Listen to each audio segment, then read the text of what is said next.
Um, yeah, so yeah, what you say Yeah. goes and is going to affect the scene in that way. Yeah, Okay. it's part of the thing that he said earlier. It said Blair's the one who gathered the group of exceptional individuals. So Yeah. So you you decide. just Did you pick people you know, or did you recruit? Like put a shout out for people? I think uh Blair would have, probably like got a ragtag group of people, since their father didn't really approve of them doing this, so I don't think they would have had the support of the king in this venture. So I'm assuming that Blair probably went about and found you guys like at a bar or something. Was like, "Hey, who wants to go to the Crater Megiddo or whatever?" And Um, Levine was very enthused, even though she didn't change her demeanor at all when I would presented with like this to information. say But she was that very enthused. I feel like Cassandra would have actually approached you if she heard you were recruiting people, mhm. because she heard rumors that her mentor is over there, Oh, cool. and she was getting in trouble for investigating the death of her mentor's brother. So she's like, "Well, maybe I'll go over here and investigate for a while." Yeah, and since I'm like, uh, I guess heir to the throne here, Mhm. I probably would have been like, here's some of my allowance. Like, thank you guys.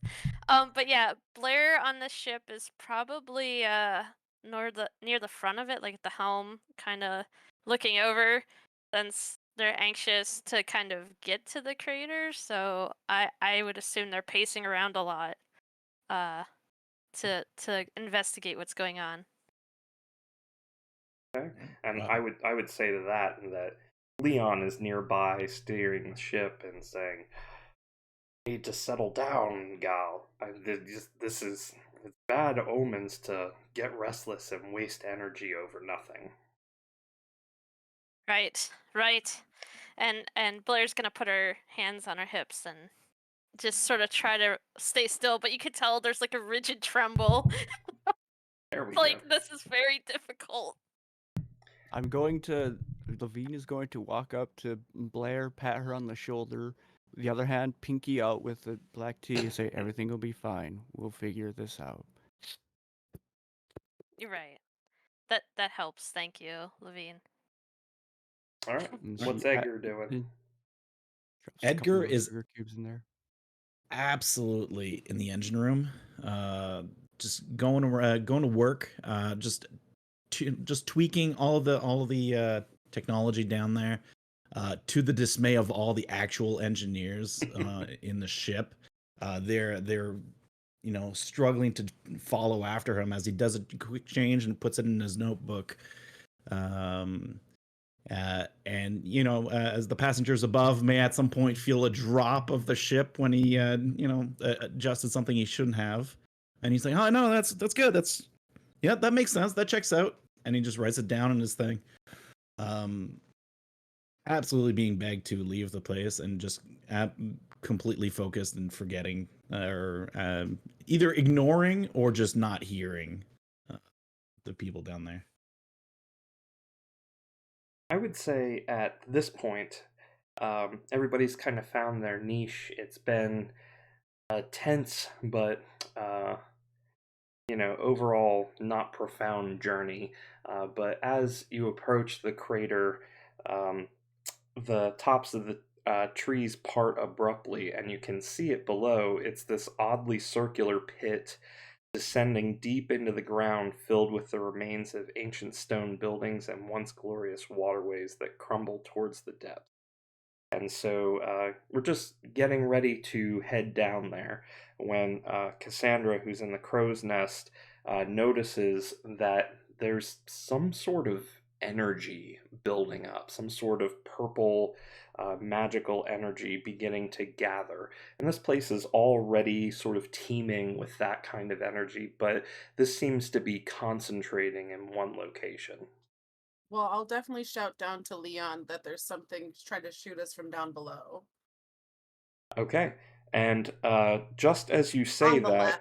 that, you start to hear this rumbling noise, and there seems to be um, this turbulence and the whole airship starts to shake, and you see that all of this energy is gathering in one place, and a huge lance of purple energy shoots up from below, hitting the left side of the airship.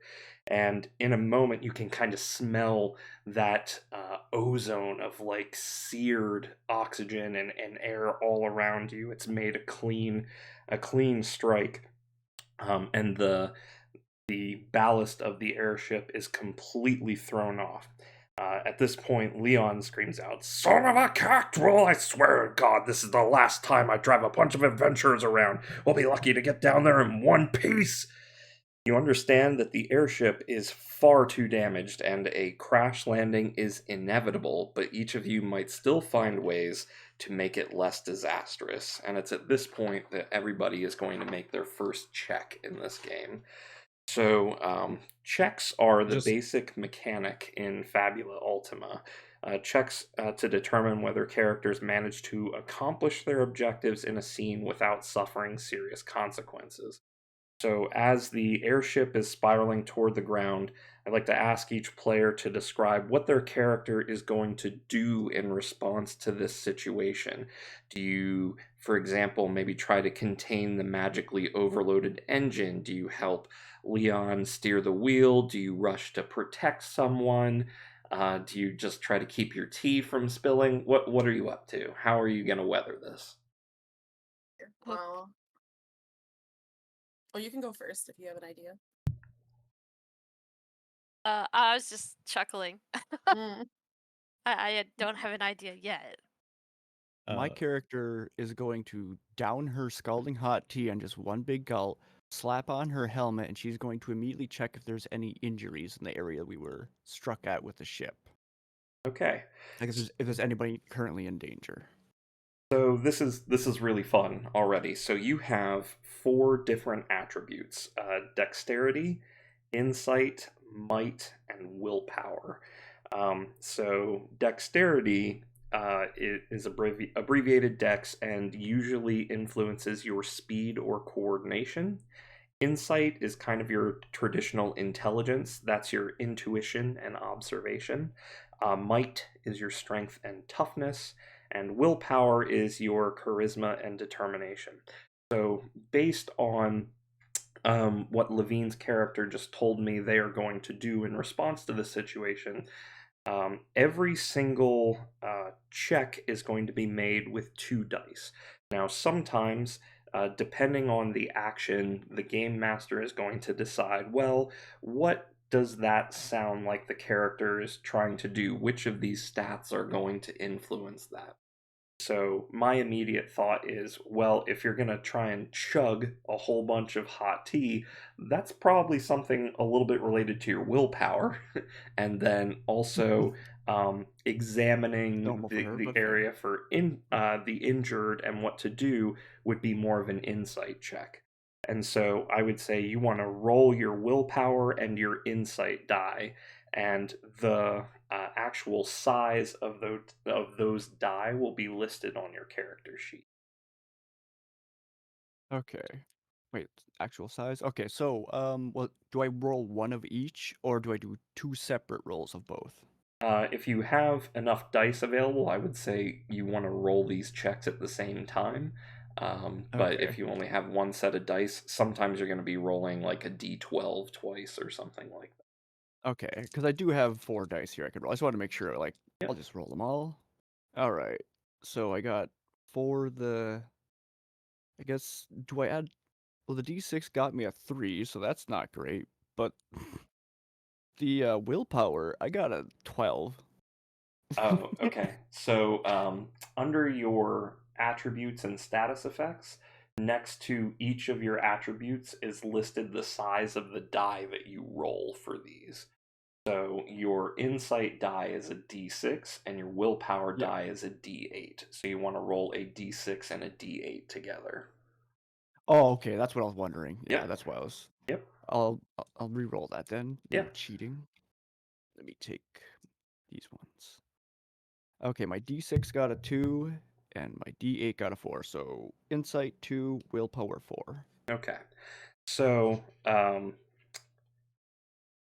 Generally speaking, when there's, no inherent advantages or disadvantages to the situation, most of the time your checks are going to be against a 10. That's kind of your run of the mill, normal type of check. And so I would say, as a result of this, Levine has probably failed in their goal to do this.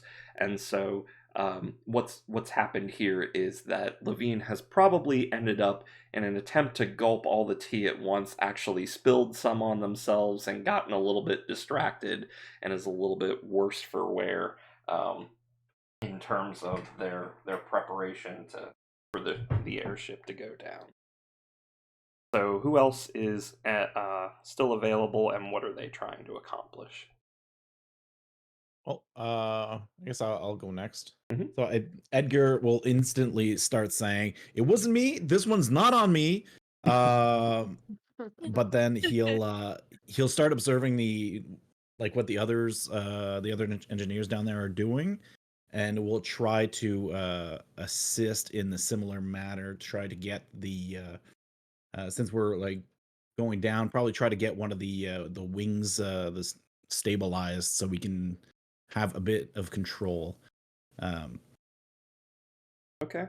So I would say that that's kind of based on, one, your ability to observe and assess the situation. That seems like an insight check to me. And then for your other die, I guess I would ask, is Edgar um, trying to accomplish this by moving swiftly, like trying to piece a bunch of different things together? Is Edgar literally trying to hold the wing of the airship up to stabilize it?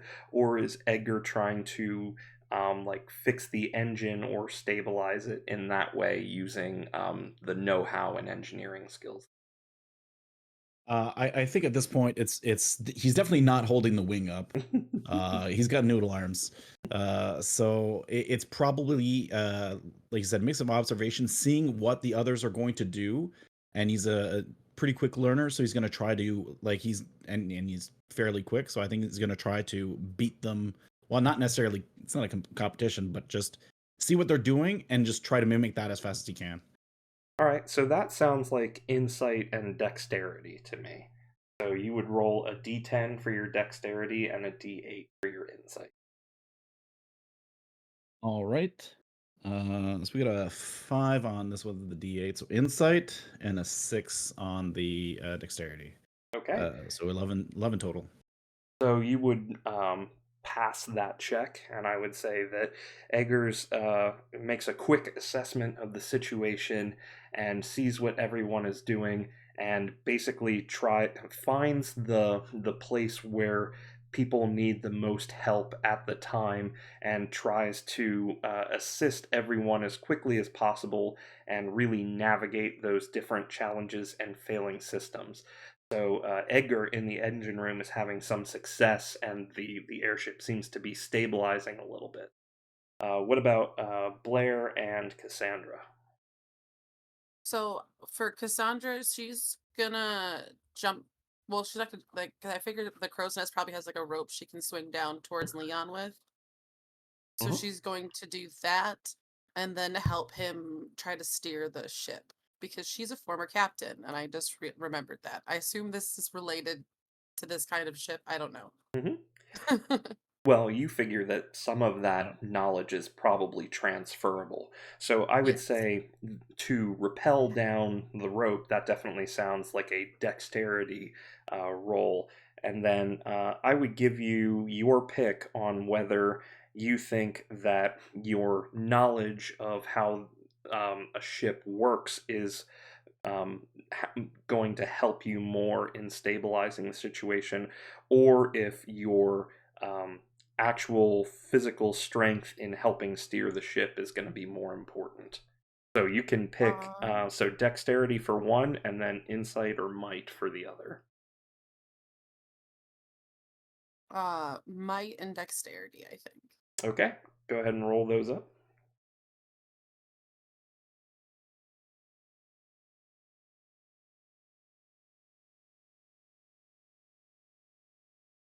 That's amazing.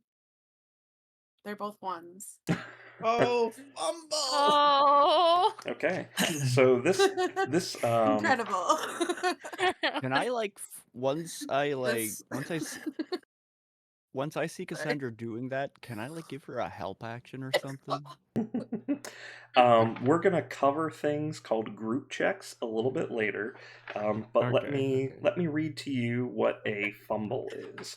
So, a fumble occurs when both dice rolled on a check show 1. This is always an automatic failure and should be narrated as a stroke of bad luck. And so, there is another outcome to this that I will write down and try to remember for later.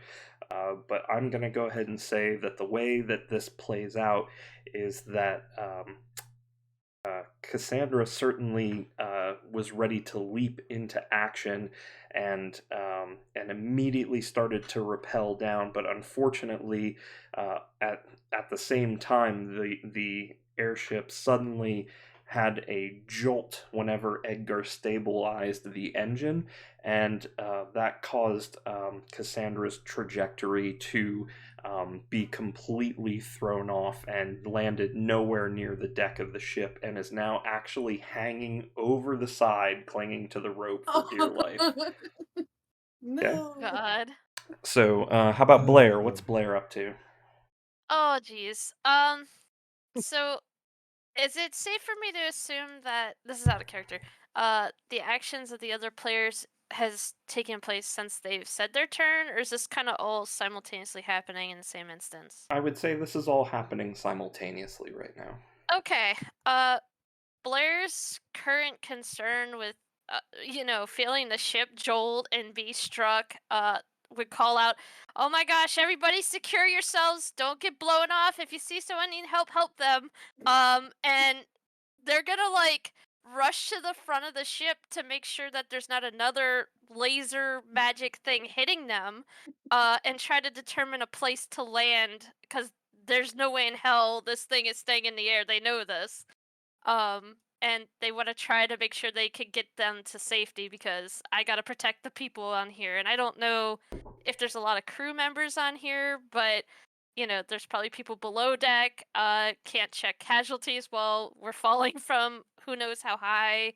So, yeah, it's about finding a good way to land and maybe use magic to do so. I don't know. Okay, so what I would say here then is that Blair, first of all, is trying to rally everyone on the ship in order Yeah. to inspire them and get them focused in on the survival of everyone and not to panic. So that seems very much like a willpower roll to me. And Okay. simultaneously, looking around for a safe place to land and taking an assessment of the situation seems like it would be an insight check. So let's go ahead and roll your insight and willpower, which would be a d10 So and a d8. do I roll them at the same time? Yep. Sorry. Yep. Okay, okay. I'm trying to figure out which is my D10. I haven't rolled dice in forever, so I'm like, what does it look like? Okay. All right. So a D8 and a D10, right? Mm-hmm. Okay. All right, here I go. Let's see. On the D10, oh, that's sorry, the 8. D8, I have a 6, and the D10's a 7.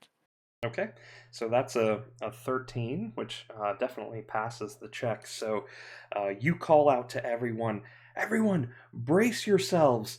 And everybody who was previously panicking at this huge hole in the side of the ship, with this completely unprecedented situation, kind of snaps out of it and follows the cadence of your voice and remembers their job and remembers what they're supposed to do in this situation.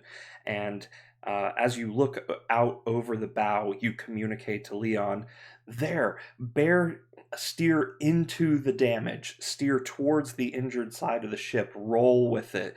And there's a clearing just next to the crater that we can make in the trees. And Leon immediately lets go of the wheel a little bit and lets it spin, and you can feel the airship stably lurch towards the left side, towards the port side of the ship, and it's smoothly going down, or as smoothly as it can for an airship that has sustained such damage. And Leon calls out to you, "I hope you know what you're doing.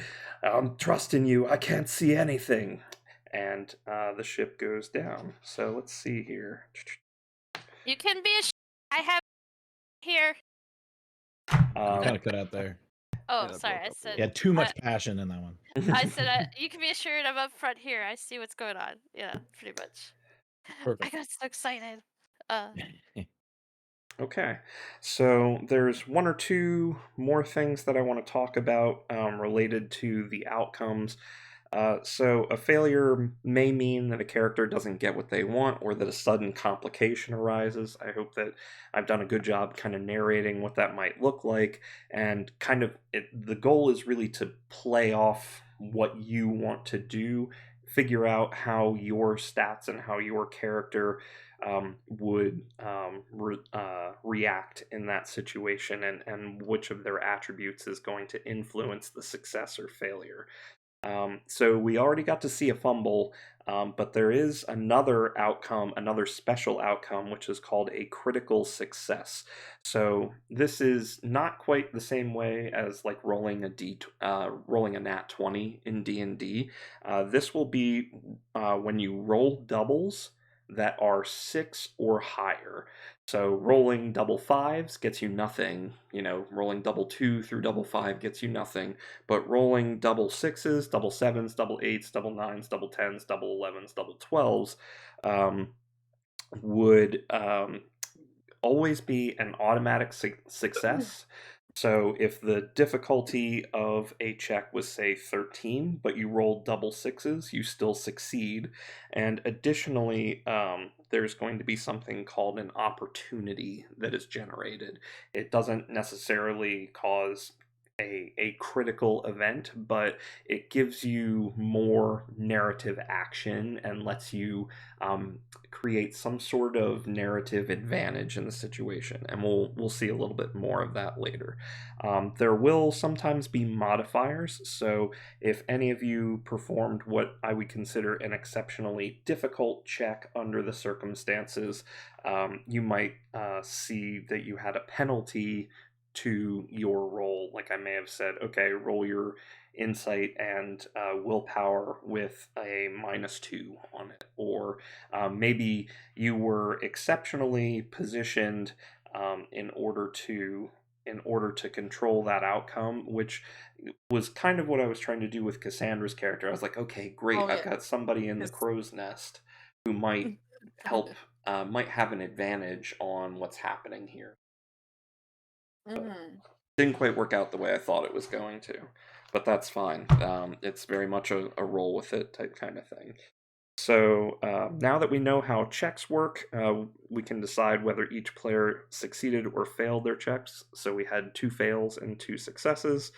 And so overall, the number of successes that you had was enough to sustain a crash landing without any major injuries or drawbacks. So congratulations.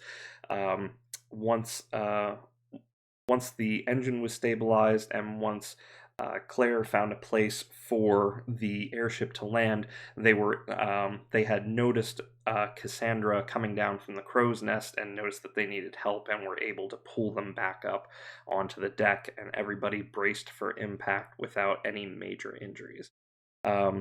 So every player who failed their check is going to suffer a status effect here. And so you'll see that next to your attributes and status effects, there are 6 different status effects listed. 4 of them directly influence a single attribute, and 2 of them influence 2 attributes at once. And so I would say, based on the fact that Levine spilled tea on themselves, that they are, let's say, dazed a little bit. So that really kind of distracted them and took them out of their element. And let's see, what was the other one? So, and Cassandra, oh my goodness. Um, Going over the edge, I'm going to go ahead and say is shaken from that particular experience. And so, what would happen when you have these status effects is Levine would take a penalty on their insight checks because dazed affects their insight. And every time you suffer a status effect, your dice size goes down by 1. So, as long as Levine is dazed, their insight die will be a D8 instead of a D10. And while Cassandra is shaken, their willpower die will be a D6 instead of 8. But I think do we go down to D4? I'll have to see, but I think it might be. Wow, that's actually Yeah. not written here. Yeah, I I don't would know. I assume it didn't I goes down didn't to read that much. D4 because I'll have to look that up in the actual book later, but I don't think that's going to be the case here. All right, so let's see. Moving on to, and that's the end of that scene, right? So the next scene is going to take place on the ground in the wreckage. So the airship has crashed. Its hull is wedged into the dirt and the muck at a location kind of close to the crater's edge. And it is clear that while you were able to stabilize the airship and make a landing, it's not going to be in the air anytime soon. And from the center of the pit, you can still see that kind of concentrated purplish energy. It's not as bright as it was whenever the weapon fired at you, but it still seems to be pulsing with almost a some sort of intention or living glow to it, and it's kind of at this point you can see where it originated from and have oriented yourself to it. Um, as a result of 2 players succeeding on their checks, the hull is in decent condition, and Leon might be able to get the ship flying in about a day or so. But if anyone else had failed their checks, the airship might have needed extensive repairs, which could have taken a week or more. And so this is how successes and failures might play into the long-term narrative and kind of direct the choices made by the players during the campaign. So let's see. At this point, Leon is rummaging inside the airship for a few minutes and emerges with some rations and some medical supplies. And so all players have now recovered from their status effects. So it was mostly kind of lip service to demonstrate what was going on there. The Cassandra is no longer shaken, and Levine is no longer dazed. Leon looks at you and scratches his head and he says, "Well, this is a mess, all right. Pretty sure you got your work cut out for you down there, too." And he nods towards the center of the crater. "I'll survey the damage and see what can be fixed. Might need a hand or 3 later, so you better get back here in one piece. In fact, the best way you can help right now is by shutting down whatever caused that beam of light. I'm no adventurer, so I'll gladly leave that to you." And this sudden crash landing wasn't what the heroes had in mind when they left Denova, but things tend to go in unexpected ways when you're protagonist of the story. So, speaking of which, it's time to get to know our characters a little bit better. So, a character's attributes represent their affinity towards different approaches to a challenge. This next concept that we're looking at, which is under number 2, on your character sheet, are traits and bonds. So traits are more like narrative concepts that make your character unique. So identity represents what your character currently sees themselves as. Their theme represents the dominant narrative force that drives your character's story, and your origin is where your character's from. And so what you will find is that sometimes in Fabula Ultima, you can invoke traits in order to present yourself with an advantage on a roll or maybe a disadvantage on a roll, depending on how the game master sees it. And so whenever you feel like your character might be able to use their traits to their advantage in a situation, you should pipe up and say, oh, I think that Blair, having been from Denova, might recognize this place and be able to investigate or find a particular location because they are from this place. Something like that. In the full version of the game, you write your own traits freely and may also change your character's identity and theme throughout the story. This constant process of change, growth, and transformation is among the most important aspects in Fabula Ultima. So below and on the next page, you'll find brief explanations of each character's traits, followed by a set of questions for the player who is controlling that character. So if you are a player, these questions represent an opportunity to make these characters yours and express who they are beyond the numbers and skills on the character sheet. This is also where you get to shape a major part of the story and the world that it takes place in. As the game master, these questions will let me know more about the characters and the world that they live in. So I'm going to make sure I take note of your characters' answers and use them to enrich the descriptions and develop the stories of the characters as we go. So I'm going to grab a piece of paper real quick.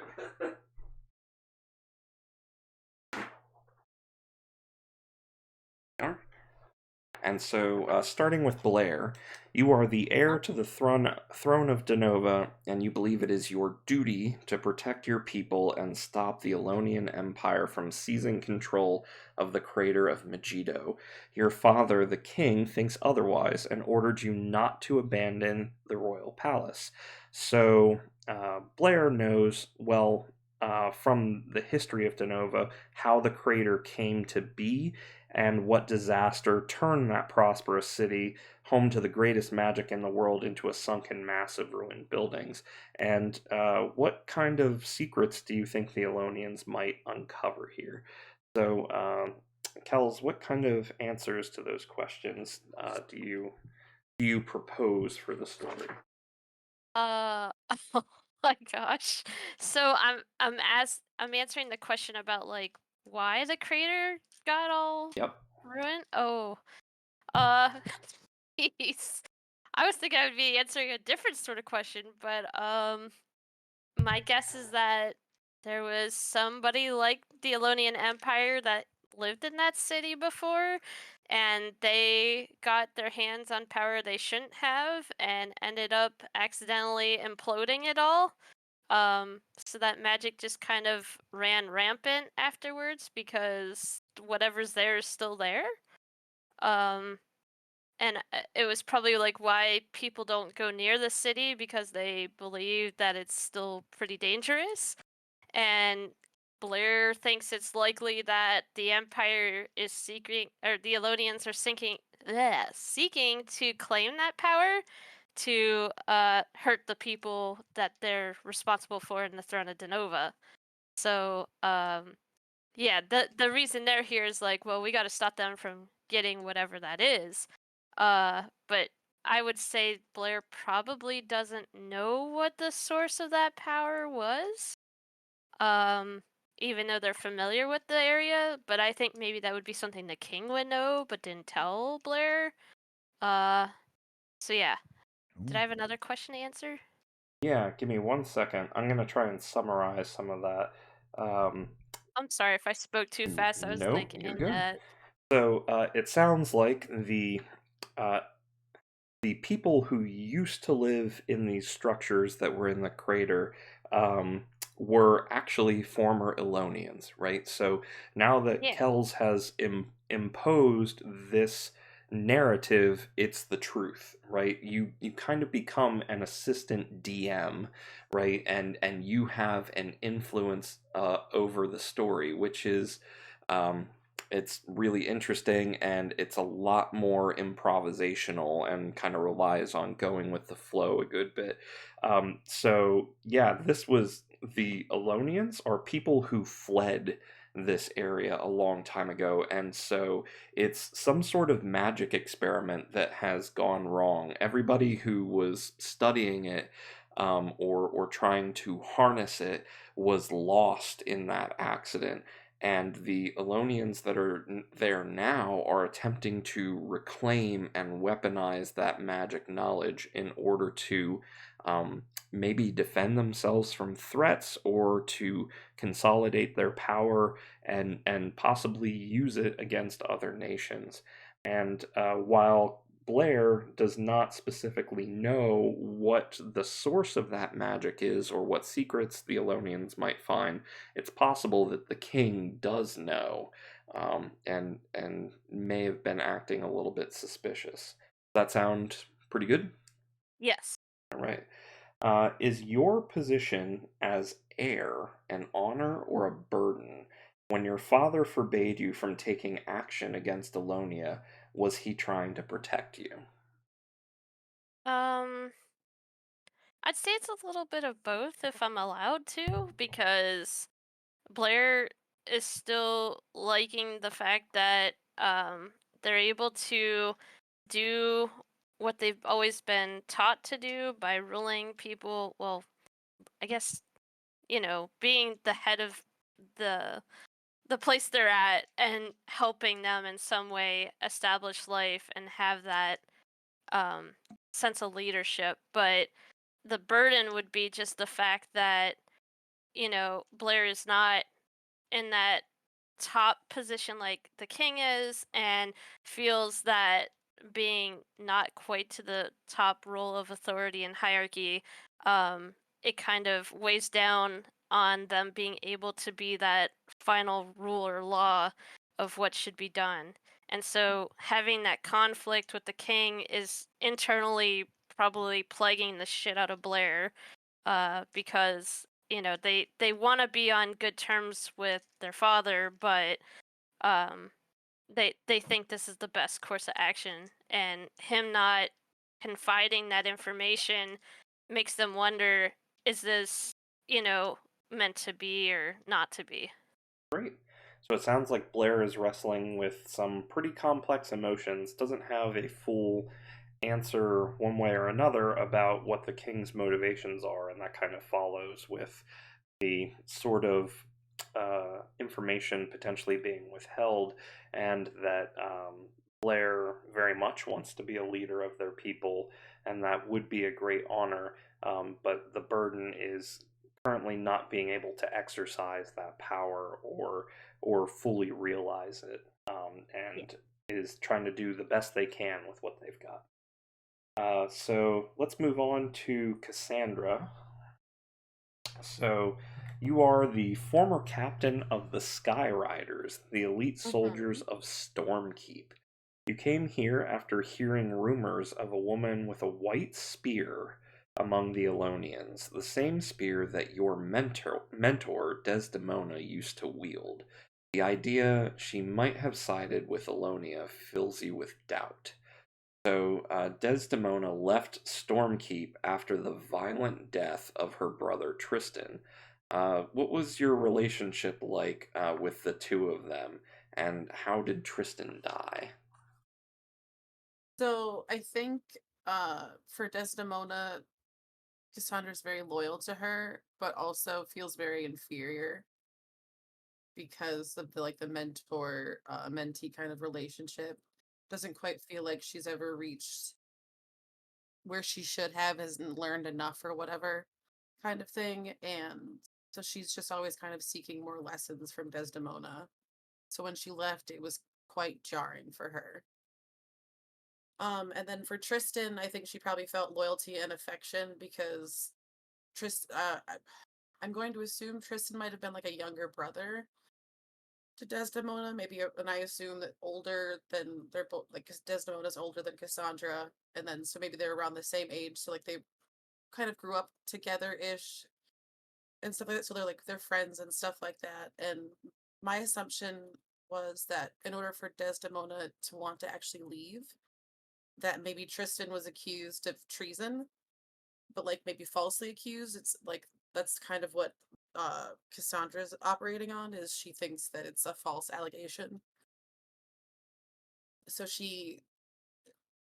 once he was tortured and then executed, and then once that happened, and Desdemona left, she just spent a long time trying to just sort of slyly investigate things and see if there was anybody who could have wanted bad things to happen and like make sneaky choices behind the scenes and stuff like that. And she was kind of getting in trouble for doing those things. So when Blair started trying to find people to go out to the crater, she decided to go along, and especially after hearing rumors about like the person with the white spear. And I do want to say another thing too. I think for Cassandra, she doesn't trust Blair while she admires Blair. She doesn't trust Blair because Blair is part like because of the conspiracy she kind of believes in currently. She doesn't trust anybody. Okay. Like very much. Not in a bad way, more so in like a like you seem like a good person, but is it just a facade kind of way? All right. And would you say that maybe um, this sounds like a great trauma for Cassandra, since Hmm. it sounds like there was affection towards Tristan and loyalty towards them, that this is probably the reason that Desdemona actually fled, and so maybe you lost contact with your mentor that you Hmm. always used to look to, and you feel that you know, not only is your training not complete, but also your whole support system has really taken a blow, and it sounds to me like Cassandra is a little bit lost and searching for answers. And when they hear reports that someone might have seen Desdemona, that's definitely Cassandra's motivation for being here. And it doesn't really matter to Cassandra whether Blair is 100%, you know, forthcoming or honest. It doesn't really matter whether Cassandra trusts Blair. It's gonna get Cassandra where she wants to go for now, and give Hmm. her time to do a deeper evaluation on Blair. Um, Basically, yeah. Because Cassandra, like I said, Cassandra doesn't know if she even trusts like the current people in power because of what happened. So yeah, that uh, sounds very accurate to what I was thinking. So. Great. And then I guess this would probably feed into Cassandra's abandoning their position as captain of the elite soldiers of the Sky Riders and the Stormkeep. But would there be anything else that you wanted to say about that? Was that a difficult decision for Cassandra, or was it a pretty easy one? I think for her, it was probably very difficult because I would assume she worked very hard to get to that position. I mean, they're elite soldiers, and like it's like specifically stated. So like she probably worked very hard to get there. But at the same time, like you said, she kind of lost everything but that. And there's only so much you can keep going. And when she heard those rumors, she felt a little bit of hope and kind of made like one of those like midlife crisis kind of decisions where she's like, I might regret this, but I gotta do what I gotta do. Awesome. So she just did the thing. Great. We're going to move on to Edgar now. So, Edgar is a young inventor from the village of Pemble, where they survived a terrible accident. They rebuilt their right arm using Magitech science, the same that allows Elonia to create robotic soldiers. Even so, you hope to learn more about Magitech and use it to make the world a better place. So, Edgar, what exactly happened in Pemble, and why'd you leave the village afterwards? This is a long story. When he was younger, so Pemble is a pretty humble village. Very simple folk. Comes from a farming family. He's got a couple of siblings, but he was never really into the whole farming thing. Luckily, near the village, there was a professor that had set up shop, uh, coming up with all these kooky kind of inventions that he was absolutely obsessed about. So he'd always go and spy on his work and observing all the stuff and trying to not get spotted. Except uh, one day, some this feels too generic. One day, some bandits came into the village, started causing trouble. Was starting to ask the people for their goods and their money. Uh, but Edgar was just a child, uh, so he's foolish at the time and remembered seeing some fancy looking devices in the professor's home. So he grabbed one of them and ran up towards the attacking party. Little did he know that it was an explosive device, which saved the village, but unfortunately also took his arm with it. Uh, Now the professor, uh, the inventor, felt guilty that one of his inventions had injured this boy, so he quickly uh, built him a kind of rudimentary arm, but afterwards took Edgar kind of as an apprentice. And so, after many years of learning, Edgar eventually learned to, do some of his own tinkering, upgraded his own arm. The inventor, Professor Harlan, we'll call him, decided to, or was getting really into a lot of Magitech research. And then one day, agents from the kingdom of Alonia came by and took him away for his knowledge. Now,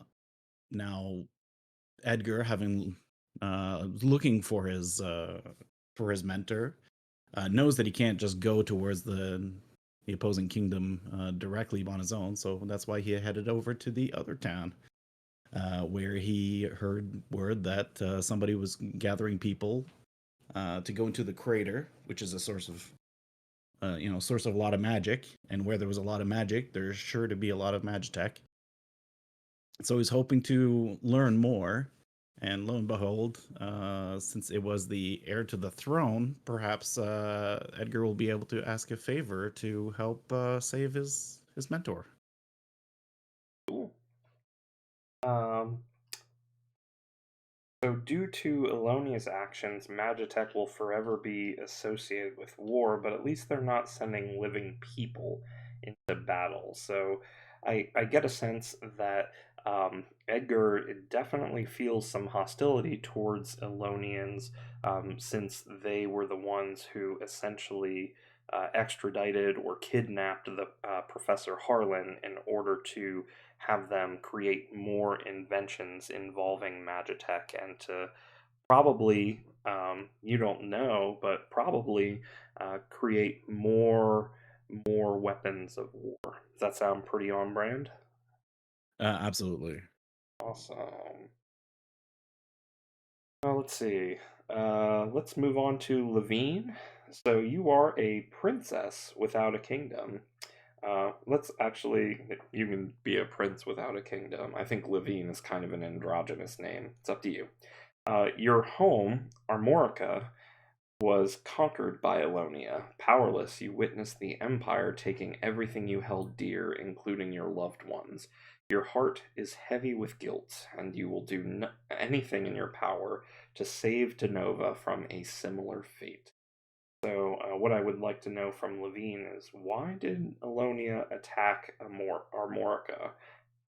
What kinds of powerful weapons or magical artifacts did they take out of the kingdom of Armorica? Um, I guess they attacked our Morica, the United States of Amorica, because they were actually one of the few other nations that could contend with Alonia on a military level. And so, in Alonia's eyes, they had to be taken care of. But as Levine has learned in years afterwards, that what was I gonna say? That some of the practices that her nation was doing would have been considered sacrilegious, criminal. What's a better word for that?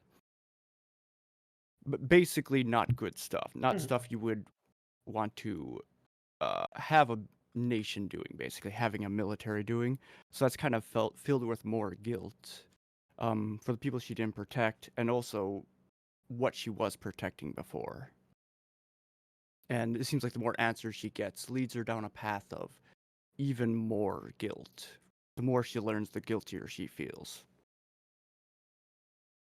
Do you want me to try to go with the armor stuff too? Sure. So Armorica's dark metal is known as one of the best protections in the world, and your armor was a precious gift. Who gave it to you, and what was your relationship to them? So for that one, I was wondering, is there like demonic realms involved with this at all? There can be anything you want. There's like, there Okay. are no specific races or things that are specifically on or off limits. The only real guidance that I have as a game master is that in your world there is supposed to be supernatural beings present. Things and actions can be guided by gods or other powerful entities. So it would make sense that devils in other realms could exist. Okay, because I was kind of toying around with the idea of like she saved an imp from various other demons and devils once, and this imp was actually a smith, and he was able to fashion her with bane metal armor that is considered very rare. There are also rumors that it's poisonous, and the long-term effects of it are questionable, although that may be wives' tales as well. But it is incredibly rare, so it's hard to have any information on that in most like other countries. Along with that, because it is so rare and considered dangerous, some some nations and hierarchies have deemed it illegal to wear. So it's another thing that she wears that is she feels somewhat guilty about, but also it's like the burden she chooses to bear. Along with that, because like she has all this guilt and stuff, she sees characters like Edgar and Blair, who has this enthusiasm that she brought to her when recruiting Levine, that she kind of latches onto as kind of like a king almost, and that enthusiasm that she wants to protect like a little puppy. Similar with Edgar too, as he's come in, and Cassandra, she almost overlooks Cassandra, as Cassandra is almost has like a deep sensation inside her that reminds Levine too much of herself. So she's just not necessarily opposed to her. She's just almost walks just beside her, almost like without any, just trying to almost be apathetic to it. Okay. I figure I should add that on there too with the character stuff. Yeah, we all just need a cup of fat tea with sugar and fat tea. Okay, so from this, I'm taking that essentially Armorica was developing technology that made Alonia feel threatened. It was developing magitech technology, um, including weapons, things that Alonia sought to consolidate their power.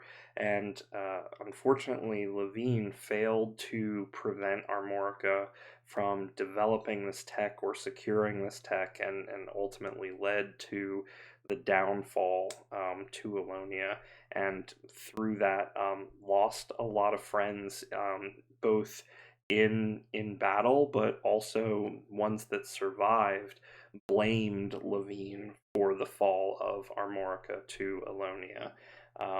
But it was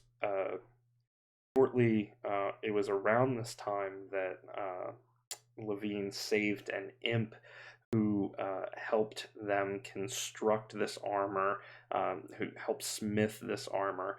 And it's unclear to Levine whether this armor might be poisoned or cursed, but they feel that even though this sort of material is forbidden, it's a burden that Levine has to bear based on their sorrow for their lost homeland.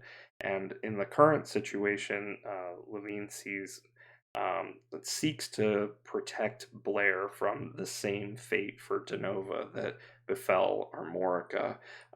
And but Levine is a little wary of Cassandra and can't quite get a read on them, and just doesn't quite feel super comfortable because of the sort of distance that Cassandra um, has towards the group, and can't quite get a read on it. Does that sound like a pretty good summary? Yeah, that's a good one. Awesome. Cool. So those were our traits. You also have bonds, which, while a character's traits define who they are, to grow stronger, heroes need connections. They need to feel emotions towards others. So in the game, this is represented by bonds. So in the full version of the game, each player can have up to 6 bonds. In the tutorial, the limit is 3. So now that the players have had a chance to see each other in action and have answered questions about who they are, each player should create a bond with one other player character. Choose someone that left an impression on you during the first scene. This bond starts with 1 emotion, and the emotions are actually pretty strict and a little bit confining, but we'll talk about them in a second. So, for example, Edgar might create a bond of admiration towards Levine, but Levine might decide to start a bond of inferiority towards Cassandra. And those don't really match our narratives at all. So, a bond can have up to 3 emotions, each chosen from one of the following pairings: admiration or inferiority, loyalty or mistrust, affection or hatred. And so, based on your answers, it sounds like there's going to be some pretty clear bonds. Some of them are going to be mistrust, some of them are going to be loyalty, some of them might be inferiority. So let's go down the list, starting with Blair, and let's all establish a bond that you can actually write into your character sheet. So, under the bonds, in the first one, you want to write the name of the player character that the bond is going to be with, and select one of those 6 emotions. So, Just Kells, 1 sec. Sorry. yeah, go ahead.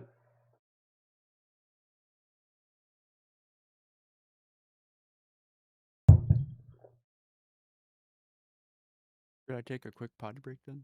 I have my wireless headphones on for if that's worth, so maybe I'll do that if that's all So right. yeah, we're just about done with this scene. So as soon as we get these established, we can take a little break. Okay, I'll just wait then. Okay. So, do you want me to wait to answer then? Since I Yeah, think well, I Dragon think it's because AFK'd. I think Dragon had to run. I That's realized I okay. didn't actually. I've been writing in like a little notebook and not on my character sheet. I don't actually have a pencil, but now I'll write things on here. Sorry. Oh, Yeah, I I that's just don't have fine. a have. word pad up. I'm gonna be using a pen here, so I'm gonna scuff this a little. Oh yeah, you and your printing the sheets. Yeah, Yeah. I was pleasantly surprised when he's like, I printed out your character sheet, and I was like, oh, sweet. Aw. It is easier to make notes on stuff like that, so. It is. Plus, the Plus, sheet's quite nice, actually. Yeah, I really like the layout. I find that I write too slow, so I'd rather type to keep up with everything. Yeah, I hear that. most of the time I do like typing out notes like that, but for this I think I do prefer to Like, pen and paper. if you guys look at this, like I was taking notes when Mal was talking. I also insert my own commentary to make me laugh when I read it over. So, Yeah. and like I It's a don't know. pimple. Yeah, I couldn't quite hear what the town was. Pemble. What is this PEMBLE. place?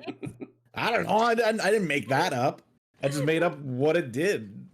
Yeah, but Morica, frick yeah. yeah, the Yeah, that was Morgo. our Morica was beautiful. The United really States of was. Armorica. Yeah, I did. That just was sticking out to me so much. I had to say something. That's good.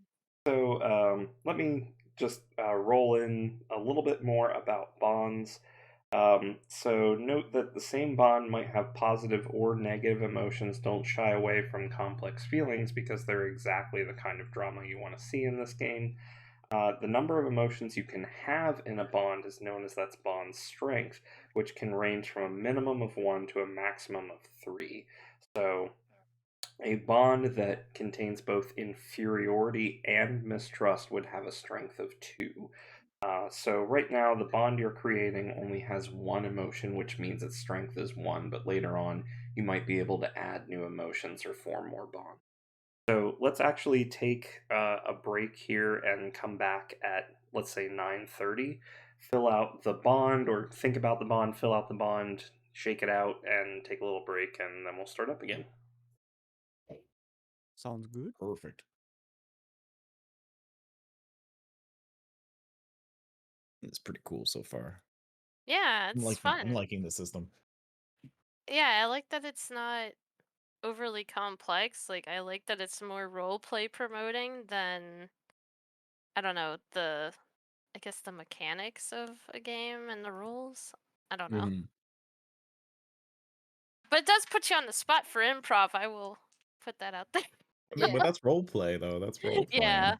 it is Now, fun. I think in a normal setting, probably a lot of those things would have been decided, like your background and all that. Like you would have Yeah. decided your character and your backstory and stuff. I do like the on the spot where we're just like, okay, okay, what do we do? I got to come up with something. Yeah. I blew up my arm. Right. I was just like really surprised when it was like, what do you know about the crater? And I'm like, no. I just know I was going here because I was worried about the Empire. I But mean, you could have made up something about aliens if you wanted to. I know. I thought about it after. I was like, shit, I missed an opportunity here. But you know what? Just There'll do be some another wild. time. Just do something wild. Yeah. God. I gotta pick a bond. Unfortunately, I decided to be the smart guy and just spend my entire day with NPCs. So I was in the hold the whole time. But I guess we probably sat around the fire and talked about our lives, I guess. Yeah, Uh, I already kind of have a general idea of what the bonds, at least the first like little point of like interaction would be for everybody for this character, I think. Yeah. I think I got at least one bond idea for each character. Yeah. Yeah. Are we I think we only need one bond in general. Right? Yeah, right Or now. we Right. actually Yeah, we're doing yeah. just the 1 point for now, and then you can go up to 3, he said. yes. I I just don't understand. Like, am I supposed to pick one of each of these two categories? Like, it almost feels like I think you're just supposed to pick one overall right now. okay, because I was like, Mhm. whoa, there's many things here.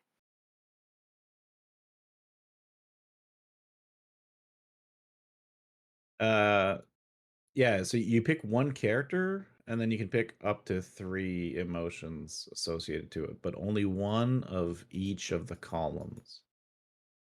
So So we make a But bond you can with one character and pick one emotion, or we pick three emotions. Sorry. we're up to doing 3 emotions, but I think we're yes, Ah, just doing 1. yeah, just one now. okay. Well, I think I got mine. I can't wait.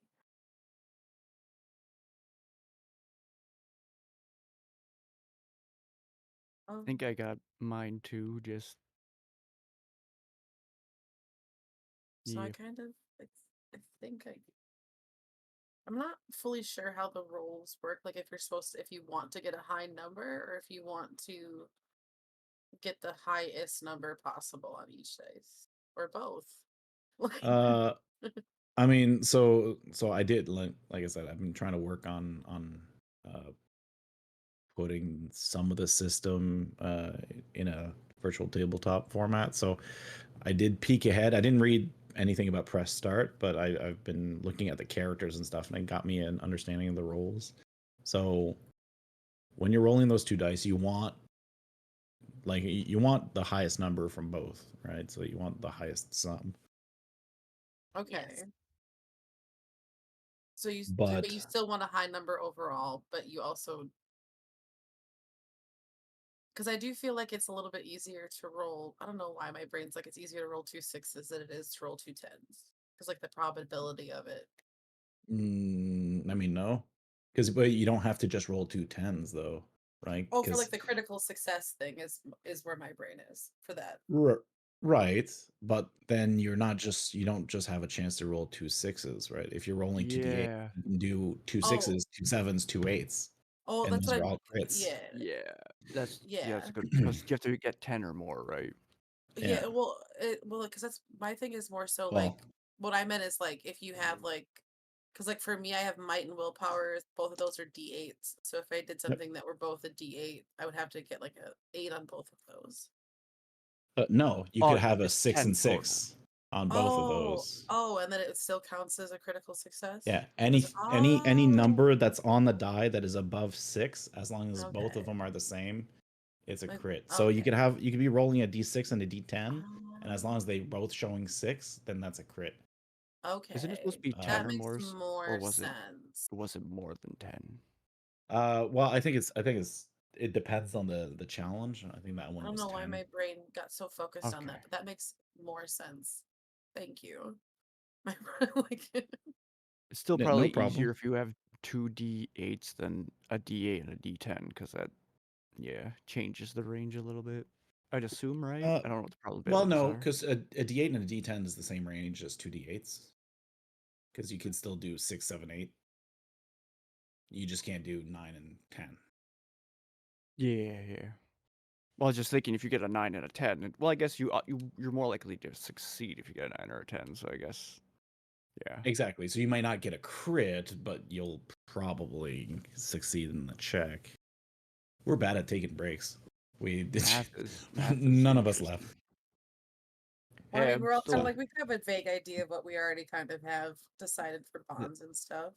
Yeah, learning. I think so. It's tough because I just want to give, like, I know how I want to play his personality, but I can't make all the bonds that, because then they would all be the same. So I already have an idea about each bond, and each of them are separate if I only get to pick one. Aha. I will be right back quick. Try eat my cookie. Just cookie.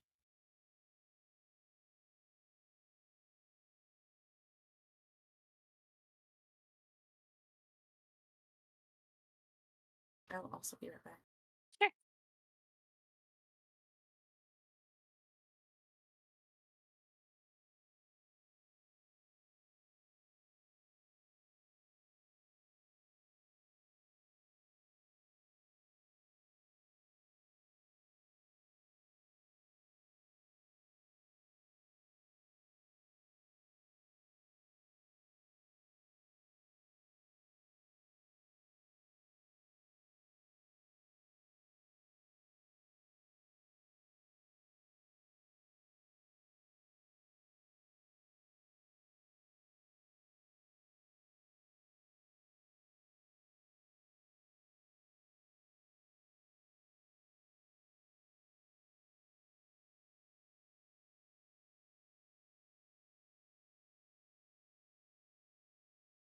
I've returned. Welcome back. Thank you. Thank you. Elky.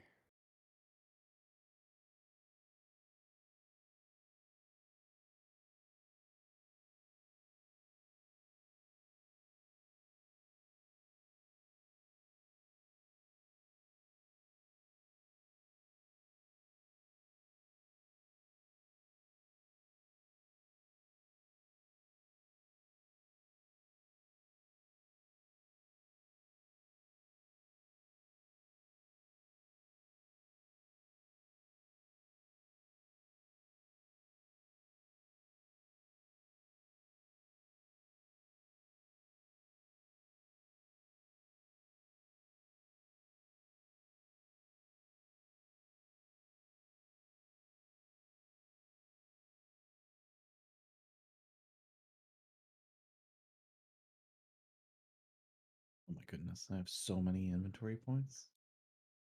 gonna use all the potions. How many do you have? All right, 8. Oh, I damn. know. 2 whole points more than you. What?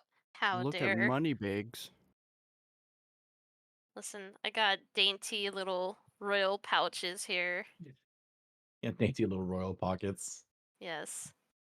You know, like female pants that don't actually have pockets? That's me right now. There you go. God.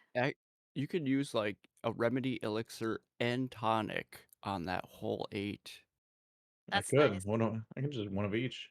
I We really can like only do that 2. inventory point system, not gonna lie.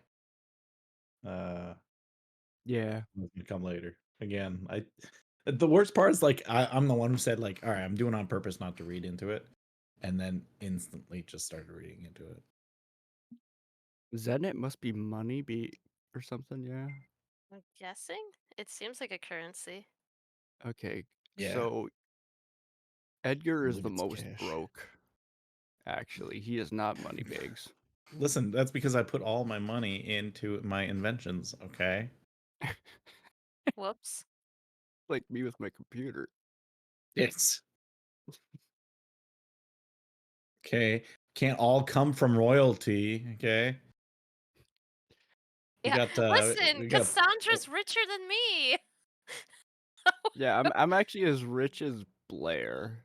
Yeah, yeah, but she Like was I'm an elite captain of this one kingdom. hags. So, I'm the only one from a lowly village.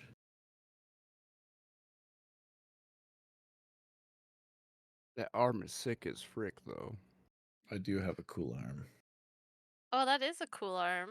I am like looking at your characters now. I'm like, oh, that armor. Oh my god. No wonder you were doing deals with an imp.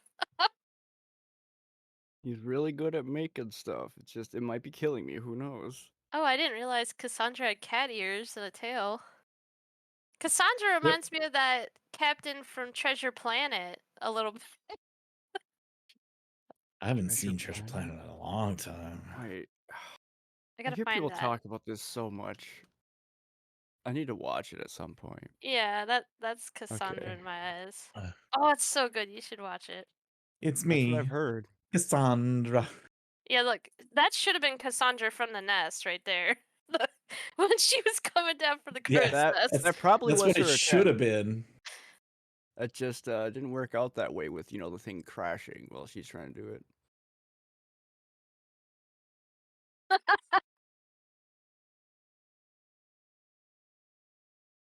I love it. Oh wait. What's that one? Instead, we got this. Oh, no, what's this? Oh, that poor woman.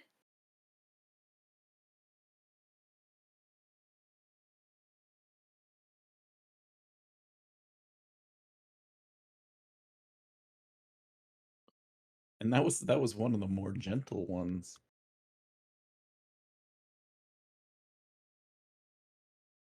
Yeah, I was surprised.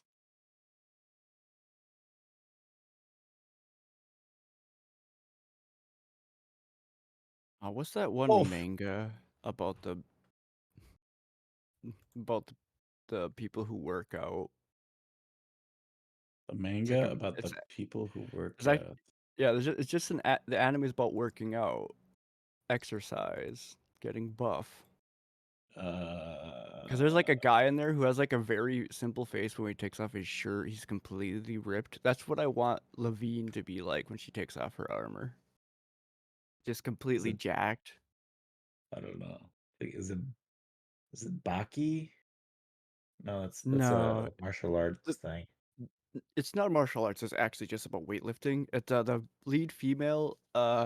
She wants to be able to eat everything, but she doesn't want to put on weight, so she just exercises a lot. Like that's why she works out so she can eat a whole bunch. You know what? That's good. There's people who make money doing that. They'll like eat Dumb. a bunch of food in front of the camera and then exercise in front of the camera. Get the old mukbang going. Mm-hmm. Makes Dumbbell sense. non kilo moteru, apparently. Yeah, just whatever that would share it so I could see if I could dumbbell. I can't spell it. Dumbbell no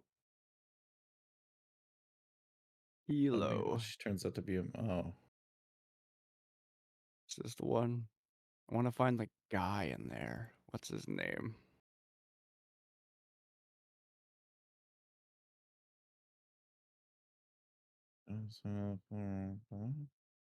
Okay, so it's Naruto Kemi Machio. Shoryuin?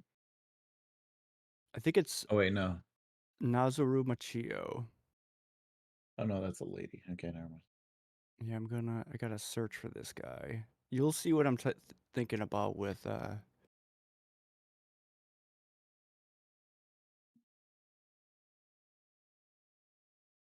Okay, here's before, wait, how do I'm silly, I need to do this better. Okay. So here's before Cassandra takes off her armor. Let me just put this here. Let me put it here. Here, let me just search this.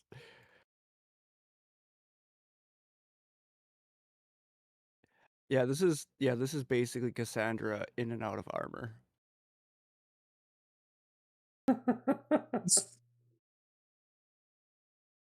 Is everybody back?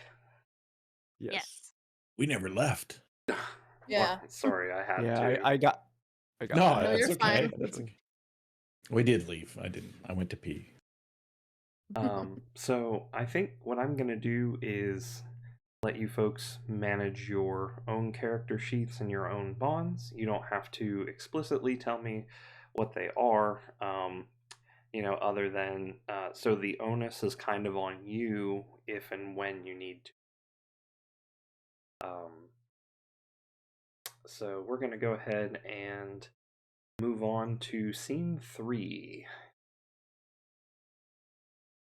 So this scene is going to unlock section 3 called Fabula Point.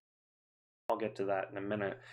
But essentially, this is a game master scene. So this is a cutscene in which the player characters are not actually a part of it. It's all me. Um, so, and it's going to give you some insights that are into, something else that might be happening in parallel to what the player characters are doing. So, the scene opens and you see inside an ancient building. Maybe it's a temple, but ultimately it's a dark room illuminated by a dim purple glow. The supporting the roof is this massive bronze pillar, and it's got all these ancient symbols and hieroglyphs, and it's also filled with cracks which seem to be seeping these rays of intense purple energy.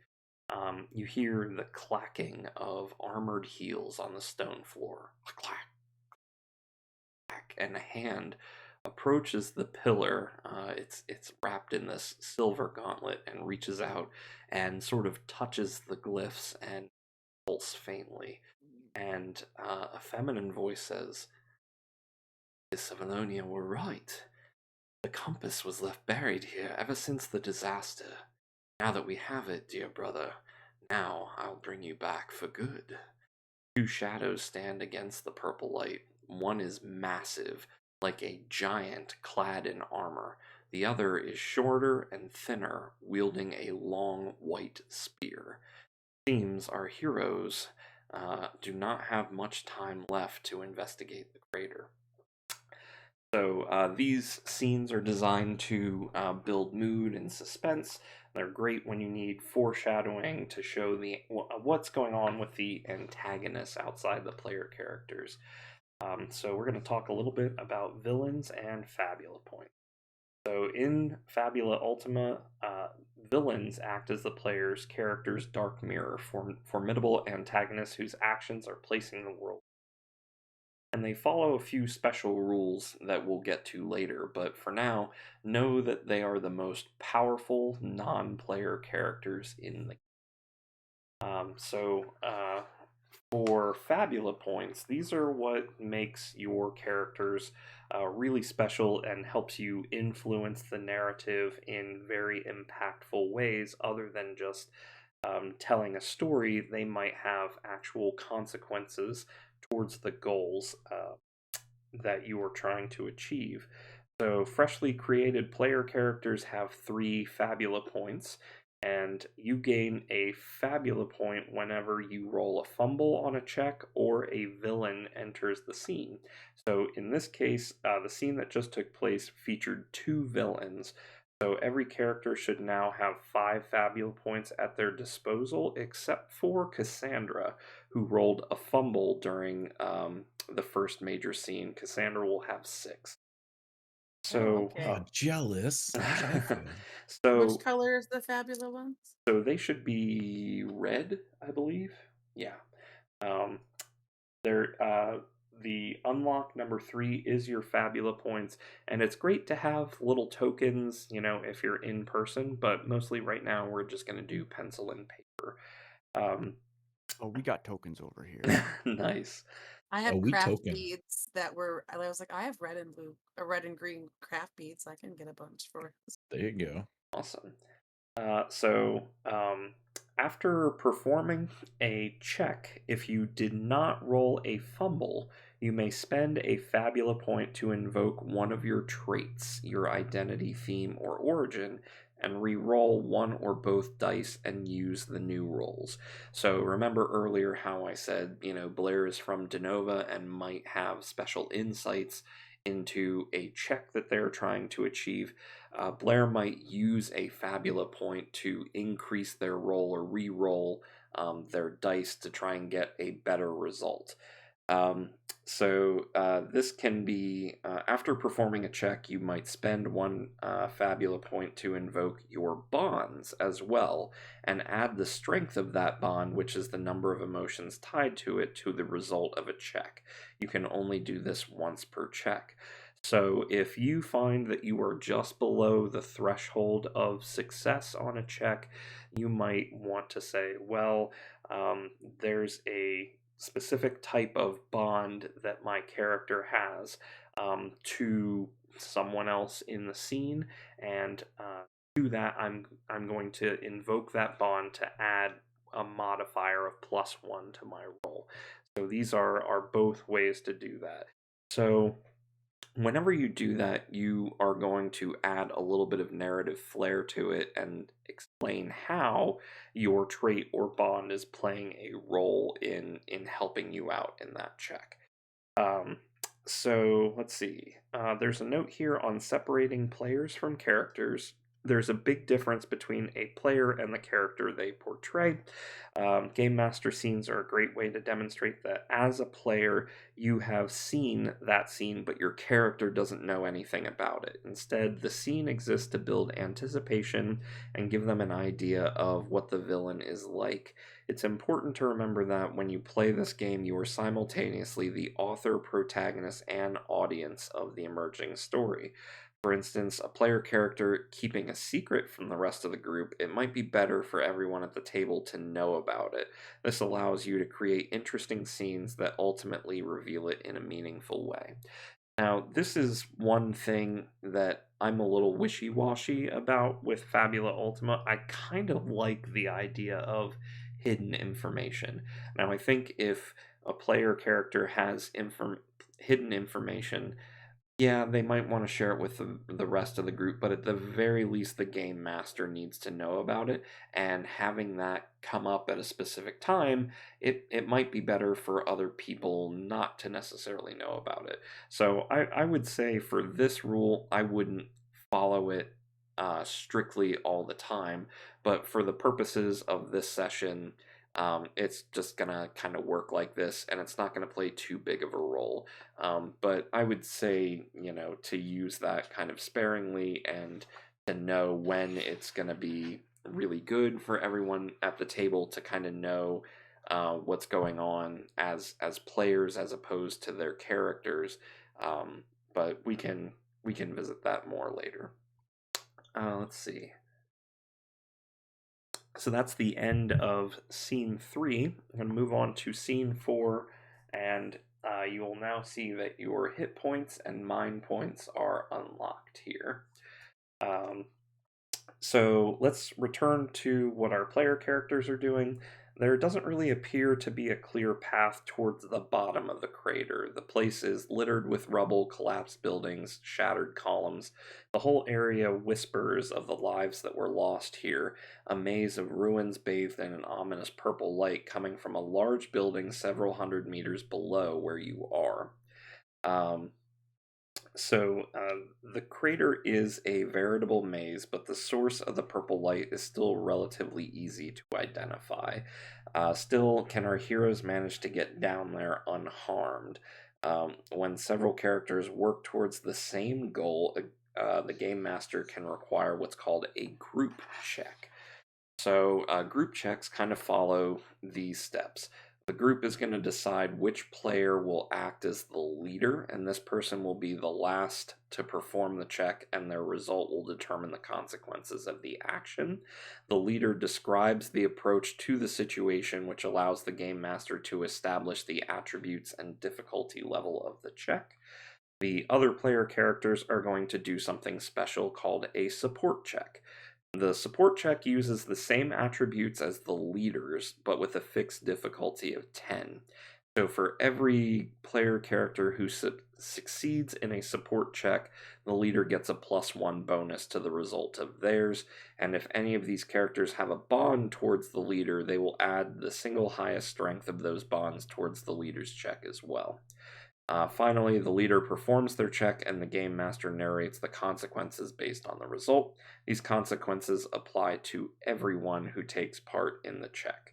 So if you are the leader, you have this big responsibility to approach the situation and determine the attributes that everyone will roll, and your check will affect everyone who helped you. And so I would highly suggest that you don't try to metagame this. You just try to imagine a way to, in this case, you're trying to navigate down to the source of that beam of light that took down the airship. So you folks, amongst yourself, choose the leader of the navigation of the ruins and describe how they are going to perform that navigation, and then we'll resolve the scene using a group check. So this is going to have a higher difficulty than previously. This is going to be a difficulty level 13, but hopefully the support or lack thereof of your characters is going to make a difference in that final roll. So yeah, talk amongst yourselves, figure out who's going to be the leader, how you're going to navigate the situation. I'll help you figure out what die everybody is going to roll and walk through it. I mean, narratively, it just makes sense that it's Blair. I was gonna say at least for this, for getting down. I mean, yeah, narratively Blair, but I was thinking Cassandra looks the most dexterous, and my Actually, character could be more of an anchor, because I was thinking use ropes to kind of help. no, that's valid too. I'm not necessarily opposed to, like, I guess sort of maybe picking ahead of everybody and then finding the good path, I guess, could because yeah. Have any Yeah. of your characters been here before? To the crater, I don't. Yeah. Cassandra definitely has not been here before. Absolutely Uh, not. I have Uh, no idea. No So one. we're all going into this blind. Well, none of Absolutely. you have been here before, but I would say that Blair might have some knowledge of the crater, given that it is on their home soil, so maybe Blair might have read something about it that the other characters don't have access to. And this is where you folks get to kind of shape the narrative. And I like the idea that you're thinking outside of the box. I think that Blair is the obvious choice, but you might also say that, oh, Edgar has a lot of knowledge of magic and magitech and might be able to sense something in the path that is going to lead them through it. Or you might say that Cassandra, being a former captain of the Sky Riders, has been in a lot of these situations before and might know how best to proceed. Or Levine may even be very, very strong and be able to clear obstacles in their path. There's all kinds of different ways that you can play this, so it's up to you. Levine in Yeah. general has a sense of loyal, like a blind loyalty to Blair, so there's going to be some of that I think that she will impart there just because of her enthusiasm, but she is going to recognize Cassandra in this instance would be a person to follow, so it's kind of between that for her. Yeah, just out of curiosity, did Blair, did you present yourself as the heir to the throne since we were basically strangers? You Oh recruited yeah, us. that's Uh, true. Do we know that you're the heir to the throne? Yeah. I Because now I don't made an think assumption that I did, but I was not going with Blair revealing that information okay. because of the Oh. father's disapproval. I don't want the king to try to bar me from having people help me. But I would have paid you handsomely, which might have, raised some eyebrows, like how did they get this sort of currency to give to I us? changed my bond because if I don't know that you're part of the royal family or whatever, unless I would recognize you, maybe. Yeah, Yeah, But it does change a few things. yeah. No, Blair's because do you hiding think you it. would have ever like interacted with soldiers? Because I feel like that's not we wouldn't Uh, necessarily have crossed paths at the palace if you were like seems like maybe you were sheltered. Like the I, king wasn't really letting you do anything. yeah, I feel like Dad was like, no, you learn from the book. Yeah. Okay.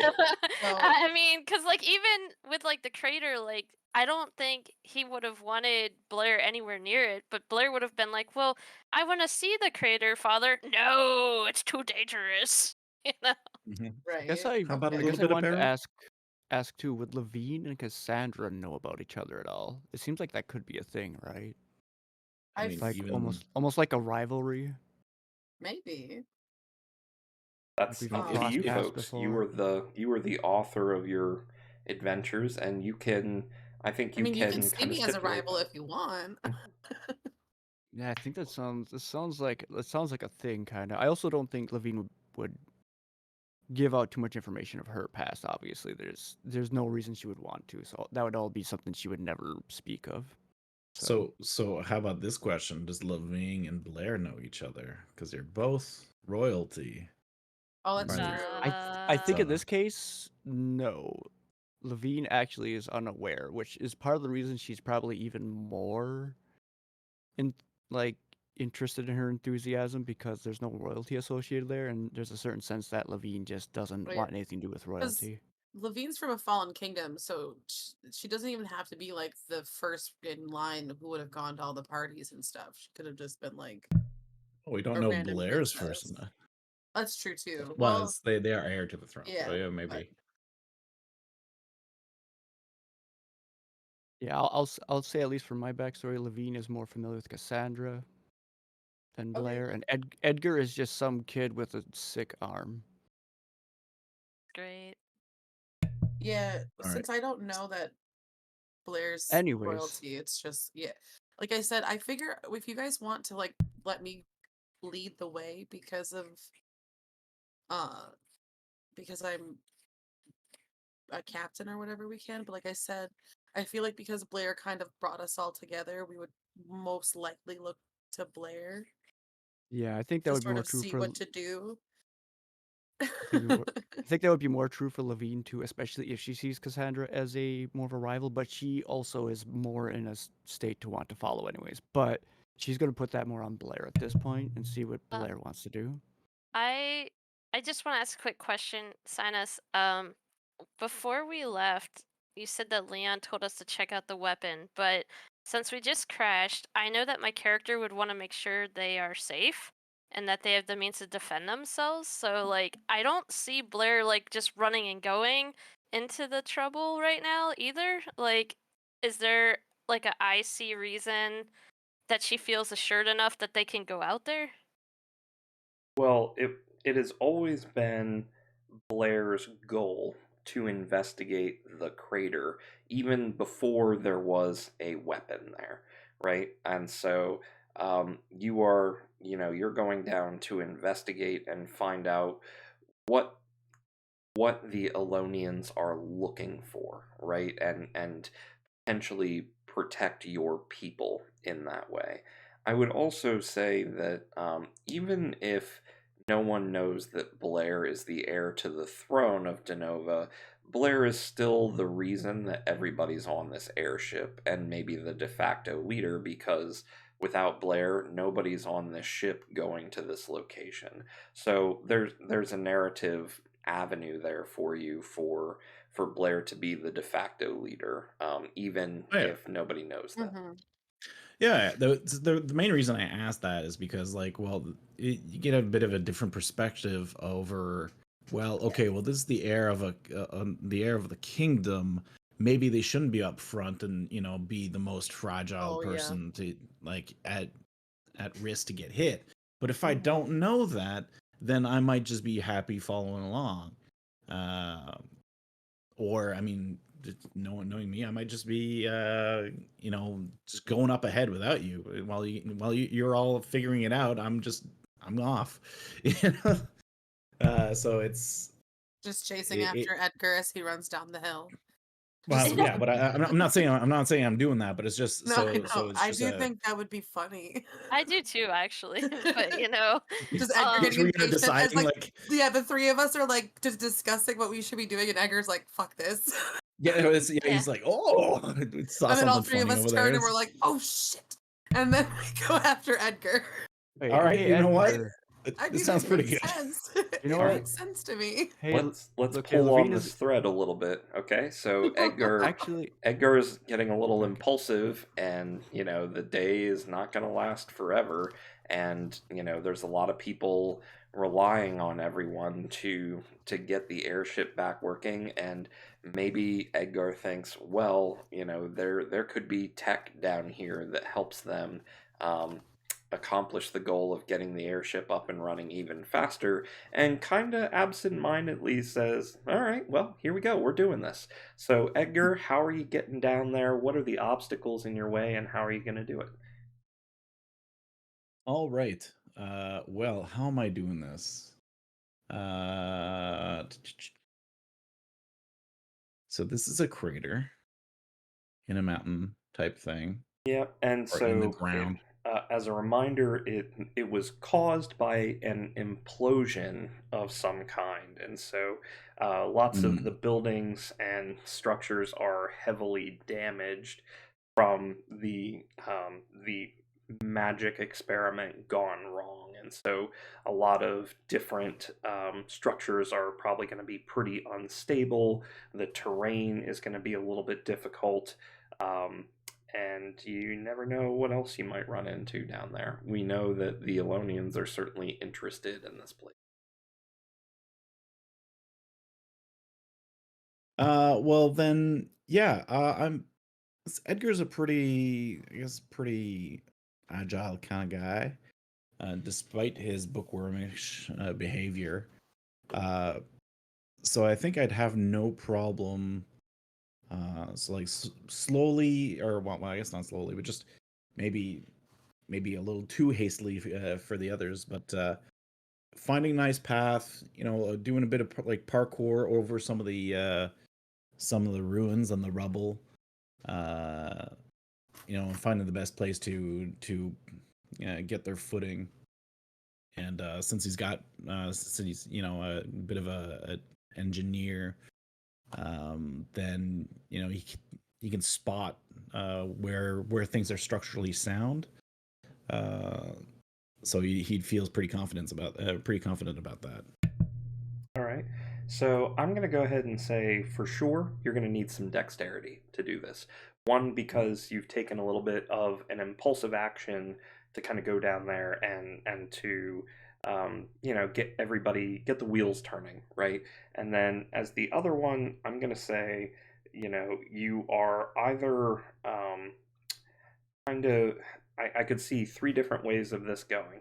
You could double down on dexterity and kind of trust in your general abilities to just kind of parkour over and just jump over and avoid everything in your way. You might use your willpower, right? Since you are doing kind of a courageous and impulsive act, and you might also use your insight, as someone who is able to quickly analyze situations. So one of your die is dexterity for sure. I'm gonna let you pick what the other one is. All right. I mean, so double dex would give me the max bonus, but I think it'd probably be a bit more of uh using his like observational skill. Okay. So I think it'd be more like insight. Okay, so since everybody is going with you, everybody is going to roll dexterity plus insight and give me the total on their die. So everybody except for Edgar first, and if you have any traits or bonds that are related to your skills of observation or your dexterity, or any bonds to Egger or anything like that that you would like to invoke, make sure that you tell me that you're doing that and add them to your roll. So let's start with Blair.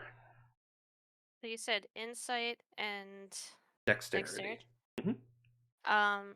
And I don't think I have any. Like, should I use my traits here, or like You, I you certainly may. One thing that I'll mention about if you are invoking them, you are going to be using a Fabula point to do so. Um, but let's see. One thing that isn't explicitly written down here that you might want to keep in mind as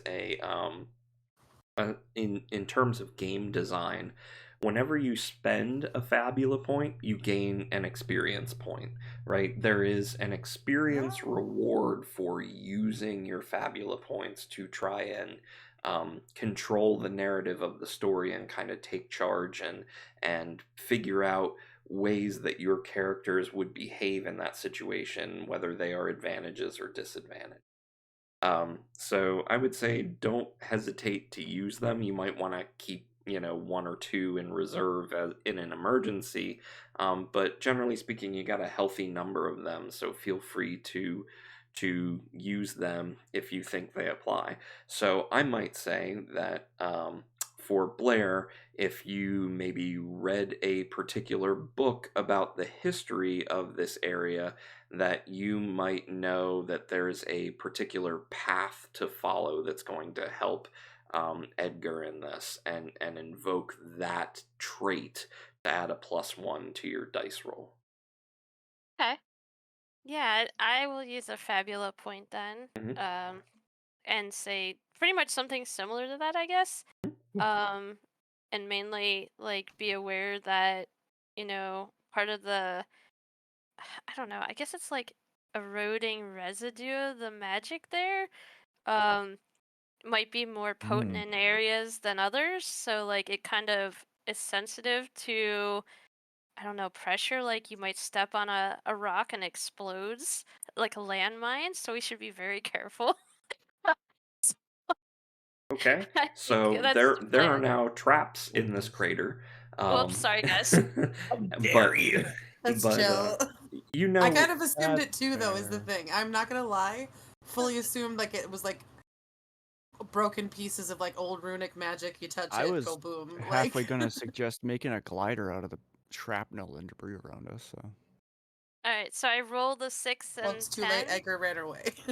yeah, Do I roll anything else with the Fabula point, or is it So just you're those? just going to use your origin of being from Denova and having some inherent knowledge of this place from the history of your location to add a +1 to your dice roll. So you still roll it the same and just add one and let me know All what right, the here I outcome go. of it is. Let's see. Oh, got a 5 on the D6 and a 2 on the D10. So it's an 8. ooh, Okay. Ooh. So maybe you, and I guess this is my mistake. You you might even want to hang on to that Fabula point, right? And only use it if you need to boost your score, type kind of thing, right? So So you could do it after you know you fail. right, exactly. Okay. So that is something to keep in mind. I was more thinking about possibilities and trying to get you excited about it and knowing what you can and can't do, but knowing whether it is worth it to invoke that or not is another thing. So let's say in this case that you didn't use it because it didn't really help you out, right? It didn't Okay. you did not have enough knowledge to convey to Edgar, about this. So you have some. It just didn't help in this situation. Sucks. Yeah, so as I see Edgar running towards some, like, be careful. Okay. He turns around and he says, don't worry, I'm used to explosions, and gives you a thumbs up with his metal arm. Oh God. Let's go. Blair's Levine gives a eyes very just somber train to thumbs that up. arm. Like, oh my God. It glistens with the purple glow of the area. Let's go with Levine next. So, Levine, I would say it's perfectly probable that maybe you're using part of the wreckage to assist you in maybe gliding or sliding or surfing down, the edge of this crater. And if Right. that's something that you want Like a to, skater boy. yeah, that you might want to say So, that you what if suggest to Edgar, that's something you could do. Sorry, Edgar already said, "See you later, boy." So maybe the thing to do here is to do the dice roll first, figure out if you need to add anything to it, and describe okay. how that bit of narrative information influenced your roll, right? Yeah. One thing I was gonna ask you about the bonds. Mhm. How many characters are we allowed to add right now? Is it just one So we're just for doing that? one, but I would Okay. say I'll double check. things that you can do, you can use. I believe I have the book here. I can look it up if I need to, but I think you are allowed to use Fabula points in between scenes to create additional bonds, one in between each kind of thing.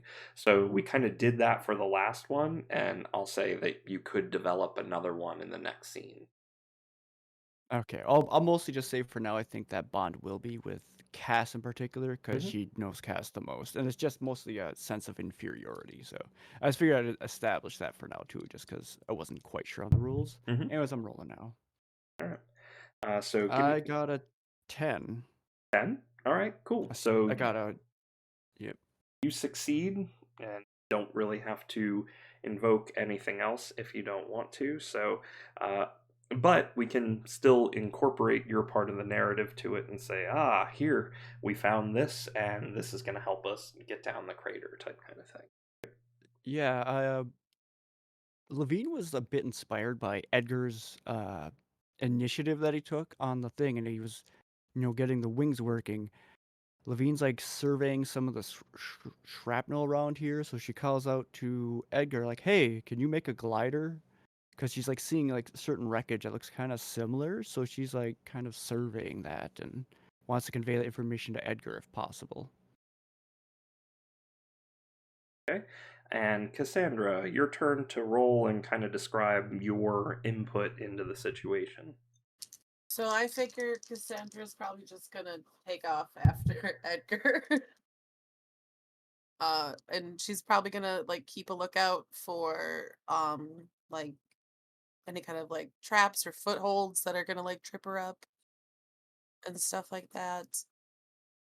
And then can we only invoke a trait, or can we invoke a trait like a trait or a bond, or can we invoke both? So you can invoke a trait or a bond with a Fabula point if you want to Mm-hmm. influence your roll or re-roll. Okay. I'm rereading the stuff here, and your bonds specifically will allow you to add. So Blair failed their check, Levine succeeded their check. If Levine has a bond with Edgar, they may invoke that bond to add an additional +1 to Edgar's group check later. So they're already getting +1 for the roll and might get an additional +1 from their bond without actually spending a Fabula point. So the Fabula points are influencing your own rolls using your traits or possibly your bonds in this case. And after and separate from that, your bonds may, if you make a good case for it, right, to the game master, may allow you to add an additional +1 to it.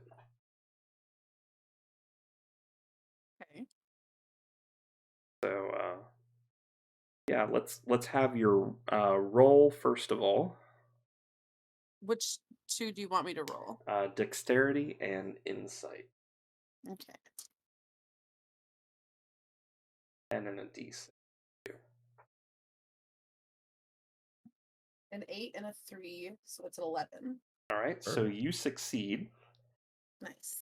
So at this point, just from our rolls, Edgar is going to have a +2 to their difficulty roll in navigating down to where this light is emanating from. Does anyone have a bond towards Edgar that is going to add anything further? I think I wrote down that Cassandra feels affection for Edgar. I think she probably sees him as like kind of a kid to a point. And like a very adventurous kid, so Kind of like a she little feels brother, a yeah, sibling. and like she just feels a slight affection for that, like yeah, like a little brother, but like it's there kind of thing. So I think I'll invoke that one. Okay, so now we're going to have Edgar do the overall check for everyone to get down there. You are going to roll your dexterity and insight, and you're going to get a +3 bonus to that roll. All right, let's get her done. That is a 7 and a 3. All right, so That's 10 on my end. plus Plus a 3. 3, so 13. So you succeed in the check. Yeah.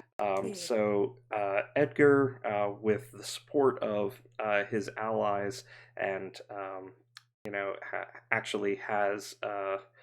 So Levine helps Edgar find a couple of expedient ways to get down there, a couple of safe ways, and Cassandra is looking out a little bit extra for Edgar. In fact, when Edgar just kind of nopes out of there and just kind of goes down, Cassandra's the first one that notices immediately that Edgar is missing. And while you folks are still trying to figure out who's the leader of this expedition, Cassandra stops abruptly and immediately follows down Edgar and helps them avoid one of these arcane mines that are down there.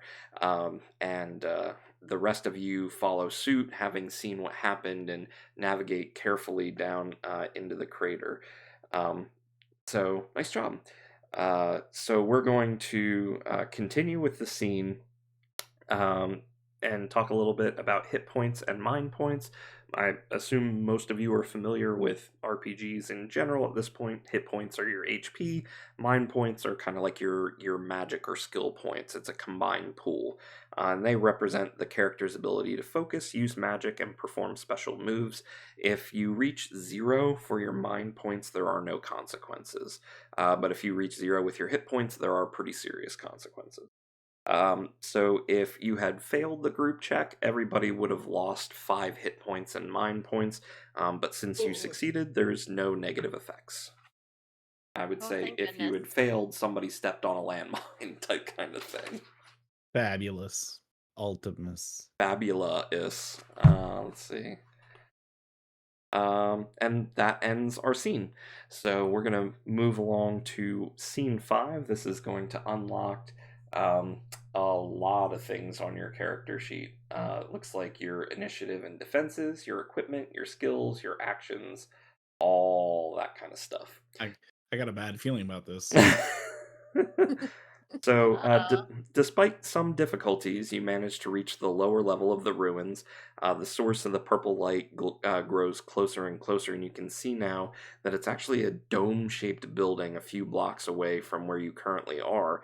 Strewn amidst the rubble, you notice the remains of several Elonian Magitech soldiers. Some of them are lying motionless on the ground with no apparent locomotion of any kind.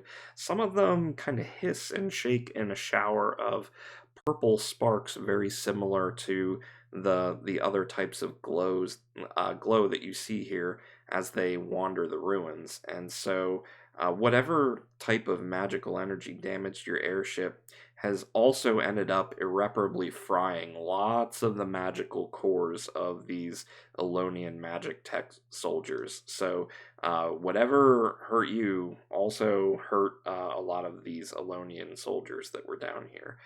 Suddenly, you see a small, cloaked individual sprinting towards you at full speed, and they're being chased by a one-eyed, winged monster. She screams out to you, "Please help! I'm no warrior.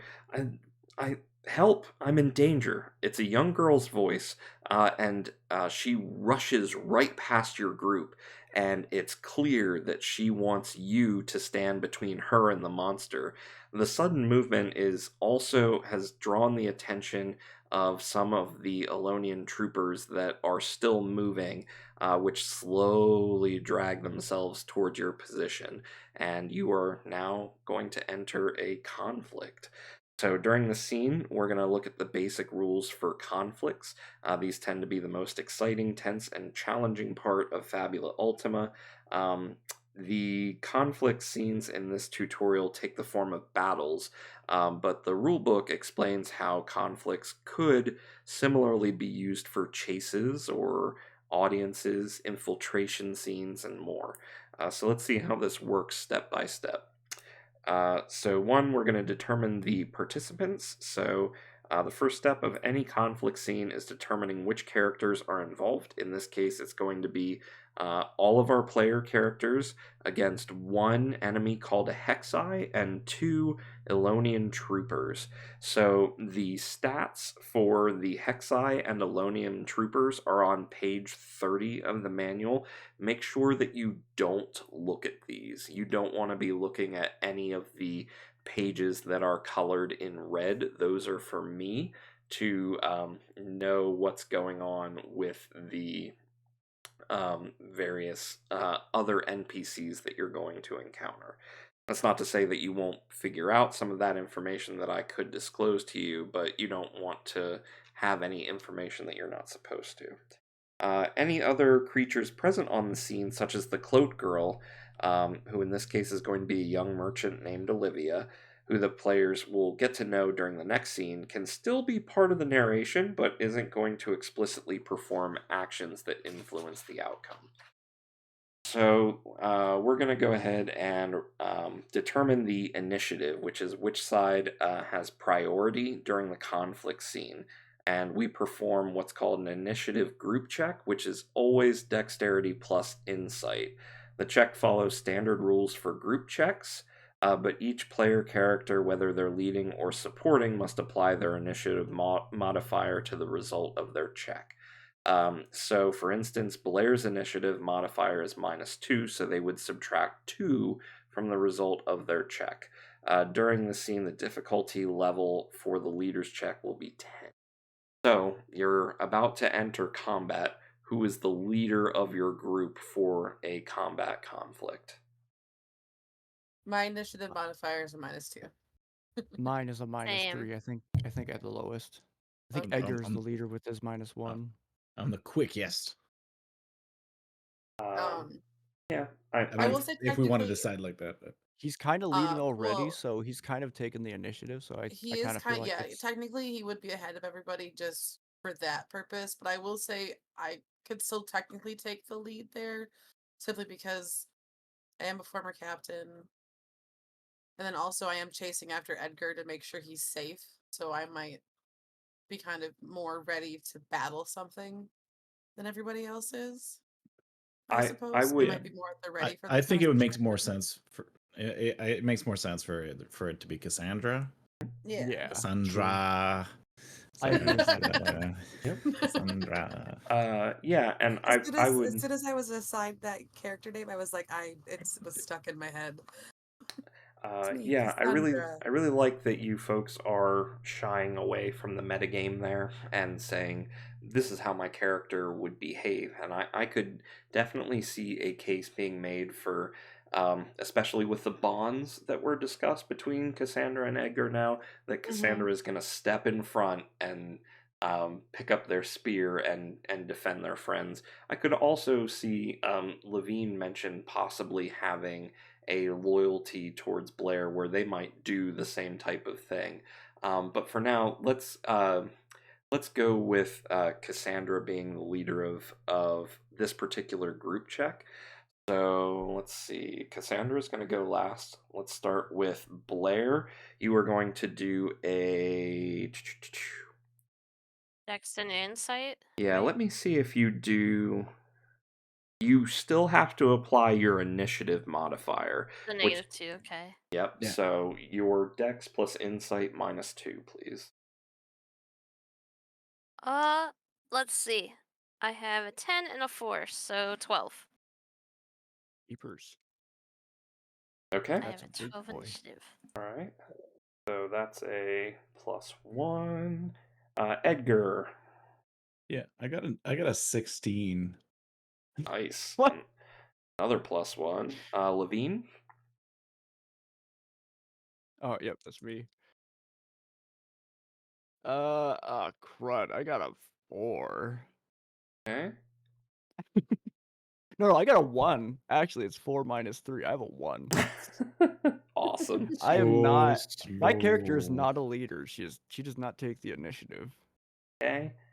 Anybody have anything else to add before we do the group check? I mean, I could do a +1, but I don't think it's to be like competitive with Cassandra. But I don't think it's worth right now. It's up to you. I mean, It adds I'd a get a +1 to my roll, not Right. yours. So currently you're Right. looking at a +2 to Cassandra's roll for the group check. Oh. So wait, it doesn't matter. It almost doesn't matter what my role is. well, You I mean, didn't yes and add no. So anything if you to it. succeed, you give them a +1. If Mhm. you fail, you give them nothing. If No, yeah, if that's my point. I got a 1 right now. If I added a, like, if I were to use a Fabula point, I would. to I don't know what yourself, that there would would be nothing. Yeah, Yeah. but if you have a bond with Cassandra, Yeah. I mean, yeah, then that you would. That's could. what I could do, just because she's the character at this point. Like, I don't necessarily want to lead, but I definitely have the sensation, like a sense of inferiority to her, because she feels like a leader, and so there's a certain part of me that just wants to compete with that. So I think she would be there, pushing herself to push Cassandra too. So Okay. I could use that. So let's Yeah. say, Yeah, if despite it's that valid. failure, the bond is still a +1 on Cassandra's roll, due to that bond. So, I would say, Cassandra, you're gonna roll your dexterity plus initiative die with a +3 from your supporting characters, and probably a +1 from your bond to Edgar as well, because you're stepping up because you want to protect Edgar. So with the -2, it'd be a +2 to my dice Overall, roll. yeah. Mm. And for the initiative dice, is that the D20? It's Dex and Insight. Dex and Insight. Sorry. about Yeah, that. sorry, you said Dex and Initiative, Oh, yeah. Sinus, but Oh, I sorry. think you Yeah, mean Dex and Insight. 7 and a 6. That's 13 plus 2 is 15. Awesome. Perfect.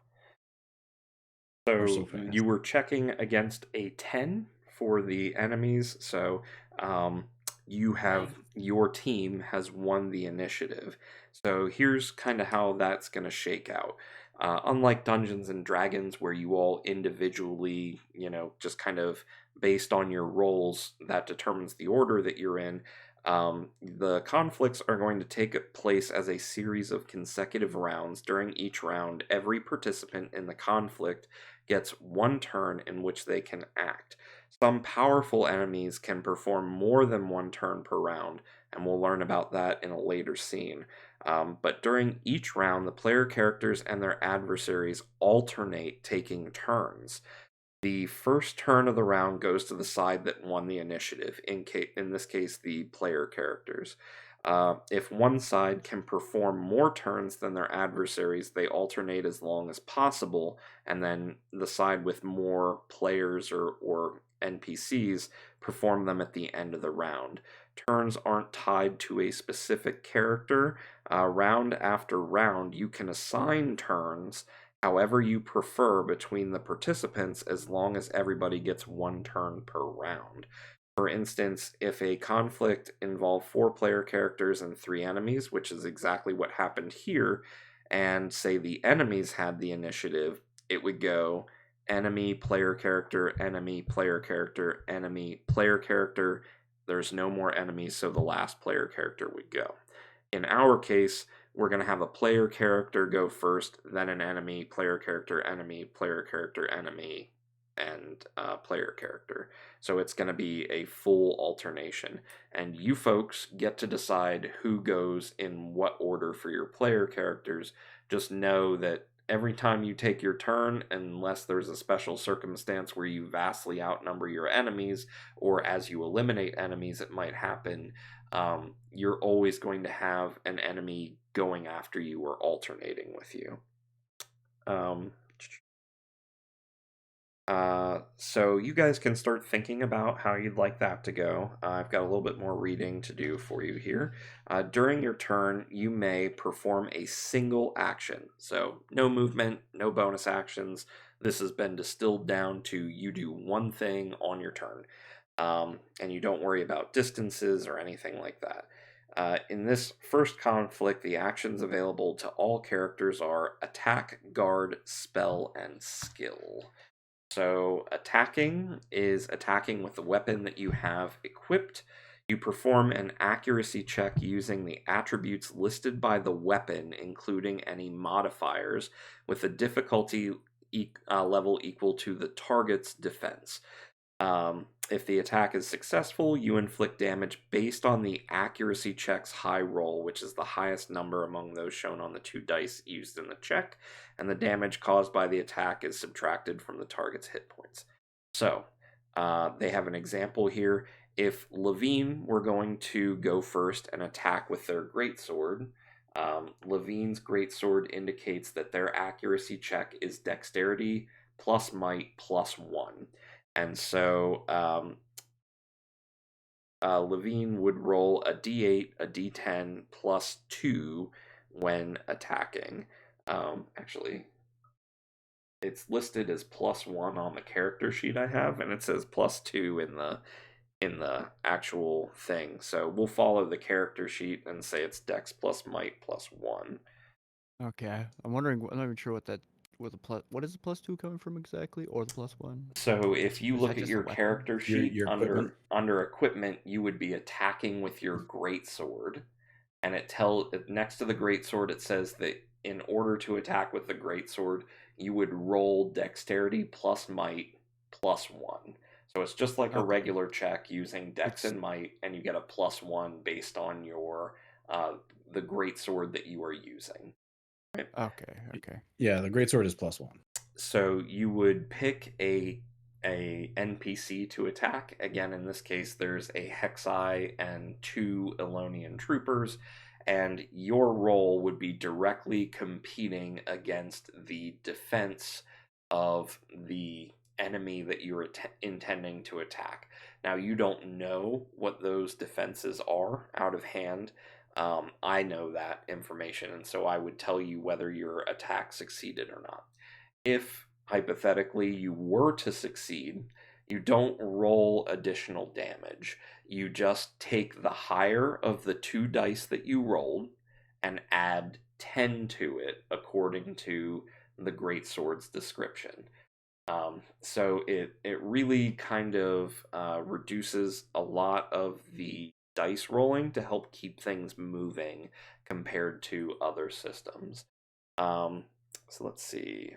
I think that's essentially how it goes. Sometimes an attack can target more than one creature at a time, such as using Edgar's barrage skill. In this case, you do one single accuracy check and compare it to the defense of each target to determine which creatures are hit and which creatures are missed. The damage and effects will be the same for each target that's hit by the attack. So that's essentially attacking. Is you look at the weapon that you have, you roll the dice that it tells you to, I tell you whether it hits or not, and then we calculate damage based on the damage that's listed with the weapon. Can I ask a question quick Yep. in relevance to the situation? So that one-eyed winged monster is flying, right? Um, Because That it's was got something I was wings. curious about. you I could kind of probably assumed it was infer flying. that from the description Yeah. that was given, but you don't Yeah. 100% know. Okay. I mean, if it's flying, I guess I we could mean, see if that it's it's flying. That's what I moving mean. and Like, not on the like ground, visually, it would be like my that's actually character something can I'm see curious it's about flying, too. right? Yeah. So when the conflict is over, I'd be happy to disclose how all Okay. of that worked, but I don't want to give that Okay. information away for now. Okay. Because I have a specific. Because like if I saw a winged creature, I feel like I would hit it with a soaring strike. Yep, I would say that that's a good instinct. Yeah. So I thought maybe because I was going to say I could go like maybe I could go first in the order since I was the leader, and then It I makes would do a sense. soaring strike on Yeah. like that the winged creature, and then kind of go from there.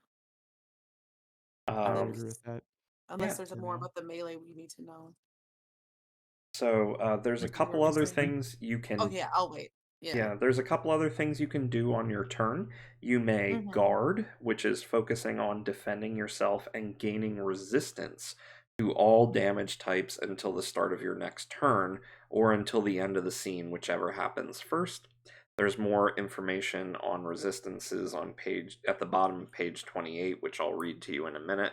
When you guard, you may decide to provide cover to another creature of your choice present on the scene. If you do, that creature cannot be targeted by melee attacks until the start of your next turn.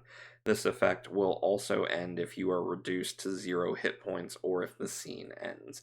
You cannot cover a creature that is already covering another creature, so you can't just do this big chain type kind of thing, essentially, is what that says.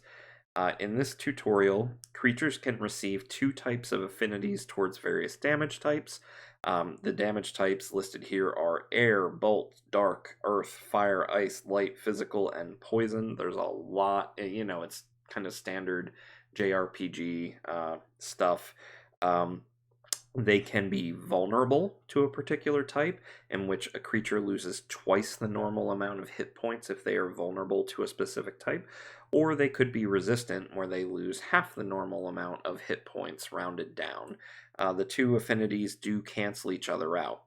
For example, if a creature is vulnerable to fire, performs the guard action, for instance, they will have a neutral affinity towards fire until the start of their next turn. So even something like the traditional trope is that mechanical enemies are usually vulnerable to lightning in those types of games. If they guard, it will be a neutral roll instead of taking double damage, is what that says. Let's see. So that's attack and guard. You may also cast a spell. You can cast one of the spells you know, spending the appropriate amount of mind points. Spells always list the type and maximum number of targets they can affect. If you use a spell on more than one target, the MP cost will increase proportionally. For instance, a single use of Blair's Lux spell can target up to 3 creatures simultaneously, but the cost is 10 mind points per target. Offensive spells function similarly to attacks. They require a magic check whose difficulty level is equal to the target's magic defense and deal damage based on the character's high roll. So it's essentially the same thing, just you follow what dice rolls are listed for the spell and you compare it to the magic defense of the creature. And then the damage is calculated still using the high roll system. If an offensive spell has multiple targets, you perform a single magic check and compare it to the magic defense of all targets to determine which ones are hit and which are not. And then the damage effects are the same for all targets hit by the spell. Lastly, there is a skill. You may use a skill that requires an action to activate, such as Blair's Encourage or Levine's Shadow Strike. Some skills also require you to spend hit points or mind points. If a creature falls to 0 hit points during the scene, the consequences vary depending on whether the creature is a player or an NPC. So for NPCs, where this is going to happen the most, whoever gets the killing blow on it gets to describe what happens, and you can describe that as actually slaying the monster or having it flee or however you want to do it. It could eventually also have consequences depending on what your character is and how they interact with things that are slain. For player characters, if they fall to 0 hit points, they lose consciousness until the end of the scene and drop out of the conflict. They also receive 2 Fabula points. In the game, this is called surrendering. Your life is spared, but you lose the ability to influence the scene and might suffer additional narrative consequences, which we'll talk about in a later scene. Once all the characters fall to 0 hit points or all the enemies fall to 0 hit points, it ends. So that being said, I think you have enough information to figure out what to do, and I'll walk you through each thing that you want to do and give you feedback as we go. So here's something I wanted to suggest just a little bit. I wanted to possibly start by guarding Blair because I don't know what attacks these creatures might have. And I don't know if we should be concerned about that too, because Blair doesn't seem like she's super durable, so wasn't sure how everyone else feels about that, but I feel like trying to protect her You want to during the go first. first? Yeah, a little bit, but I just at least wanted to suggest. I don't know if it's a good idea, but I can at least kind of Seems wait as and good as see. any. I'm fine with that. down. That's Okay. fine. So Levine is going to get in front of. I'll go second then. It'll be Yeah, like I it'll figured be that. you. Well, we can figure it Monster. out after we see what the enemies Yeah, do, right? We don't have that's to pick valid right too. now. That's true. Yeah, so Okay. I'm going to get in front of Blair, say, get back, get my greatsword kind of like propped up high so I can block with it. And yeah, and I'm just gonna guard for this round, see what happens. Okay. Sorry, I have some notes for me to read here. Okay. And Blair is stepping back as instructed. Figure if we can keep her safe for spell cast, and it's more ideal in the I long suppose run. you would be quite used to like somebody stepping in front of you with a sword and being like, "Step back." Yeah, pretty normal. This is normal. This is like every day. All right. So Levine takes the guard action covering Blair. The Hexai will now take its turn here.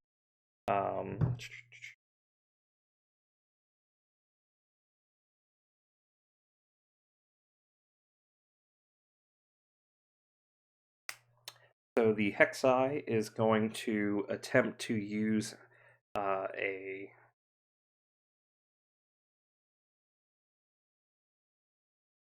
Sorry, I'm new to this, and I need to roll dice for the first time.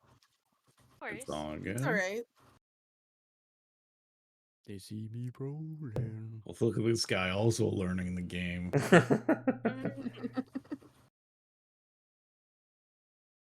So the Hexai is attempting to cast a spell against Levine. It rolled an 8 versus Levine's magic defense. That's a 7. It succeeds. Okay. So the Hexai spends 10 mind points to cast the spell Shadow Wings. You suffer high roll plus 10 dark damage and suffer the shaken effect. So you are going to take Assuming you have no resistance or vulnerabilities to dark damage, you take 15 points of damage and are shaken. Ooh. Okay, I guess the only resistance I would have would be my guard. Oh, right. So would So you'll take Yep. half of that rounded down.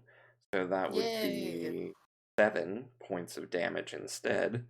But you Nice. still suffer shaken, which shrinks your willpower die by 1 size. Could be worse. You could have been stirred. Ooh. Okay, next player action. Who wants to go next then?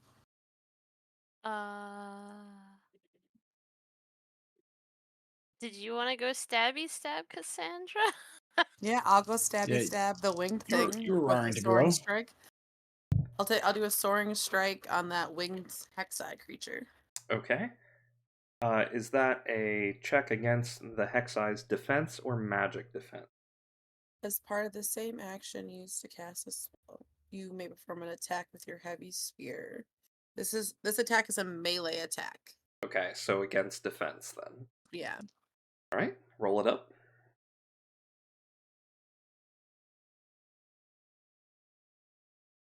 Next might, yeah. 7 plus 6 is a 13, plus 1 is 14. Okay, that succeeds. What does HR plus 12 physical damage mean? So you rolled 2 dice, so the Mhm. highest of the 2 plus 10 So this, plus so 1. 7. So it'd be, but mine's plus 12, so it'd be Yeah. the 19. So 19. 19. It does say, but it may target flying and You cut out there. Oh, did we lose Dragon? to die. Uh-oh. Oh, Oh, we're Hello? still good. Yep. Can you hear hello. me? Oh, there you Okay. are. Yeah. Sorry, must have cut out a little bit. So I was looking because it says that it may target, it's a melee attack, but it may target flying enemies and will deal 5 additional damage to the flying enemy. So your high roll plus everything else was 19, correct? That's So 24. 7 plus 12 is 19, plus the 5 is 24. Okay. So I will say you do definitely inflict 24 points of damage. Okay. And you may infer what information you would like from that. Let's see. It's now the first Elonian trooper's turn.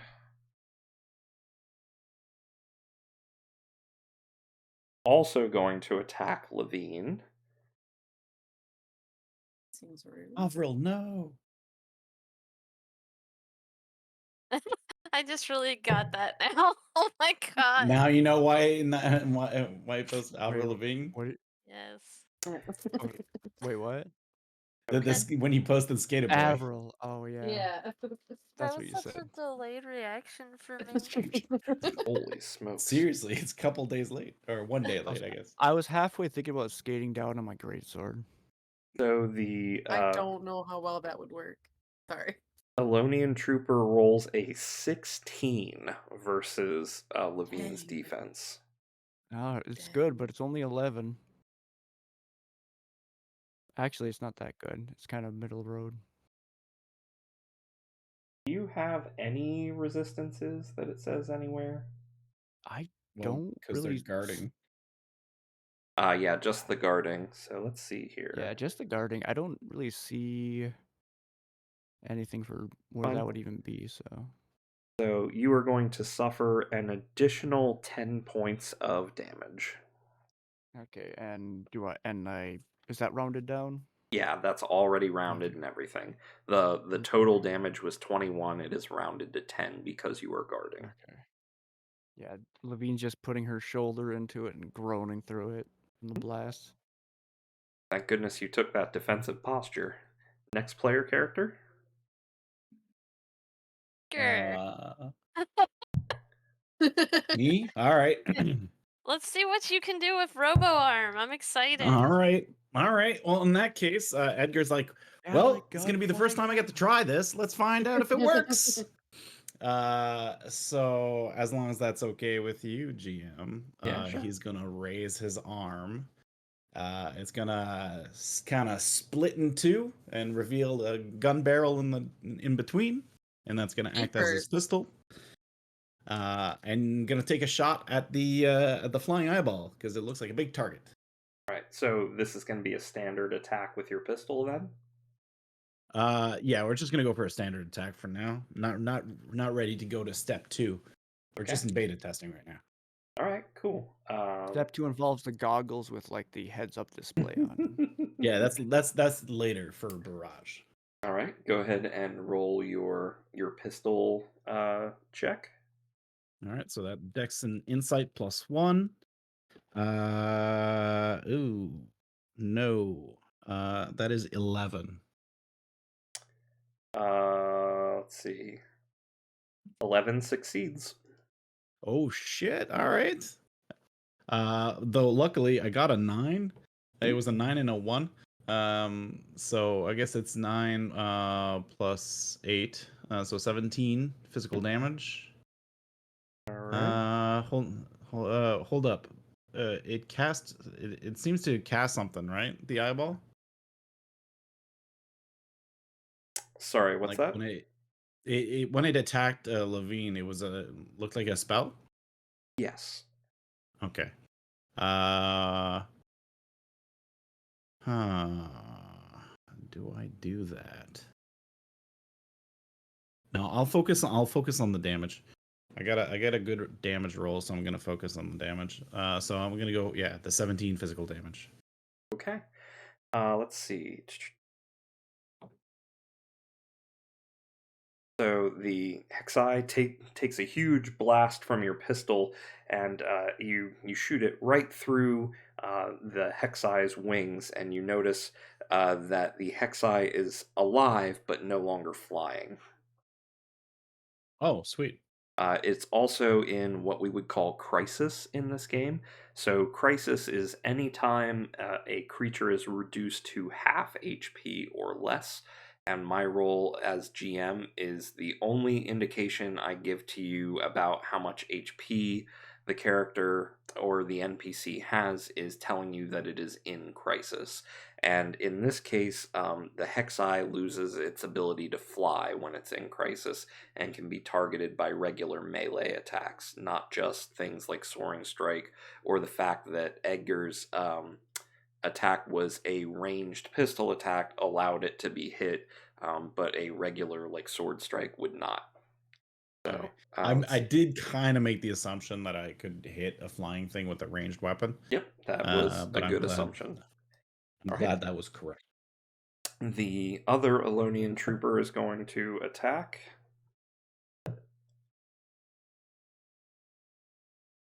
And it sees that the Hexai is now very wounded and turns its attention to what it perceives to be a threat, which is Edgar. And it is going to go ahead and roll these two, I think. I'll you see his arm close up again into a fist, and a little presses Thumbs a up. rune on it, and a shield comes up. Ready to. That's awesome. The Elonian trooper rolls a 15 versus Edgar's defense. Unfortunately, still too much for him, so it definitely hits. Okay. So, I'm wondering, can I do protect on him quick? No, you're No, because committed that's for the round to Dang. Blair Dang. until your next turn, I believe it is. So if you go at the bottom of the order next round, it's still there as long as you go. Okay. more specifically. It's still locked until scene 8, or for this tutorial. You don't have access to protect. Oh, okay. That's what I was wondering too, like when that's a thing. So, okay. So That's like a spell, right? It looks like it's just kind of an interrupt where, Okay. yeah, if somebody takes damage, you can take okay, damage cool. for them. Like a Anyways. reaction almost. Yeah, Yeah, exactly. that's why I was curious what it is. But you don't have access to that yet. Yeah, that's fair. So I don't need to worry about it. All right, so it doesn't appear that Edgar has any specific resistances to the Elonian troopers' damage, so Edgar takes 19 points of damage. Ooh, so Ooh. Jeepers. that I is might a have to protect him solid next. hit. All right, and I think all we have left is Blair's turn. Okay, so I just saw Edgar got smacked. Levine's been getting smacked. Which of them looks very injured to me? You would have to ask them. I'm not running their character sheets. Right. Well, Uh, that's why I'm Levine saying it kind of is out loud. Levine is slightly winded. She's giving you a thumbs up, like she's okay at the moment. I look at Edgar. I mean, Edgar always gives a thumbs up. You're not sure if it's because his arm is malfunctioning now after taking quite a bit of damage, but he doesn't His seem to thumb be is in kind of crisis his yet. thumb is hanging upside down on like a few wires. Okay, yeah. Blair's giving that like puffed cheek, frowny face because it's like you both gave me thumbs up. This wasn't what I wanted out of this. So, um, she's just gonna like position herself to kind of look at Edgar and like use her encourage skill. So I use 5 mind points to help him regain 10 hit points, and then you choose either dexterity, insight, might, or willpower to use the chosen attribute as being 1 die size higher. So Edgar, I guess you would pick that. It Awesome. says up to a maximum size of D12 until the start of your next turn or until the end of the scene, whichever happens first. Yeah. I'll probably make that my dex. Okay. Go up to a D12. So Edgar, add 10 to your hit points. Blair, subtract 5 from your mind points. And go ahead and that's it. There's no actual check required by that. And that's the end of the first round. Since you folks won the initiative, you begin the next round again. Got it. And I try to run up and just smash that hex eye now that I see that's downed.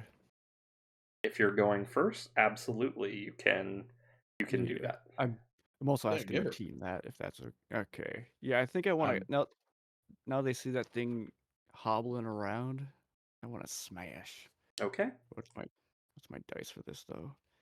D10, D8. Yeah, you can go first if you want to. That's fine. Yeah. I got a 13, 14 for my attack on it. Sorry, what'd you say? I got a 14 for my attack against his defense, or their defense, I should say. Succeeds. The robot. Okay, so that's 17 plus I'm going to use Shadow Strike, where I spend 5 hit points to perform, and you perform a normal attack with your greatsword, but this attack deals 6 additional damage, and all damage dealt by the attack becomes of the dark type. Okay. So that's... What was that math again? It was 7 plus 10, 17, 23 damage. Dark damage. Okay. Ooh. And she just bursts out and just sprints full speed at it and then clashes her greatsword down on top of it. Okay. The Hexai is Fuming defeated. dark You energy. get to choose how you would like that to resolve. She just smashes a kind of like a divide into the stone as it just splits him, and like the pieces scatter to the sides, and like dark aura just fumes like from her feet and from the sword as she's like gritting her teeth and kind of groaning like very quietly. Awesome. And yeah, the pieces are scattered. So it sounds like Levine has seen their opening with the Hexai having been fallen, and seeing that Blair is safe, takes and uses that moment to their advantage and drives their greatsword fully the whole way through the Hexai, smashing and actually cleaving the rocks that are underneath the Hexai, leaving a crater, and the Hexai falls into actual pieces, and you see the pupil expand and the light inside the monster's eyes go out. Let's see. So, oh, that's interesting. So, normally I would use the Hexai's turn, but because the Hexai is defeated, I move an Elonian trooper up in the order. And this Elonian trooper sees a chance to attack Levine. I'm going to go ahead and it scores a 15 versus Levine's defense. That's a hit. Oh, goodness. They hit hard. And Or they hit. that deals 21 points of damage against Levine. Okay, Jeez. she takes that hit and lets out a heavy groan, like a heavy grunt. It did not feel good taking that brunt. All right, next player character. I'll Oh, go ahead. Levine! She kind Go of gives a for it. little more shaky thumbs up. Oh my god. All the thumbs up. Go for it, Cassandra. Okay. So I'm going to just do a normal attack on one of the soldiers that came up. Okay.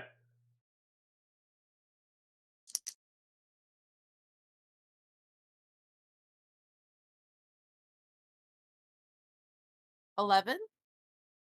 11 succeeds. Nice.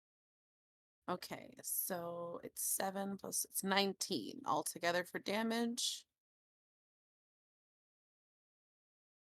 Yeah, so 19 points of damage, and that's all I got. All right. And for the sake of clarity, I'm going to go ahead and say that you attacked the Elonian trooper that just attacked Levine. Yes, sorry. Nope, that's okay. And I'll do my best to try and keep those separate because I don't have a physical sheet to put in front of you to help keep track of that. So it is now the remaining Elonian trooper's turn. I'll go Tinky, but I can hear everything, so, BRB. All right, just as long as we don't hear everything. No worries. So the remaining Elonian trooper sees an opening now that Levine has attacked and is going to try and attack Blair. How dare. You're going down, Blair. No! It is a 16 versus Blair's defense. That meets, obviously. I stink. And so you suffer 20 points of damage. Owie! All right, next player character. If you don't mind, I'd like to go next. Go for it. Because I think if you go first, then I lose that bonus he gave me. No, go for it, So, please. So I'm like, well, that first test works. Second test brings down his goggles, and you can hear little AI acquiring target, and it will unleash a barrage on the two dudes. All right. What would you say they were? They were Elonian Troopers, yeah, or soldiers. Soldiers. So are they people? They are not people. I can Okay. well, I think normally we wouldn't give you this information, but I think this is just flavor text here for the most part. This is the damaged shell of a Magitech soldier created and programmed by the Elonian Empire. It has been irreparably overloaded by the arcane energy rising from the crater. It swings its electrified halberd at whoever is in range. Oh my. Okay. So then, yeah. Okay. So that's the soldiers, the robots they were talking about in my thing. Okay. So I will try to attack. That is a 9. Okay. That's versus defense. Versus defense. Yeah. Okay. And you are attacking multiple targets here. Yes. It says perform a single accuracy check and compared to the defense of both targets. Okay. Both succeed. Okay. So then the damage would be the effects of the attack are the same for each target. So they would take 6 plus 8, so 14 damage. Nice. Yeah.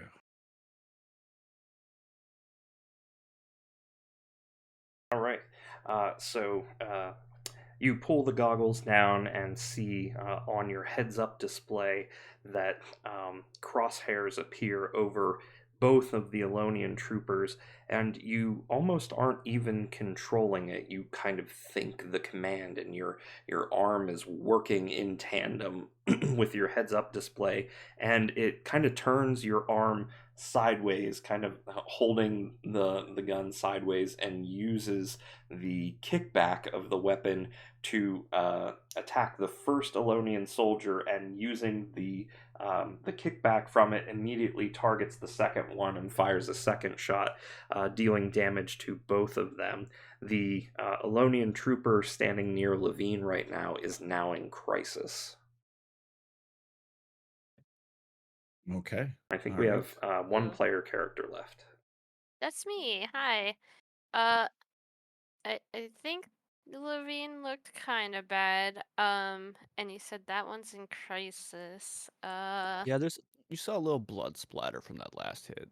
It's Okay. You know rebounding what? off her armor, but she's feeling pretty hurt now. I'm gonna do that encourage thing. I'm gonna burn more of my mind points to make you feel better. So take 10 HP and choose your attribute that you'll get 1 die size higher. So Dex, Insight, Might, or Willpower. Can we do a D12? It Yep. says up to a maximum size of D12. Okay, just curious. I might not use that, but yeah. I think I'll probably do it on my dex though, so my dex and might are equal. Well, no, actually, let's do it on my yeah. Let's crank that guy up. Let's crank it. Okay. Can't use it for until the next turn, but All right, that ends the second round. So we're now starting the third round when the player characters have initiative again.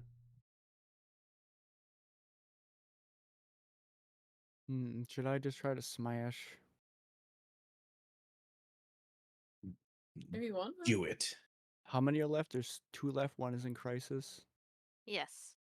Okay, I'm gonna smash the one that's in front of me that's in crisis. I got the like pang in my gut too when I saw Levine get hit, but then she's healing me, so then it's like that pang's getting bigger. So like I'm gonna try to get this pang on top of this guy. You are Levine. Yeah, when you saw I Blair get mean hit. Blair, when I got Blair get hit, because I was like Levine got protecting hit her. so hard they had a out of body experience. I See a was very double. confused. You see a double Levine. All right, go ahead One's and Admiral, right? Okay, that's a 19 to hit. okay, 19 hits. Okay, 12 plus 10. That's 22 damage on this thing. Nice. All right, so the Elonian trooper is still somehow standing, but it's looking pretty rough, and it's going to go ahead and Oh. it's been knocked around pretty hard by Levine. It's gonna with the whatever might is left in it, try to attack Edgar, seeing an opportunity. So let's see. Dang, that thing took a hit. That is a 6 against Edgar's defense. 6 definitely misses. Okay. Its targeting systems are so damaged now that so it just is an absolutely clean miss versus Edgar. It's wide open. Next player character. I will go for the one that's in crisis by Levine since it's already weakened. Okay. So everyone's cool with me going next again. Yeah, go for it. I think we've fallen into kind of a our order here.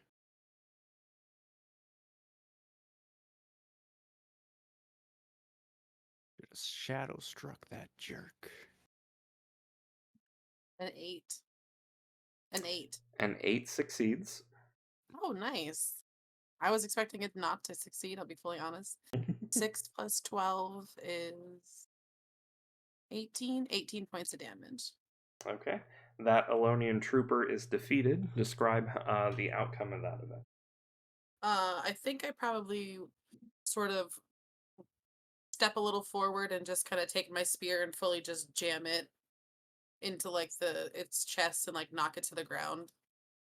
All right, so Cassandra sees the moment and seeing that it's going after Edgar, makes a powerful, straightforward jabbing thrust, dead center against the Elonian trooper, and pierces it cleanly through and sees the last of the energy of the Elonian soldier finally escape, and just gives it a great big kick off of the end of her spear and readies herself for the next attack.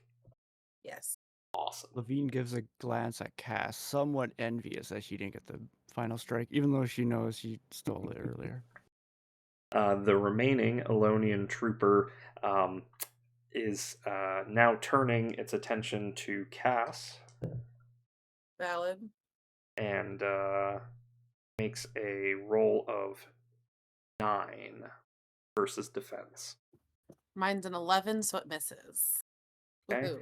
Woohoo. The the Elonian They're trooper messing people up already, so is going for what it thinks is going to be an advantageous strike, but it has miscalculated um, the strength of Cassandra's and precision of Cassandra's attack, and actually trips over the defeated Elonian trooper and causes it to miss Cassandra cleanly. Next player character. Is it Edgar? I guess it can be me. Do it, Edgar. Good. All right. Well, I guess Edgar's going to be kind of like circling around, like we'll run from like behind Cassandra and circle around the enemy and take a shot at it as he's circling. That is 9, 10 to hit. 10 succeeds. And I was an idiot and I picked up my dice, but that was a 7. So 15 damage. All right. You circle around behind Cassandra and line up your shot. But unfortunately, Cassandra is a little bit in the way, so you don't get quite as good of a shot or as deadly of a shot as you would like. And it pierces a non-essential part of the Elonian trooper. You know that there are more vital areas that you would have liked to have damaged, but this one, unfortunately, does not do as much damage as you would. And I It think was calculated because I want to keep the good systems intact for research later. And I think we have Blair left still. Yeah. Go ahead. Yes. Get in on this, Blair. How and is this one in crisis? It is not in crisis currently. Oh, dang it. Alright. I've decided I'm done with this. I'm gonna kind of put my hands together to do a spell, and I'm gonna use Lux. So let's see here. Each target hit by the spell suffers HR plus 15 light damage. I have to use the insight and willpower. Okay. So I need 2d8s. Oh gosh. There's 1. Here's 2. Okay. Rolling. Okay, so we got a 6 on one and 2 on the other. What's your insight? So, it's I rolled a 2d8s. I'm dumb. It was a d10.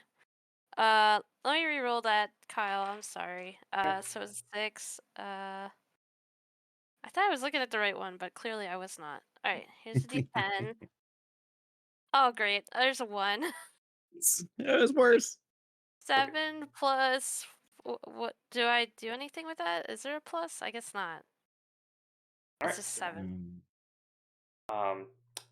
So that is a failure, Yeah, that's a massive failure. and unfortunately, I mean, you're just kind of. Oh, sorry. Go ahead. oh no, I was gonna say I mean, it's not as bad as what I did earlier, so it's okay. That's true. I go to I use my spell, and I don't know, I guess the Alonian soldier kind of goes haywire in a certain way that makes it dodge, and I'm just like, yeah, you know what? You guys are better at this than me. And I would just point out and remind everyone in general that you can spend Fabula points to re-roll one or both dice if you Oh, wanted Oh, to. there you yes, go. yes. Okay. I believe in us.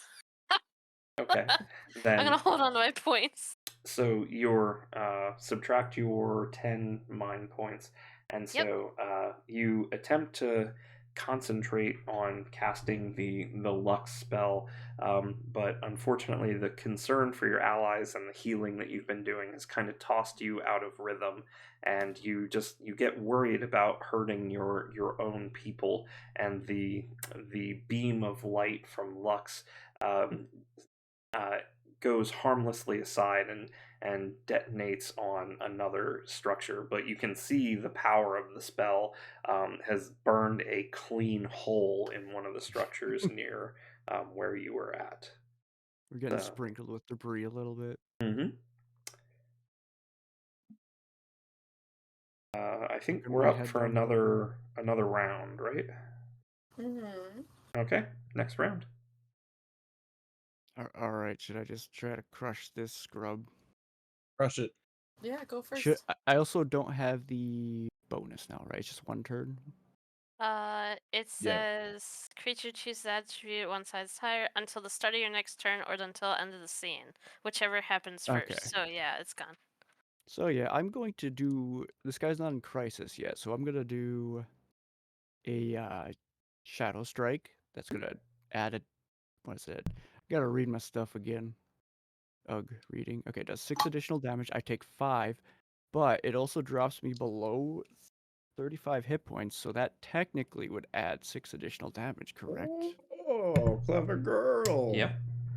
I'm just putting full bore into this, and hopefully everything turns out. You got some of that Yeah. Dark Knight vibes over there. 614 on the attack there. Succeeds. Oh, 14 plus 1, 15. Okay, succeeds. So that's 8 plus 10, 18 plus 6. That's 30 damage with that. Jeez. Holy smokes. Okay. So Got Angie. you focus your dark powers and feel you sacrifice some of your vitality to actually damage yourself a little bit in order to um, uh, drive your strike even more deadly and attempt to crush this Alonian trooper in one strike. You do definitely put it into crisis, but it is somehow still just barely on its feet. I was really The trying to show Alon- off in front of Cassandra too, but also because I was hurting the other ones. But also Cassandra. Cassandra. Sandra. the Definitely murdered her husband. Definitely did. the Alonian trooper, sensing that its end is near, sees that Blair is unsure of themselves and makes a desperate attack against it. Let's see, and rolls an 8 versus defense. It misses miraculously. Barely. 1 Yeah. point under. Okay, it's just far too damaged, and it comes close. You can actually see a couple of Blair's hairs have been split. This was a narrow miss. next player character. What about Me. the? Unless you Yeah. want to go. Nah. Okay. Finish it. We're in a competition over here. The competition dang. Cass doesn't know she's in. Trying to get the head count. 6. Blair, steal the kill. That's just- A 6 versus defense. Yeah, 6 versus defense. That's a miss. Yeah. Okay. Next player character. Blair, you want to steal the kill? no, I can't Blair, hit steal the Edgar. kill. No, Edgar, help! Sandra's moving like water, and I'm just like a inferno. I shout at Edgar to help me. All right, fine. And Help! Edgar's gonna take a shot at it. That is a 10, 11 to hit, That hits. and that's going to be a 14 damage. Okay. How do you want to do this? So I'm gonna go right up to it, and I'm gonna say, it's not your fault. You didn't get to decide. While putting my hand on his face and then just letting the hand cannon blast. That's Oh, dark. man. That's deeply dark. Fiend's guilt just grew a little bit thinking about these robots having souls or something. All right. So congratulations. There ends the conflict. All of the NPCs have now been slain. Let's see. I'll be honest, I have no idea if they have souls or spirits or whatever, but you know, he sees the machine as right, a thing, as Yeah. as a being. Okay, interesting. So a couple of notes on this running this battle. So I'm supposed to tell you whenever adversaries spend mind points to cast a spell. So when the Okay. Hexai used its spell Shadow Wings, it did consume some mind points, and I think I remember saying that. I'm not sure. You did mention it, yeah. I think it was it wasn't much, like I don't know, 10. Or I Yep. might be thinking of the Lux spell or whatever. If you didn't mention it, I probably would have inferred it just because, like, it sounded like a spell. So, I was also supposed to on tell half of you it. whenever an enemy was down to half of its hit points or less. That was me notifying you that it was in crisis. Crisis, yeah. You were telling us, yes. yes.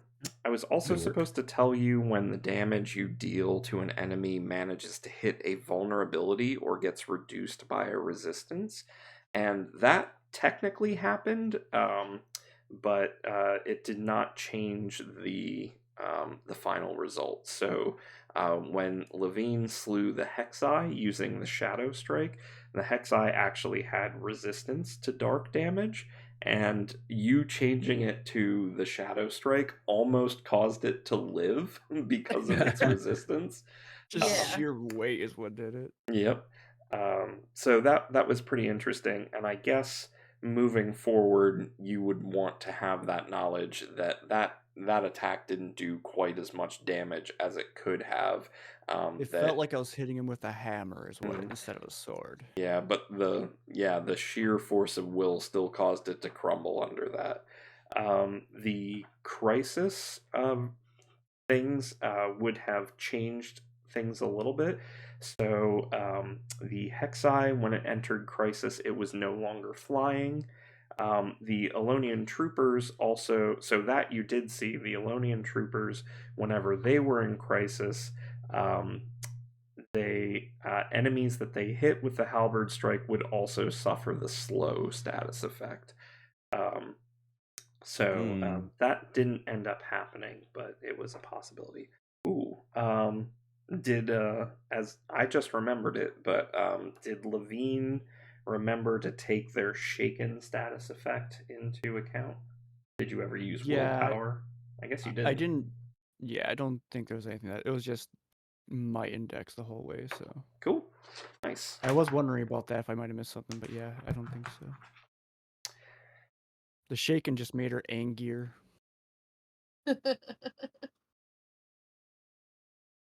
So, because your group has never played this game before, here are some useful tips that I probably should have given you before the battle, but I came to the NPCs first and forgot about it. Um, Blair's Encourage skill can temporarily increase a character's attribute, which can be useful to counterbalance a reduced die size caused by a status effect. Cassandra can use Soaring Strike to hit the flying Hexai and use Bone Crusher to sacrifice damage to inflict weak on Alonian troopers to reduce their ability to hit and deal damage. Edgar can use his pistol to hit the flying Hexai and then use Warning Shot to sacrifice damage and inflict slow, making it less accurate. Levine should use Shadow Strike to deal massive damage whenever possible, and if her hit points get too low, Blair can encourage to heal a bit and boost her dice for the next action. Yeah, I was thinking about using Warning Shot because I can apply Shaken or Slow or burn 20 mind points off the enemy. So that's why I asked if the Hexai had cast a spell. Because I was like, oh, maybe I'll do that. But I was doing like 19 points of physical damage with that roll, so I was like, I'll just take the physical damage. Yep. So that ends the conflict scene. Do you folks want to keep going or take a break? Okay. I can't stop, won't stop. I'm good to I'm keep good, going. yeah. If you need a break, though, we can pause for a minute. I think I would like to take one more break, but not just yet. Okay. So we Okay. have about 3 scenes yet to go. Most of them are going to be text heavy for a little bit and explaining mechanics, but hopefully not too long. So, Give me scene. 15 seconds then, and I'll be right back. Okay.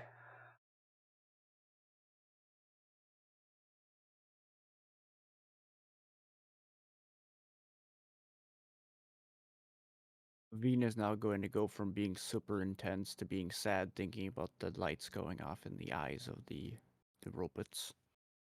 Right. Sad. I imagine that would be All right. a pretty ambivalent feeling for Levine, just because, yes, that definitely happened, but also, these are She saved someone. these are the soldiers that were partially responsible for the fall of Murica. So America. Murica, yep. The A is silent. America. Let's see. So this scene is called Olivia, and this would play differently depending on the outcome of the battle. If all the players were reduced to 0 hit points, the merchant would hurriedly rummage into her bag until she finds a yellow-colored stone, which she would break in half. The resulting blast would send the troops flying and scare away the Hexai, and then she would rush in to see if you folks were badly wounded. If all the enemies were reduced to 0 hit points, yay, the young merchant will emit a sigh of relief and approach the player characters. In both cases, any player character whose HP reached 0 during the previous scene would now regain consciousness with an amount of HP equal to half of their hit points rounded down. So, for instance, there, Edgar has a max of 40 hit points. He would have been revived with 20 if need be. All right. The little girl pulls back her hood, and 2 round ears emerge from her hair, similar to those of a bear.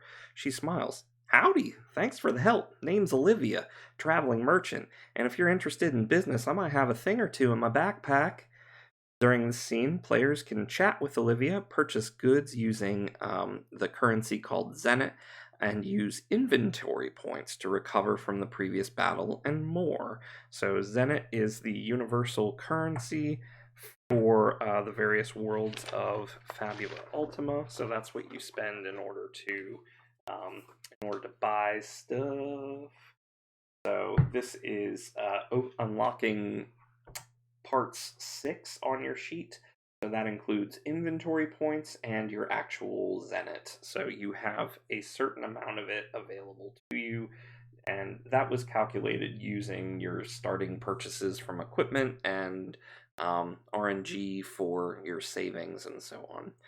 But let's talk about inventory points. Abbreviated IP are an abstraction of a player's bag of consumable items. So each character begins the game with maximum inventory points. which is listed on the sheet, and a character's current inventory points can never go above that maximum level. If a character's inventory points reach 0, there are no consequences. It can be spent to create a variety of consumable items and use them on the spot. In this tutorial, the characters have access to remedies, elixirs, and tonics, which are listed there. Note that different characters cannot combine their inventory points to create a consumable item. The item must come from a single pool of a person's inventory points. For instance, if Blair were down to 2 and Cassandra were down to 1, they may not combine their inventory points to create a remedy which costs 3. Inventory points can be recharged when you are inside a settlement or when you have access to a merchant, such as Olivia. Normally, the cost is about 10 zenith per inventory point, but the prices vary. All right. So I think my character might as well use 3 inventory points to heal her her damage that she took, get her back up to full. All right, so you folks can kind of freely manage that on your own and decide what to do and keep track of that on your inventory sheet. I apologize, I'm going to need to talk a little bit quieter. My son's having a little bit of trouble getting to sleep. Of course. That's all good. That's fair. Not a Um, problem. I don't know how do why I you? started talking quieter though. Maybe some. ASMR time. Thank you. How do we recharge MP? Is that only through elixirs, or like, do we get it back to resting, kind of like D&D? I think for the purposes of the tutorial, it's only going to be with elixirs, but I think you might be able to recharge it by resting at certain points as well, but I can't remember exactly how that works, and looking it up in the book would take a little bit of time. Okay. So essentially, like, I could get one of each thing and go to full and have no inventory left. Right. Why not? YOLO. Oh Okay. yeah, I also need to remove my status effect, so I have 1 inventory point left that I might want to talk to this merchant about in a moment. Mhm. I Um, also like how she was chased through the area and then it's like, hey, you want to do business? Thanks for saving me. Like, what? Yeah. Listen, it's clever. I like that she has a rock that could have just blew them to smithereens, but was like running away. I'm Yeah, sorry. It was an that is interesting great. choice. there But there is a it is note what it here. is. So you may freely interact with your surroundings, including Olivia or each other, and discuss what to do. But there's a note down here that says it only gets worse from here. Soon enough, the player characters will face the ultimate challenge of this tutorial. Because of this, we strongly suggest that everyone heals their character completely using remedies, elixirs, and tonics. Afterward, the group should take advantage of Olivia's presence and spend zenith to recharge inventory. Yeah, Oh yeah, because you're still Okay. shaking, So right? yeah, that's what I did heal that. I need to replenish my IP points now though. So I guess that's 10 zenith per inventory point, so it'd be 50 zenith for me. I could spend 3 inventory points to get the 10 NP back that I spent. And note that your inventory points are used on a creature, so you can use your inventory points to heal someone else in your party. Oh yeah. Does anybody I have 3 Mhm. more then that I could use to heal somebody else with if anybody needs it. Well, so uh yeah, I'm trying to think how can we get our bang for the buck here? Oh, I'm already Uh spending stuff, so I should probably slow down. I will tell you. So, since somebody asked how much zenith it costs to replenish inventory points, Olivia is very impressed and grateful to you for saving her life. So, she's going to give you a bit of a discount this time. It Oh, will be sweet. 5 zenith per inventory point instead of 10. Oh, there you go. I was gonna say I'm because gonna like we could be cheap and be like, hey, Blair, you can heal us with your MP, right? So, Yeah. and then you just drink elixirs to refill that. But And she says that I'm gonna just bend down and give her a hug. What? Olivia? Yeah, I'm gonna give Or Olivia a hug when she Oh. Aw. mentions the discount. Just slowly, just pat in my huge armor. My visor claps down on my face. But Weird, yeah, awkward night with there, that Olivia. price, I'll take a potion and an elixir, and then I'll refill the 6. What'd you say, Dragon? So an awkward night, lady. Yeah. All right, so I'm going to go ahead and say if you would like to purchase inventory points from Olivia, you know the cost of that. Just adjust your Zenit appropriately and your inventory points based on that. And you can ask me, Olivia, any questions that might be related to the narrative, and can also talk amongst during the scene. Yeah. Well, I mean, also wanna oh, go ahead. I was gonna. Is Olivia's a child younger? So, Right? Olivia is a girl that's part of the Panpun species, a lineage of humanoids with ursine ears. She's quite tiny, but is hauling a heavy backpack filled with a variety of tools and goods. So, like Cassandra, Olivia belongs to a humanoid species with animal traits. Fabula Ultima doesn't feature a list of standard species, so you can have your character possess whatever traits you would like. This doesn't have any impact on the character's abilities. So, yeah, I would say Olivia appears young, but thanks to her Panpun lineage, she's a little bit mature for her age. She grows a little bit more slowly and is definitely a little bit stronger than a typical humanoid. Alright, I'm gonna ask her what's she doing out here. It seems dangerous. So Olivia was recently in Murica, which is Levine's hometown. She was traveling to Denova through the woods, but decided to take a detour inside the crater to look for valuable items, being the merchant that she is. Upon hearing this, Levine will likely want to know more about Murica's situation. This is up for me to invent on the spot. Oh yeah, because it's under a different ruling, right? Is the Mhm. general idea. What's been going on in Murica? Well, Morica is oh, first of all, I think it's pronounced Armorica. I don't know. It's not been made very clear to me. But the Murica. what I Okay. have noticed is that it's everybody kind of feels the oppressive weight of the Elonians' presence there ever since the takeover, but they don't seem to be uh, ill treated. It's clear that Armorica is essential to um, Elonia's war operations, and so it's in their best interest to keep everybody working, but not necessarily happy. As long as nobody's stepping out of line, it doesn't seem like there's too much conflict. But she really couldn't make a good living as a shopkeeper there because everything goes to the war effort, and people aren't really willing to trade with her for fear of retribution from the Elonians. Okay, and I think Levine was somewhat hopeful that maybe she would hear a more joyous story, but realistically, she knew that probably wasn't gonna be the case. So she doesn't mention it out loud, but that's kind of the feeling she gets from that, and she kind of remains somber and silent to that. So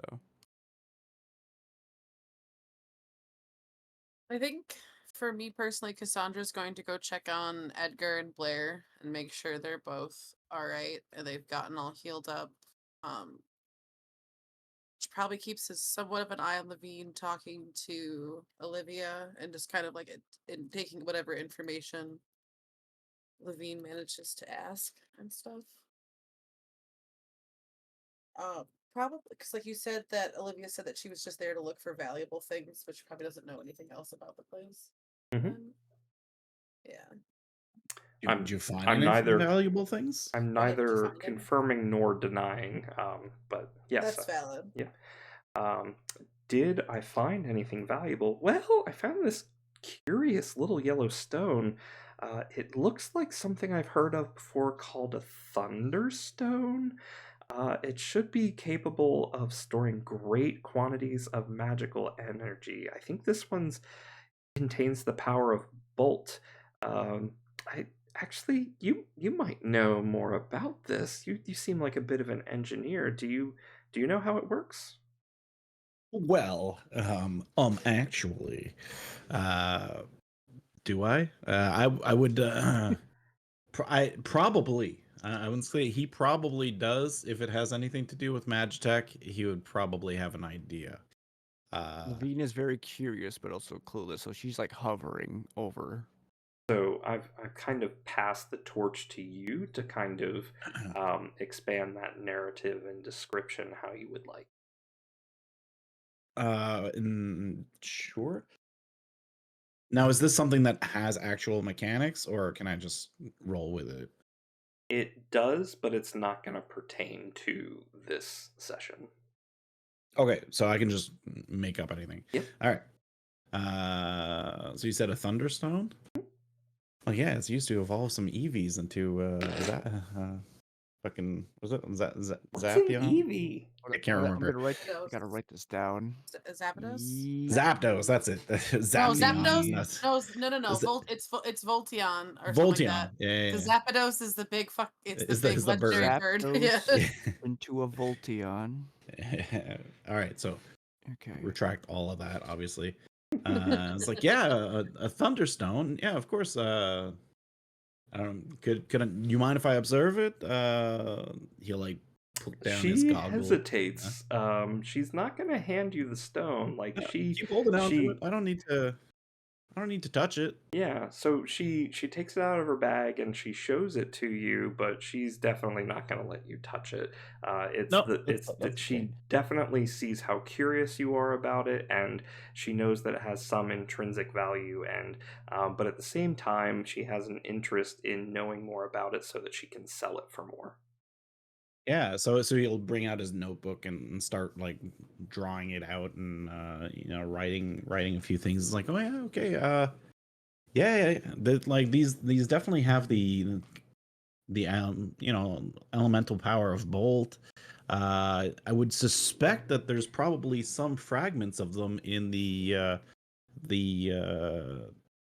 Magitech soldiers that we've just disassembled.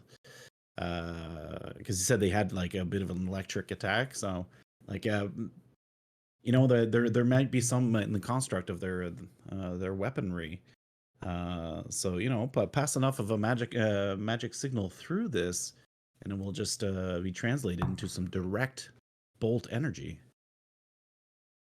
Wow, fascinating. This doesn't quite look like what the soldiers were using, but I do think I saw smaller versions of them in the halberds that the Elonian troopers were using. Thanks, this is great. It's good to know that this could really help me out in a pinch, but I also really hope I could sell it for a lot of money to somebody. It looks much bigger and stronger than what they have. Oh, Can I take one of absolutely. the It looks like it's more halberds? its unrefined state, so they can put that to use in whatever construct that they choose. Definitely more potent than what they use. Cool. Can I take one of the halberds by chance? Sorry, what's that? Can I take one of the halberds by chance? Let's see. So you folks examine the damaged troopers, and so the lifeless Elonian constructs were irreparably damaged by the same magical energy that struck the airship, along with the ones that you slew. So Levine, you recognize now that these are the same automatons that were used in the vanguard in the offensive against Armorica. Edgar takes a look, and unfortunately, the halberds are not salvageable, but you do find some Magitech parts worth about 400 Zenit, which you might be able to use for a future invention. And I'm going to go ahead and say that you collect the stones from the halberds. You're not sure you can use the power of bolt from them, but it definitely can't hurt to take those pieces off of the halberd. Each halberd. Okay, because All right. I was just thinking with my dark attack too, and so that was resistant. Having an alternative might have been nice. I'm going but to ask maybe Olivia okay. how much she wants for that thing that she has. Well, you definitely saved my life, and I really appreciate that. And I've done a lot that I can, replenishing your inventory. But this is my big ticket. This is my big ticket out of here to a better life. I think I I could sell it to you. I guess I could part with it just for you for a price of say 1,000 zenit. Wish there was an intimidation skill in this game. You Don't could do that. intimidate the poor girl. I mean, you have free Trying to reign. rip me off. Do you do I don't want to intimidate a child. What looks to be a child. Well, she's of the same species as you are, and you kind of get the impression that this is not, truly a child. It's probably the same age as Blair. Well, if it's not a child, I'm gonna be like, well, we could really use something to fight against these creatures. I could always agree to meet up with you and give it back to you once we're done using it.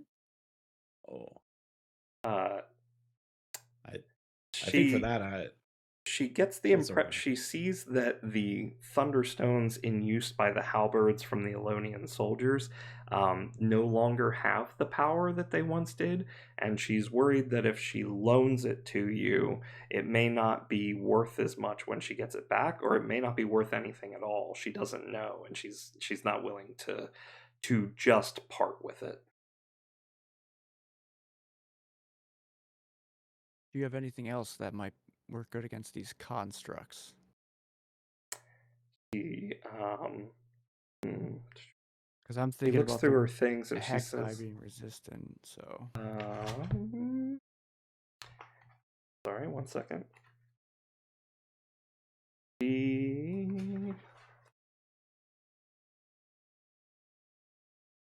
She doesn't have anything in her inventory specifically that is going to help you, but she does notice that those constructs were definitely more susceptible to physical damage than to magical damage, because they use the magic energy as their form of locomotion, and so they're a little bit more resistant to it. So you got some free information, but not really a tool that would help you in that situation. I'll go up to Cassandra and say, I mean, while I think the 1,000 zenith is probably a very good deal for that stone, we in its current stage, I don't think we could make any use of it. Okay. We'd have to refine it, and I just don't have the equipment here for it. So it's not helpful anyways? For our current, you don't think it's helpful for the current mission we're on? I mean, so I'm just making all this up, but unless GM tells me otherwise, So I will say no. I don't think it would. I don't think it would assist us. Alright. it could, but it's been made so prohibitively expensive that you're not going to be able to buy it outright. You're either going to have to commit an atrocity, or in order to. Okay. I'm not gonna kill anybody for a stone. Yeah. I'm not a Okay, murder in that hobo. case, it might, but Perhaps we could find more the stones of our own. the price that she's asking is a fair one. So Okay, that's valid. unless somebody has deep pockets, that's actually we- Cassandra. She's got the deepest. No, I don't. Cassandra. Glare at her. You do Well, I don't know. actually. I just picked up 400 zenith worth of stuff. You know what? That's fair. You could haggle. I will say though, I'll just shrug my shoulders and be like, well, we can always find our own magic stones and just sort of just go a different, like, just go somewhere else and be like, whatever. I'm definitely not upset about it. Yeah, Levine has no interest in that stone on its own, so. Yeah. I Alright. will say, too, for those like constructs and that hexi thing. Mhm. Did anybody look at the hexi and like search the hexi for any kind of stuff? I was very focused on the Magitech soldiers, so if somebody inspected the monster, that was not me. Kind of I'll split them inspect into the monster pieces, then. so. Okay. I feel like that's important Roll, just to kind of get a Cassandra, go ahead and roll for me 2 insight die. okie dokie.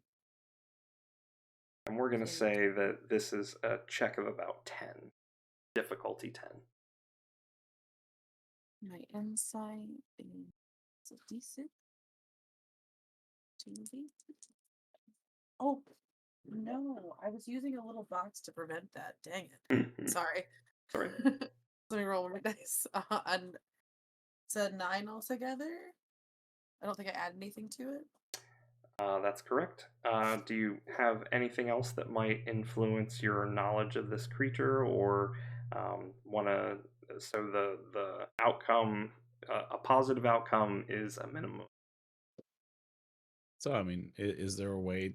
Because Good could she Could I spend. just add one simply of use the can I traits or bonds? can I use one of my Fabula points? You sure can. I'm gonna use one of my Fabula points to make it a 10 then. Because I'm at a 9. Mhm. But I So think you I'm gotta like, you gotta you gotta say which trait or bond you use to Yeah. oh, So I I would can't. justify Okay. that. you can either use it to invoke a trait or a bond to give you Okay. or your origin for a +1, or if you don't have anything that applies to this situation, you could use it to re-roll one or both of your die. Okay. I'm going to say that as a former like elite skywriter captain, like I studied monsters in like textbooks and stuff like that. To like not enough that I like memorized everything, but enough to where I maybe had like a vague starting point Mhm. to sort of observe this hexi creature, and then I'm going to spend my Fabula point to invoke that.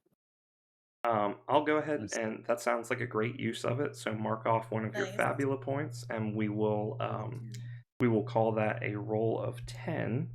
And so let me Awesome, tell thanks. you a little bit more about the hexi. I'm listening. Just trying to also find the dice that was needed on the way floor. So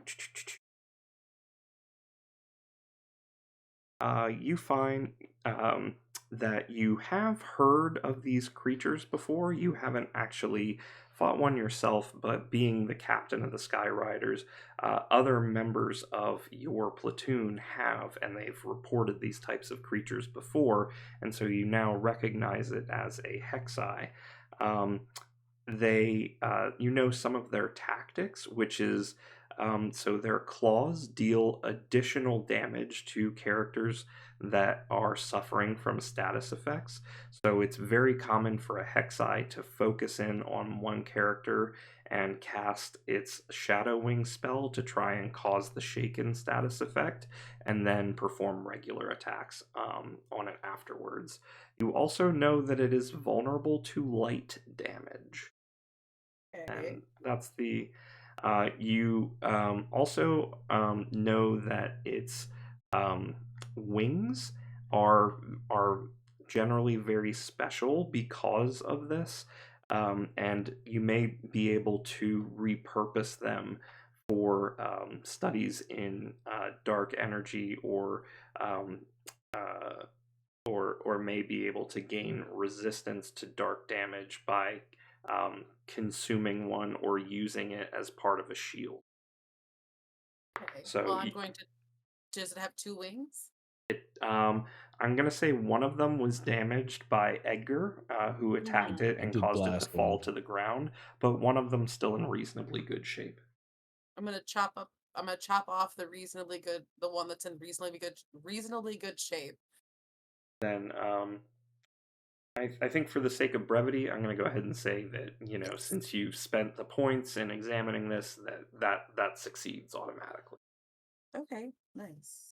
Oh, what? You're gonna eat that wing? That's incredible. Oh, I thought you didn't you want to study the monsters that we're gonna fight? I'm gonna eat this. I mean, I know I'm part cat, but like, I I'll eat I it. don't eat stuff like I Wait, you do. don't Levine eat? is trying to like I do impose herself eat, but just I a little bit. don't just I'll eat eat it. like bat things and stuff. I don't. I have standards. So at this point, I'm going to take a quick break. You can Okay. read the rest of the scene if you would like. Figure out, you know, No. this is exactly the type of scene where you might want to form additional bonds by spending Fabula points or alter your traits based on how that last battle went. And think about if you want to ask any more questions before we move on. I'm going to try and be back in about 10 minutes. So Okey this was scene what's Uh, 6, I guess? yep, I'm on about page 35. Inventory. Okay. Cassandra is present. She will realize the description of the white spears matches the weapon used by her mentor, Desdemona. That's not my information, though. I should probably grab a snack, too, actually. That's a good idea, Kels.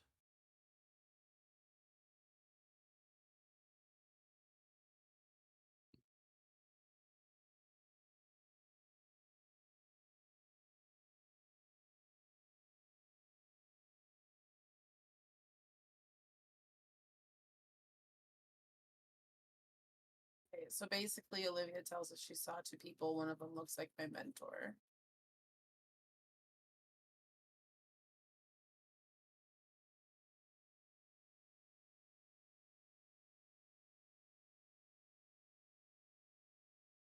And the other one looks like Alphonse.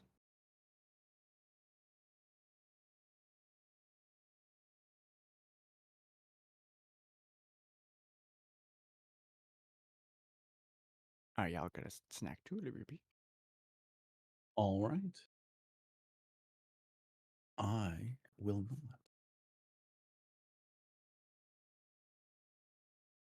Shall we get a drink though?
have returned. Hello.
Welcome back.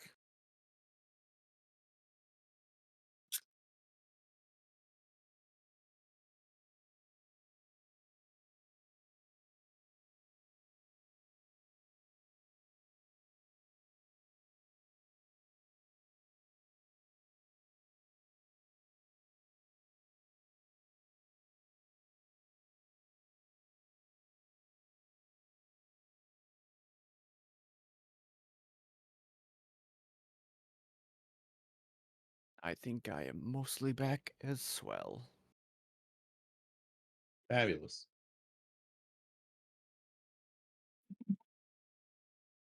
Yeah. So, Levine, do you think your country's main export is armor?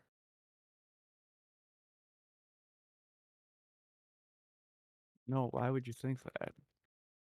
I mean, you're from Armorica. It's beets. We are known for our beets. That explains all the red. Yeah, exactly. Oh, it's natural beet stained Wait, are you armor. talking? Oh no, it's not. My armor's from that's none of your business. Oh,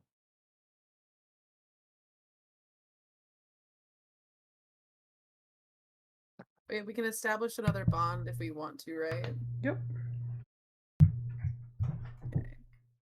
and you said that Is it we just spend a Fabula point for that? Question. I think so, yes. Yep. You do it. Yeah, I guess I'll probably do a loyalty with Blair at the moment for her optimism and her guidance. It's starting to feel like she is my king or something.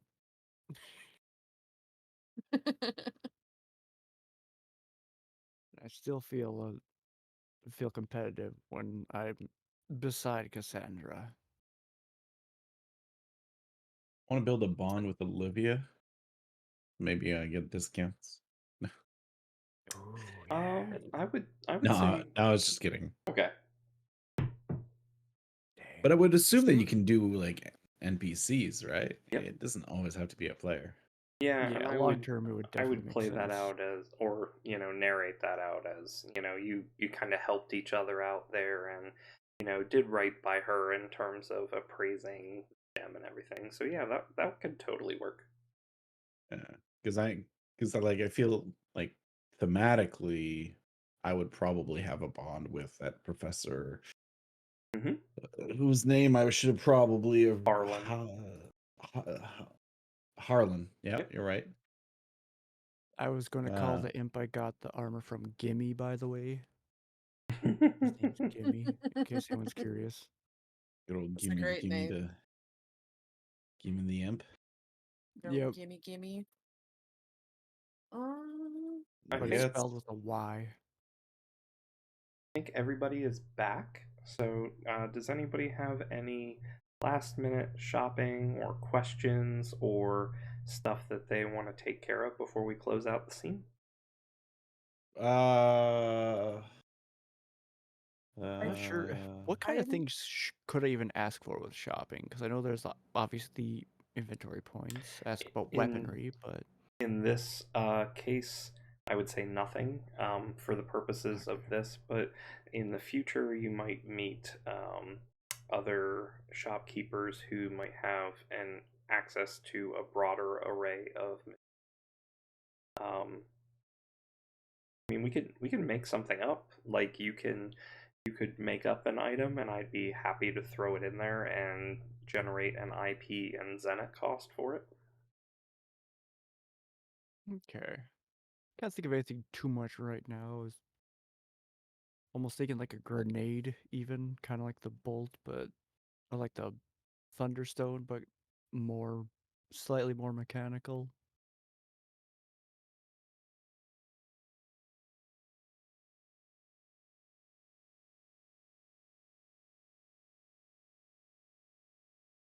Sort of like an alchemist fire, or well, I know you said mechanical. Uh, um, Mechanical, but with like maybe something in there to help as a catalyst, something. Because with my dark stuff, I am thinking about a little bit what are the creatures we might come across, so we might need different elements. Let me look ahead here for just a second here. Well, we got light and dark. What more could you want? True. Those are probably the only two. I'm gonna eat a coffee. I'm gonna say that she has available a a vial of iridescent liquid that she's gonna call it let's call it a ray of light or light in a bottle, a light in a bottle, and if it experiences a concussive force, it will cause light damage to all enemies in the. And she'll sell that to you for a about 80 zenit. She It's only gonna has be one. most. So I'm looking through my Zen. I have 95 here, so I'm like counting it out, and you can see that like there's only a few I have left after that. And I'm thinking I'll hard. uh I'll walk over and hand over half of it, so 40. My pride at this moment makes me want to slap her hand, but my It's really funny that you rash. chose the whole rivalry thing because I chose admiration, No, I know, and I'm not. which is You're so just not even. funny. You're not even having a rivalry, but my character just. But my character also has a rationale of like, and she's like, "Thank you." And she says it, and she's sincere, but like, there's a twinge in the back of her throat that you're curious about. Right. Like, So what's your yeah. problem? So each of us give 40 then, correct? Yeah. Yep. Who's gonna carry it? Jason can. All right, Or yeah. Levine can, because it's what Levine wanted. So All right. So you can make a note under your inventory points that you are now carrying one vial of ray of light, and we're gonna say that it causes say 15 damage to all enemy creatures in the area, and it costs you 3 inventory points to use.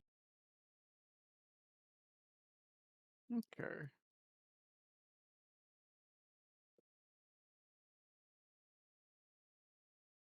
And that's just like straight 15 damage? 15 light damage. Okay.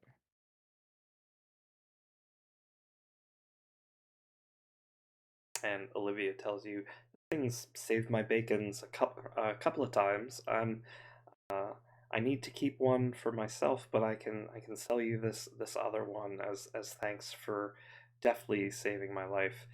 She admires you a little bit for standing and guarding your friends in the last battle, and trusts you, you specifically, Levine, with that treasure.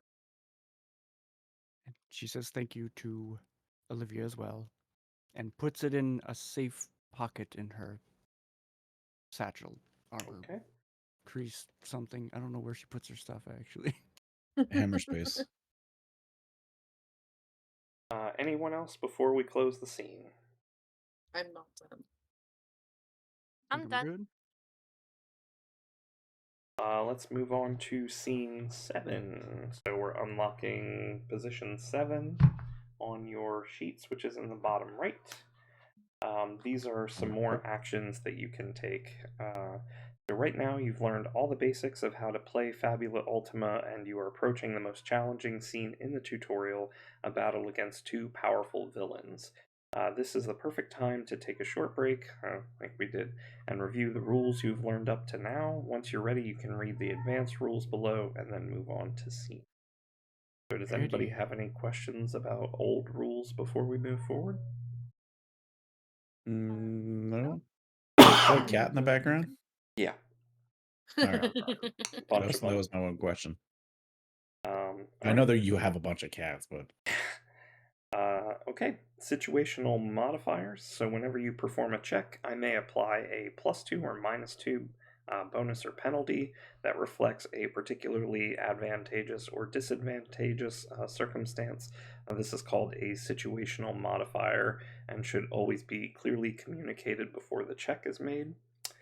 We're also going to talk about opportunities. So when a character scores a critical success, so remember that's double sixes or better of another doubles, they receive an opportunity and may spend it for either a powerful effect, and there are sample opportunities on page 36, or similarly, when a character fumbles a check, the enemy gets an opportunity to spend against that character or someone else. Support checks, however, do not generate opportunities. You can come up with custom opportunities, but I have to okay it, essentially. So these are kind of like Fabula point rewards, except you don't have to pay for them. They just are a result of a good roll.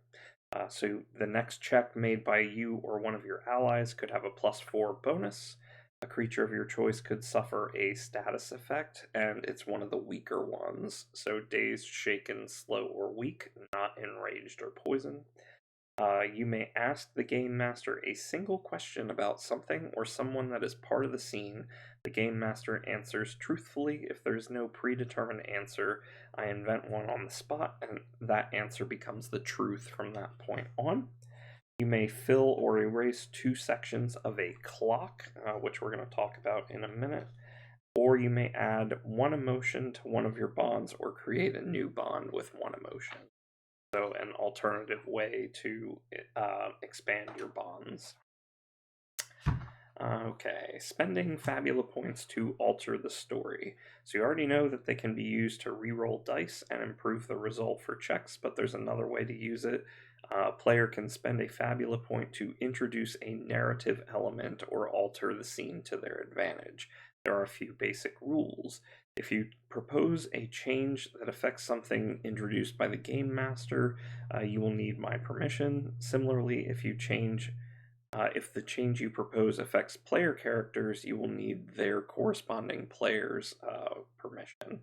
You can't contradict something that has already been introduced to the game. So you should always add something and never remove or change something. And then any mechanical consequences of the narrative element, such as damage or status effects, are exclusively determined by the game master. For instance, a player might spend a Fabula point to declare that the villain is secretly another player character's father, but to do so they would need permission from both the game master, who introduced the villain, and the player character who controls that player character. Another example might be spending a Fabula point to have an arcane mechanism short circuit and fill the battlefield with static energy. The game master might decide that this translates to 10 bolt damage to every creature, or a vulnerability to bolt for all creatures until the end of the current round, but that's their call to make. The player cannot request a specific effect. So basically, you want to pick a narrative element that's going to give you an advantage, and I decide how appropriate that advantage should be given the situation. Given the amount of freedom this rule brings to the table, we understand it can be a bit intimidating, especially for the game master who needs to reconcile the player's narrative description with the mechanics of the game. Because of this, we have provided a few examples of what could possibly be done with Fabula points and how the game master could handle it mechanically. Allies. If the group introduces one or more allied creatures who can fight alongside them, those creatures should attack once per round, dealing 10 damage of an appropriate type, and maybe take 1 or 2 hits in place of a player character before retreating. Keep things simple. If a narrative element deals damage to a single creature, it should deal 20 damage of an appropriate type. If it deals damage to multiple creatures, it should deal 10 damage to each. Status effects. If a narrative element hinders one or more creatures' ability to perform well in the scene, you should simply have those creatures suffer a status effect that feels appropriate, such as poison for a toxic fog or slow for a damaged armor that gets in the way of their movements. Elemental tricks. If the narrative element would change the type of damage dealt by an attack or spell, or give one or more creatures resistance or vulnerability to an element, that effect should last for a single round. New conflict actions. So 3 new actions become available. This is the stuff in your bottom right. Number 1, inventory. You can now use inventory points to create a remedy, elixir, tonic, or, in Jass's case, use the ray of light item and administer that item to yourself or an ally of your choice. The next one is objective. You attempt to make progress towards a main objective or side objective within the scene. First, you should describe what you want to accomplish to the game master, then the GM decides whether a simple check should be enough to achieve your goal or if a clock is needed. In Fabula Ultima, we use clocks to keep track of approaching dangers or long-term objectives that require multiple checks. For instance, if the heroes try to persuade the enemy to truce, the game master should use a clock to represent the group working together towards that goal during the scene. Clocks generally feature 4 to 12 sections and are always visible to the entire table. Larger clocks indicate events that are unlikely to happen or objectives that are hard to achieve. Once a clock is part of a scene, anyone can attempt to influence it by performing the objective action and describing what they do. The game master will decide the attributes and difficulty level of the check based on the circumstances. When the outcome of a check causes a clock to advance or turn back, the number of sections that gets filled or erased is equal to 1 plus 1 for every 3 points that the result of the check beat for the difficulty level. For example, a result of 15 on a check with a difficulty of 10 made to advance a clock will fill 2 sections, one for the actual success and another for beating it by 3 points. In general, 4-section clocks are minor objectives, such as granting your allies resistance to a specific damage type for 2 to 3 rounds. 6 to 8-section clocks are the most common and indicate major objectives, such as preventing an enemy from using a specific attack or spell until the end of the scene. 10 to 12-section clocks indicate resolutive objectives, which will end the conflict in victory for the side that completed them. When you establish a clock, remember to tie it to an objective, not to a specific approach. This way, anyone can contribute regardless of their ability, their attributes, and skills. While some approaches will undeniably prove more effective than others, never frame a clock in such a way that one or more players feel like they can't do anything to it. Clocks are an extremely flexible tool that allow you to find many creative solutions for the same situation and pursue side objectives within a scene. For instance, you could run a chase scene where pursuers and fugitives have their own clock, or an audience where 2 opposing sides have clocks of different sizes because one already enjoys the favor of the public. Experimenting with clocks is one of the most satisfying aspects of Fabula Ultima. Any questions on clocks? That was a lot of stuff. No, I think it's kind of when we need to look at it to Mhm. kind of understand it. It was a lot. Yeah. Yeah, I was think gonna it'll say, be don't fully easier. understand until it's implemented. So basically, whenever you have an objective that's too big for a single check, you're going to use a clock and use multiple objective rolls to decide when it gets filled or emptied, and make Gotcha. progress towards that goal. So that's the objective action means that you could do this even during a conflict scene, or do this during a non-conflict scene if you were doing something else. It's also described in the book as it can be overarching parts of the narrative. So we could have it be, say there's a big bad villain, right, who's attempting to take over a city, and it's a 12-point clock that each section represents like a day, essentially. And so you folks would have essentially like 12 days to thwart it or to offset it in a and try and prevent it or deal with the villain in some way to delete the clock entirely. Hey, come on, guys. So that's what it is. It's like a big check that you spend multiple turns or actions trying to achieve. Make sense? Got it. Yeah. Study. You can focus your attention on a creature and perform an insight plus insight check to learn more about them. Depending on your result, the game master will reveal a 10 or higher the species, maximum HP, and maximum MP of the creature, 13 or higher all of the above, plus the creature's traits, attributes, defense, magic defense, damage and resistances, and damage vulnerabilities, and level 16 or higher all of the above, plus the creature's attacks and spells. You may only study the same creature once. Once you've made the check, that's what you've managed to understand. You'll have to learn the rest through trial and error. Notice that says player character, but not group, so multiple people could study the same thing, but only one character at a player may individually only do it once. In Fabula Ultima, adversaries have traits just like player characters do.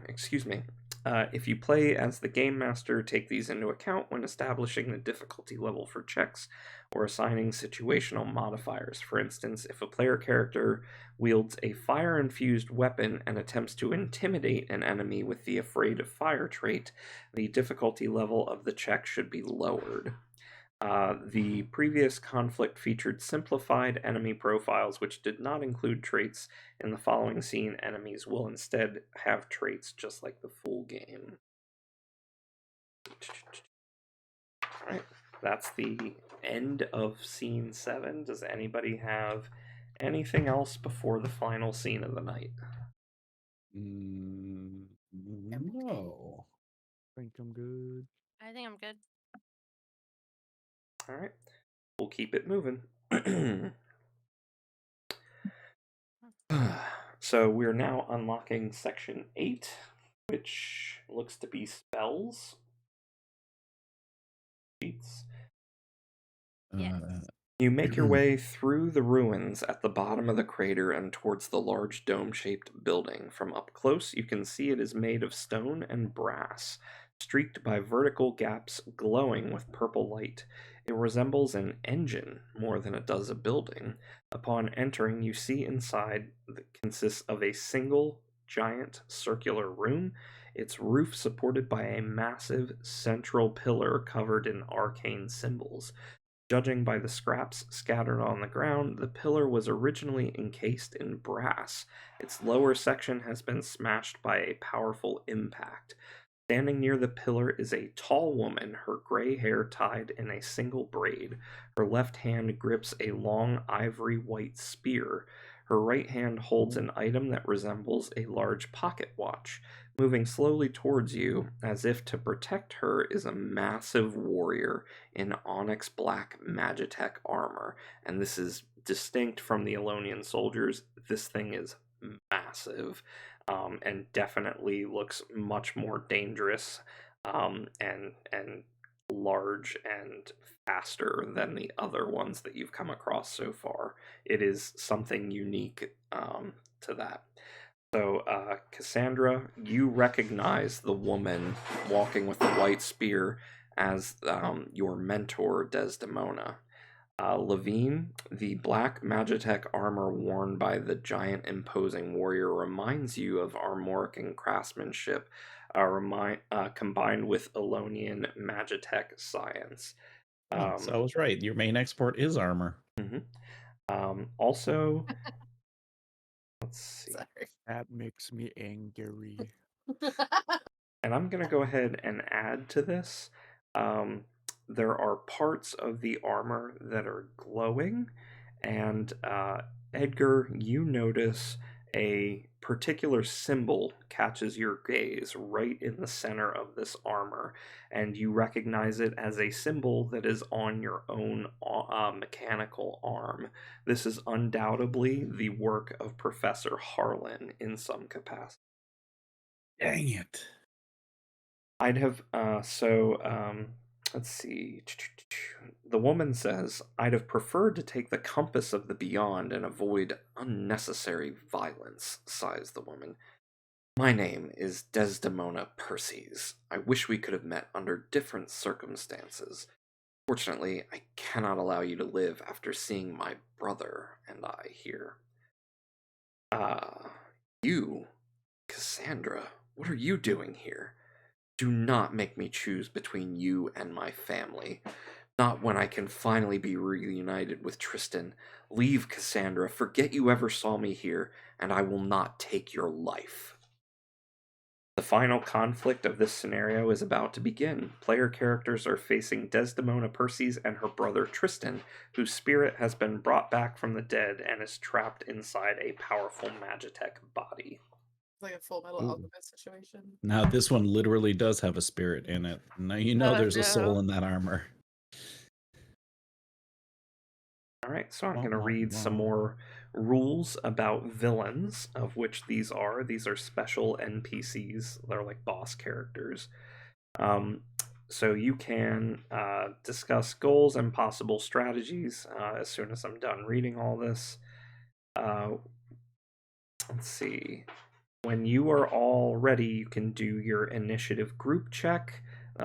So in this case, the difficulty level will be 13 versus the leader, and we'll begin the conflict. At this point, you are free to take the scenario in whatever destination you wish. This is now your story, and I've kind of been doing that the whole time, but yeah. So Desdemona and Tristan are both villains who are formidable adversaries that act as a counterpoint to the player characters. A good villain is always connected in some way to one or more of the player characters. For instance, Desdemona is a person from Cassandra's past. Tristan is relevant to both Levine and Edgar due to the Magitech armor. In Fabula Ultima, players will create characters with heroic goals and motivations, and the game master will create villains who negate or subvert those very goals and motivations. The clash between conflicting visions is the true heart of this game. Just like the heroes have Fabula points, the villains have a resource of their own called Ultima points. So after performing a check, if the villain didn't roll a fumble, they can spend an Ultima point to invoke one of their traits and re-roll one or both of the dice and use the new result. During a conflict scene, a villain may use an action and spend one Ultima point to instantly recover from all status effects and gain 50 mind points. A villain may spend one Ultima point to leave the scene safely, preventing anyone from interfering with their escape. They can also do this upon being reduced to 0 hit points. Ultima points are powerful, but villains cannot recharge them, and a villain with no Ultima points becomes just like any other NPC. Villains can be minor, major, or supreme. Both Desdemona and Tristan are minor villains, which means they have 5 Ultima points each. Jeepers. So many points still. Desdemona and Tristan we got points too. I burned mine though. They're both elite enemies. Basically, each of them counts as 2 normal enemies of the same level. They will have twice as many hit points as normal and perform 2 turns per conflict round. In this conflict, Desdemona will perform her turns before Tristan during each round. For instance, let's say there are 4 player characters, which there are. essentially 2 elite enemies are going to take 4 turns as well instead of 2. This can be challenging for the players and the game master. This is the first contact with the full Fabula Ultima experience. Our advice is to be patient and take your time to strategize, discuss actions and effects, figure out how things work. Once you're comfortable, start experimenting. Use Fabula points in creative ways, add epic descriptions, and bring out each character's personality. During this scene, you will be using full rules for falling to 0 hit points. If a non-player character falls to 0 hit points, their fate is decided by whoever dealt the final blow. They may flee, be captured, or die. Villains with at least 1 Ultima point will almost always spend it to safely leave the scene, usually cursing the heroes and plotting revenge. The Game Master can find suggestions, blah blah blah blah. If a player character falls to 0 hit points, they may surrender or sacrifice themselves. If the character surrenders, they lose consciousness, receive 2 Fabula points, and suffer a narrative consequence imposed by me. The consequences might be tied to the current conflict or something completely unrelated. Suffice it to say, the world got a bit worse because a hero accepted defeat. A character who suffers surrenders cannot be killed and will awaken at the start of the next scene they are a part of, with the amount of hit points equal to half their maximum. They may, instead of surrendering, they may sacrifice themselves. The character loses their life but achieves a major victory within the scene. The player and the game master narrate this epic moment together. We encourage you to go overboard with your description because the character will be permanently lost after this scene. They willingly give up their life and cannot be brought back from the dead. So some sample consequences of surrendering. Someone or something the character holds dear is lost, stolen, or severely damaged. A character is separated from the group. They could be captured, stranded, dragged away by a monster, or so on. A character erases their current theme and replaces it with anger, doubt, guilt, or vengeance. Character erases one of their bonds and replaces it with a bond towards a character chosen by the game master. The bond starts with one emotion: hatred, inferiority, or mistrust. An enemy gets to make a major move. A village is conquered, a precious artifact is stolen, a terrible ritual is completed, or a seal on an ancient evil is broken, and so on. Secret information. That's for me. So secret.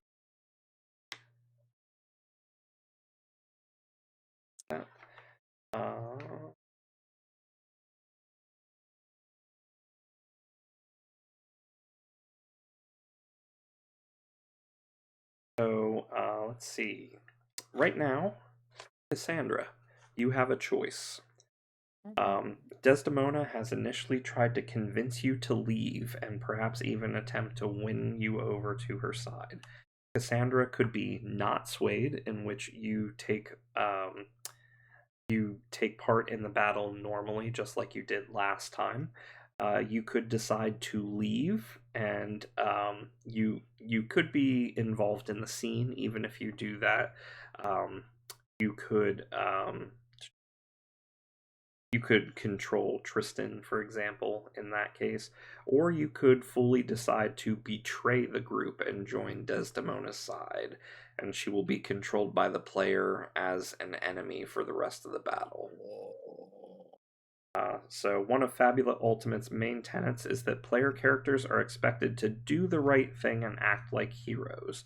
If they betray the group, they simply aren't player characters anymore. The player will create and play a new hero, and their previous character will become an NPC under the Game Master's control, which will probably be a villain. Yeah, So well, I will say that during the little break that we did where we could spend Fabula points and stuff, Mhm. I used that to up my bond with Blair because she was being very helpful during the fight. And I think that I would stick with the group just because while I do have a lot of loyalty to Desdemona, I still have that inferiority to her, and seeing her call a big lumbering thing of metal her family is a little odd to Cassandra, and she's probably just very confused. And and is wondering what's happening. I, Maybe she might want to knock her mentor out instead of fully killing her if it's possible and that kind of stuff, but she isn't just going to join the other side. so if you make the defeating blow, you might be able to decide Yeah. Desdemona's fate. I would also say that you could also justify this by saying the loyalty and affection that you had for Tristan is playing a role here, right? It Hmm. hurts Cassandra to see Tristan Yeah. resurrected in this form, type kind of. Yeah, I was gonna say that is something I think because like Cassandra's a little bit disgusted with the fact that Desdemona thought that this was a solution to the problem rather than getting justice and the way that they would normally have done it, like find the perpetrator and like bring them to justice and stuff like that. Bringing someone back from the dead and inserting them into that is not okay with her, I think, Yeah. for sure. And it does make her very sad that that's the choice that had to like that was made because it just seems like torture for Tristan. All right, so then Cassandra is going to take place in the conflict on the side of her new allies, and is forming even more bonds with them, and feels that getting stronger, and feels a bond to Desdemona getting weaker. Mhm.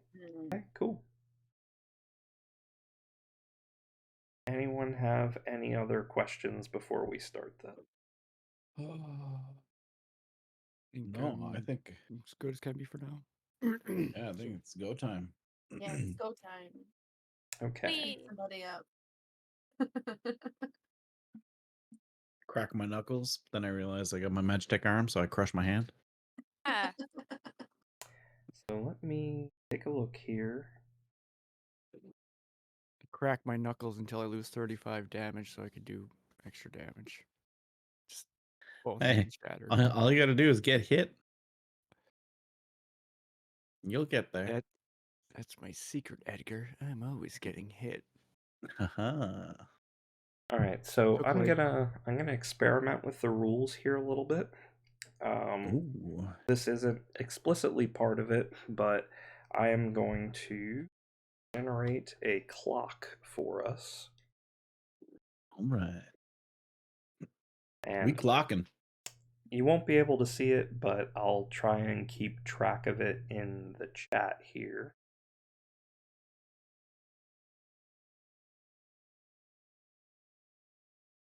Clock. Oh my god, there's actual clock emojis here.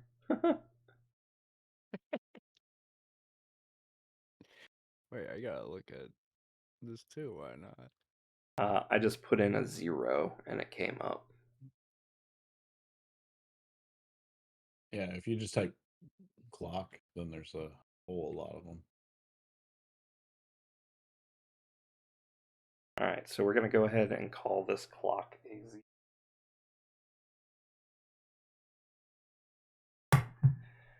I have nothing. It will be, let me edit this here, and we're going to call it a 10 section clock. And so the compass-like device that Desdemona is holding as the battle begins drawing in lots of the arcane energy that you see around you, and you feel that essentially what Desdemona is trying to do is weaponize the thing that took down the airship by using this compass to draw that in, and that will be essentially an ultimate attack against the heroes if that clock fills. Well, that's not ideal. All right. So let's go ahead. You folks pick a leader. We'll do a group initiative check then. And your goal is to beat a 13. Oh, 8 to 13, huh? this is gonna be Cassandra. Yeah. Okay. I'll go. It's you against your Yeah, the boss. it does seem Levine. fitting. the way that Cassandra chose, Blair, the group. Dexterity and insight, right? Levine agrees with that.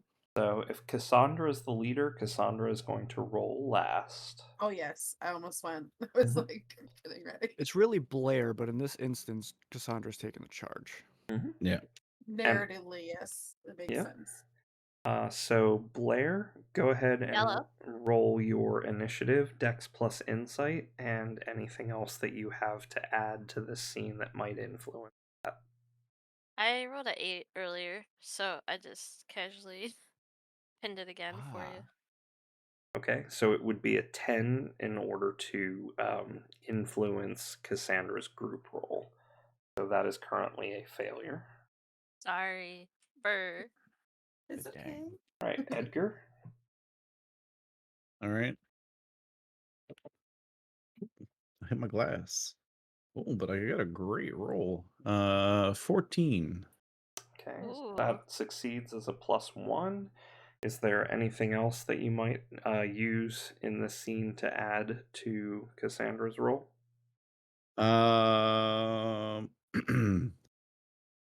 Yeah, I'll use another Fabula point. I got I built a bond of admiration Mhm. for Cassandra during the break. Mhm. So then we'll do that to boost their initiative by +1 as well. She So- gave you a monster wing. No, she didn't give me anything. You just cut off the monster wing. You I could was I gave admiring it the fact to you. that she was going to eat it. But I said I even though wasn't going she- to. Yeah, but it's too late. I already decided you were. I already ate it. I'll put So it in soup later. you're the not the admiration was already there. you're Xi- not Xi- invoking a bond to to change a role of any kind. So it's the fact that you have a bond with Cassandra is just a flat +1 in this for Okay. group initiative. You don't have to spend the Fabula point. Okay. So that saves me a freaking set. Mhm. Fabulous. I'm back up. And Levine. I got my. Oh God. I got a 3 plus my Goodness. initiative modifier. I got a nice solid 0. Okay. Gosh. I mean, I could spend a point. No, it's just on- so funny. I'm sorry. there's That happened no, like there's- almost twice to you. Like, Yeah. There's no point for you to spend a Fabula point then, right?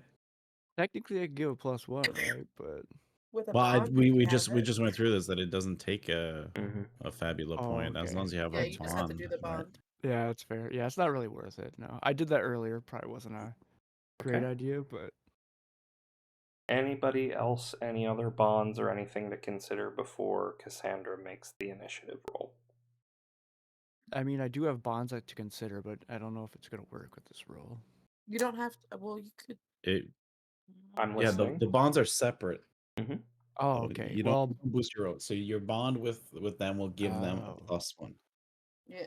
So yeah, the Cassandra picking the group over her mentor and her brother helps her resign a lot of the tensions that she felt, and along with the bond that she had grown with Blair as well, and seeing that armor, and yeah, she is fully behind Cassandra in this moment. So I give you a +1 for that. Okay. So I have a +0. Yep. Okay. I got 6. Got a 6. Oof. Sorry, guys. It's all good. Oof. I got Oh, well, 6 that's fine. That just altogether. means we go second, right? Yep. Yeah. Okay. So the enemies have won the initiative here. It's bad. I mean, it's still better than my roll. I got a 1 and a 0, so Yeah, it's fair. All right. That's okay though. We'll still beat them up. So, let's see. What does Desdemona have available?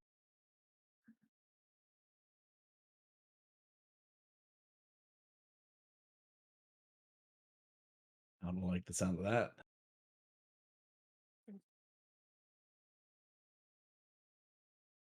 Alright.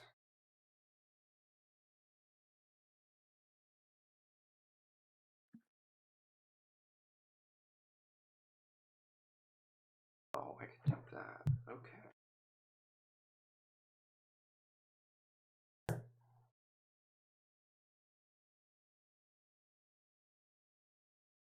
Oh yeah, what is this thing that's gonna be destroying us in 12 minutes? So Desdemona 10 is going to minutes. begin the conflict by casting a spell called Ventus, which is an attempt to do air damage versus multiple creatures. This is going to target Blair and Cassandra.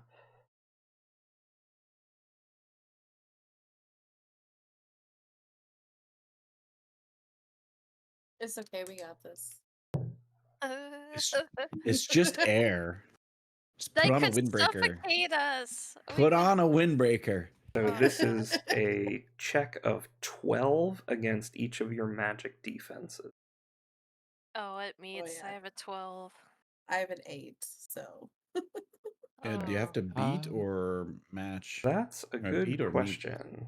The general No. rule when in playing D&D is usually meets it, beats it, but Yeah, because but then it would be if we meet their stuff, we beat their thing too. So like this applies both ways.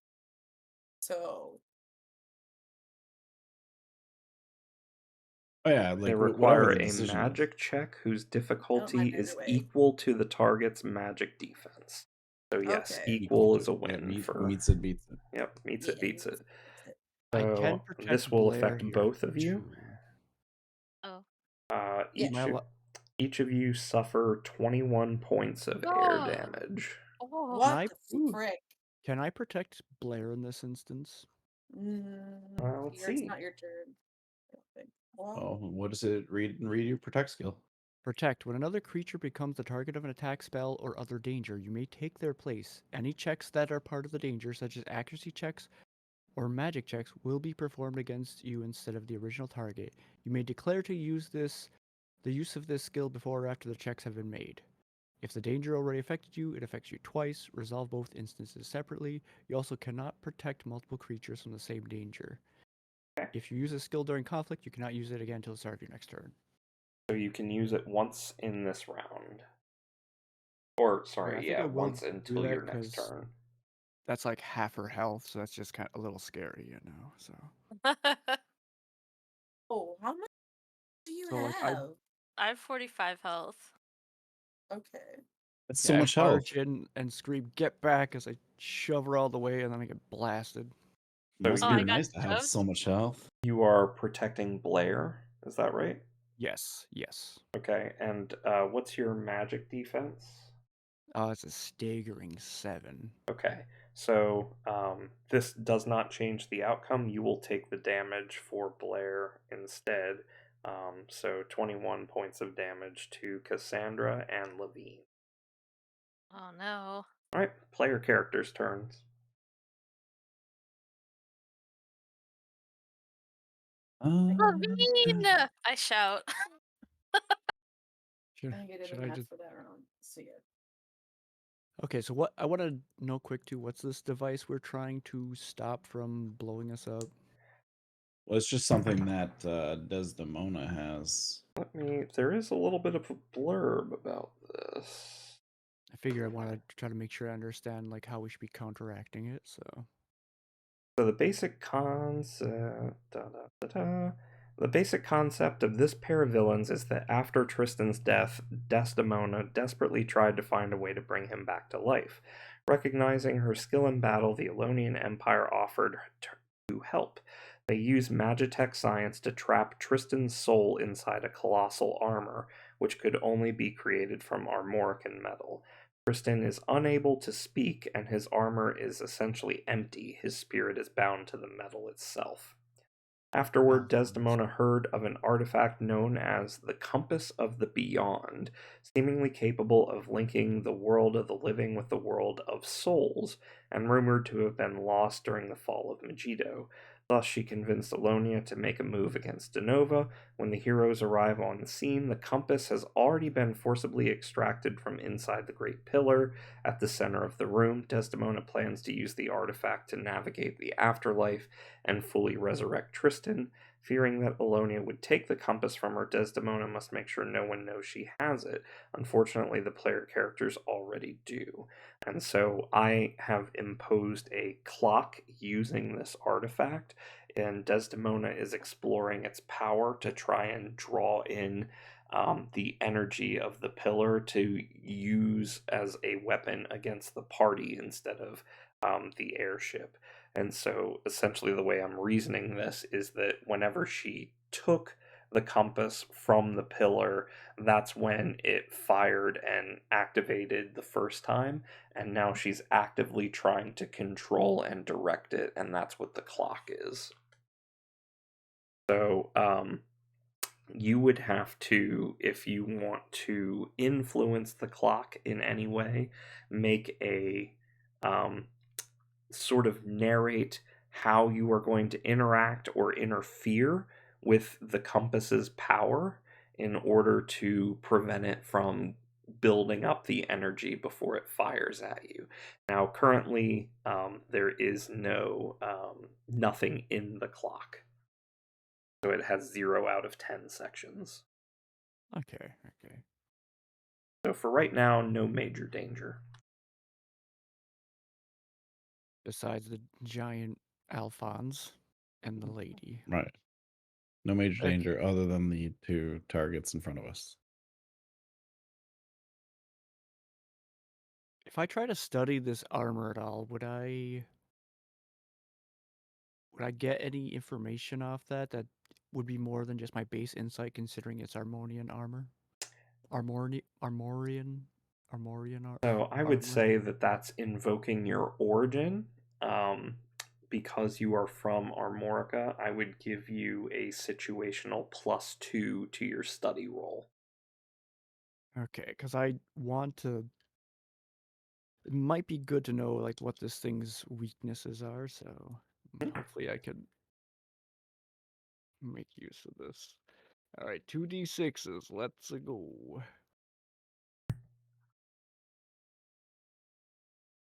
Yeah, that's a solid 4 plus 2. That's a 6. Off. Okay, if I reroll this one I got here to a 6, that would work. I don't think it's worth. Up to you. Yeah. Yeah, I don't think I'm gonna get anything off that, unfortunately. Okay. I mean, So yeah.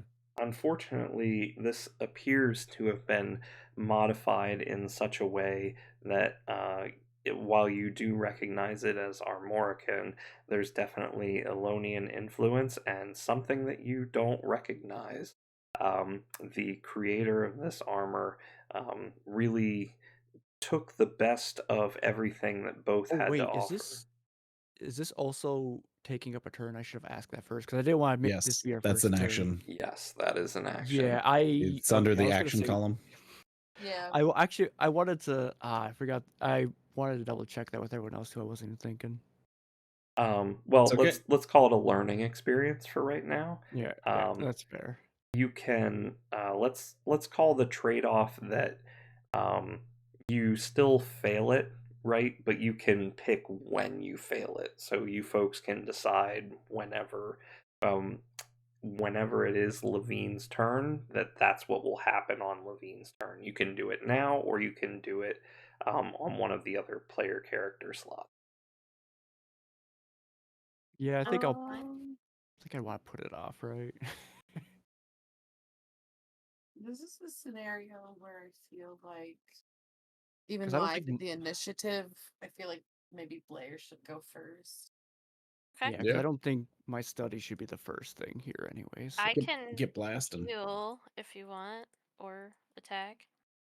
I was gonna heal Cassandra and Levine because it says I can target up to 3 creatures, but it costs 10 mind points per target, so I would burn 20 to get you guys immediately recovering 40 hit points.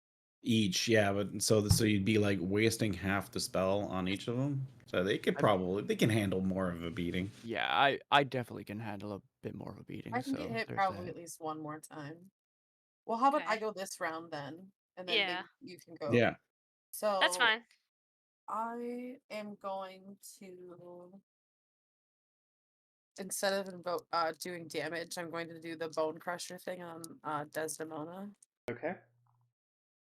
just because hopefully if I get rid of most of her mind points, she cannot hurt us. Fingers crossed. So you still have to roll the heavy spear's accuracy check, Yes. and if you succeed, that will be. Oh, I almost rolled it wrong because I was going to roll a d6 instead of a d8. 1 second.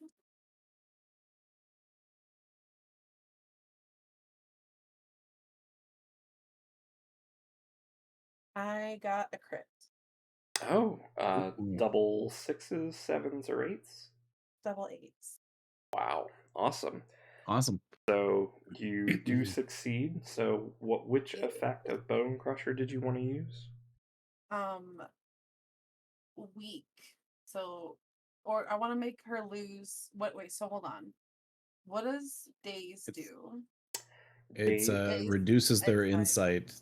It Weak reduces the because size the of their insight. minds. Uh, ch- can I ask everybody else what they think I should do? Because I was kind of thinking I should make her lose 20 mind points, or do you think I should daze her or make her weak? Like, what would you Well, guys prefer? well, we know for a fact that she can cast magic because she just blasted you. Yeah. So I thought maybe if we get Uh, her some of her mind points, it might be helpful. Days or weak, or days or 20 mind points both sound good. Weak maybe not so much, but the other two definitely make sense. Yeah, the mind points is what I would nominate. Okay, so I'll make her lose 20 mind points. Okay. She could very Lost well have a pretty good surplus, but 20 mind points, and you generate an opportunity. Let's see here. Oh, okay. Nice. Sample. Nope, that's consequences of surrendering. That's not what I want.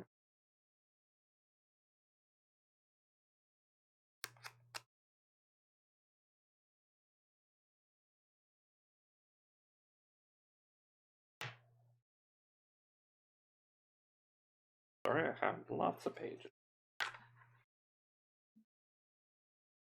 an opportunity. Search. Sample opportunities. The next 36. next check made by you or one of your allies gains a +4 bonus. You could add a choice of status effect, dazed, shaken, slow, or weak. You could ask me a single question about something or someone that is part of the scene. I would answer truthfully, and if there's no answer, I invent it and it becomes the truth. You could fill or erase 2 sections of a clock, or you could add 1 emotion to your bonds, or create a new bond with 1 emotion. Oh, there you go. You can create a emotion of hate with this this Oh, yeah. person. I could change it to hatred Mhm. instead of loyalty. Maybe I'll do that then. Okay. And then I guess that would give you, using your bond, a +1 to rolls against Desdemona for the rest of the conflict. Yeah, okay. All right. That sounds good to me. Alrighty. I can't believe I criticaled and also failed really hard today. This is good. it You're feels experiencing the entire range of right. It emotions. feels balanced today, which is great. Okay. wonderful stuff. So Desdemona is going to go a second time, and in this case,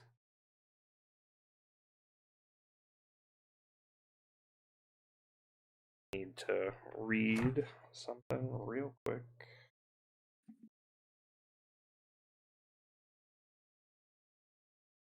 I wanted to, but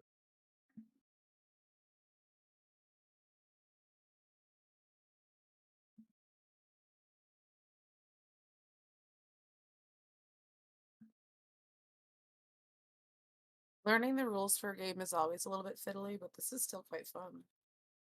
Yeah. Yeah.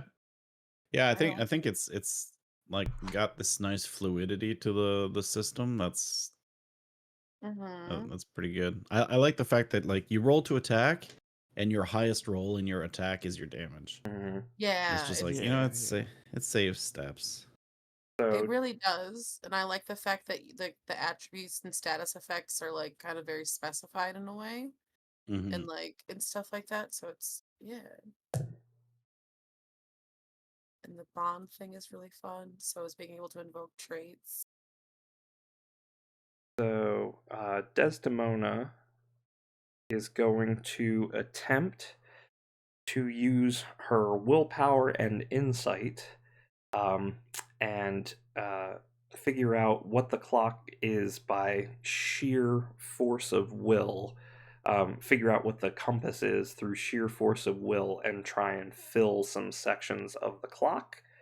So she's going to roll her insight and willpower. And she has failed that check, so no additions or changes to the clock for right now. And that's her turn. Phew. Okay.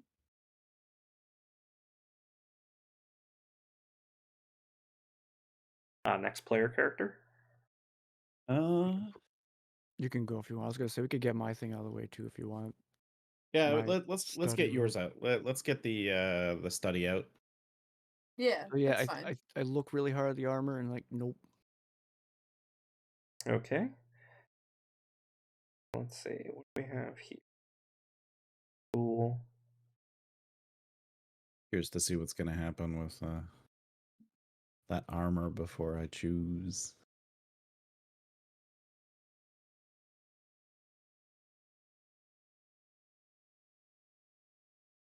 Oh yeah, because Desdemona went twice. The armor hasn't even gone yet.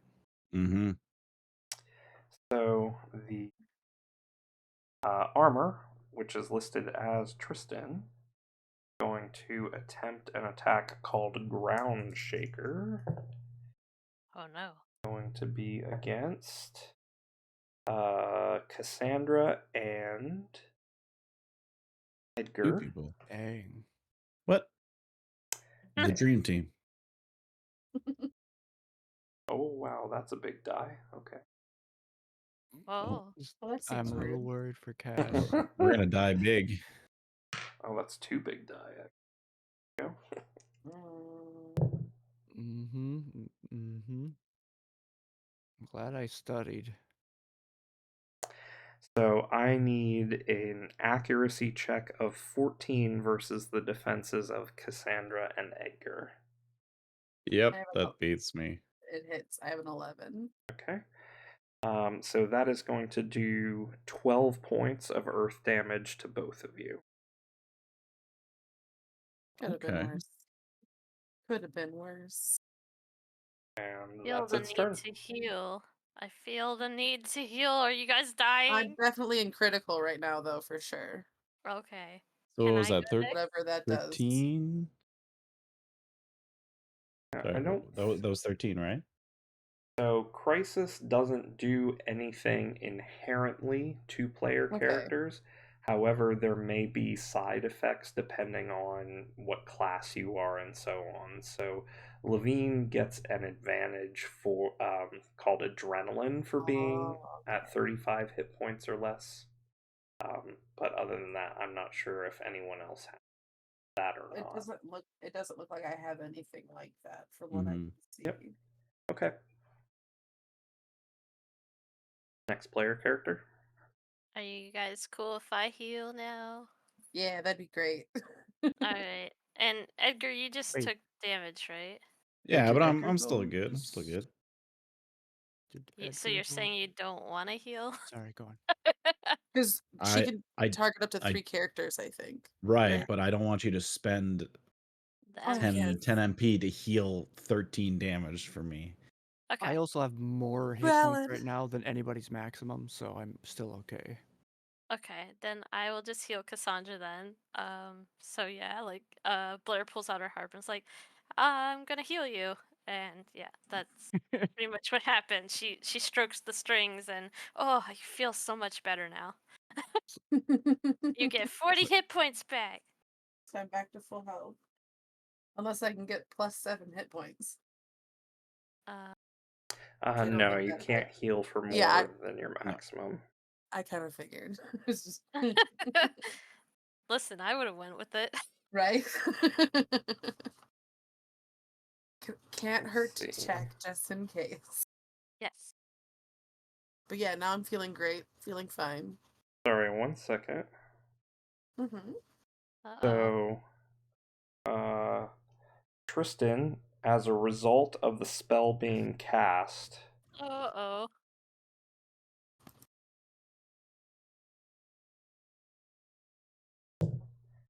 attempts to counter your spell, and does so with an accuracy roll against Blair's defense of 13. Oh, yeah, that beats me. For your Okay, magic defense? Yeah, I have a no, 12. regular defense. Oh, I have a 9 either way. I'm Yeah. defeated. Okay, it does 10 damage to you. So does it still heal or it doesn't heal now? It still heals. Okay. Oh, well, at least I still. So it's not a counterspell. It's just No, but it's a Okay. direct result of a spell being cast, and it's So it's like now a- I see. Tristan's turn It's again. like a mage Oh. slayer reaction. Anti-magic turret. Yeah, it's like a trigger, yeah. And Tristan is going to attempt to attack Cassandra and Edgar again. He loves us. Let's see.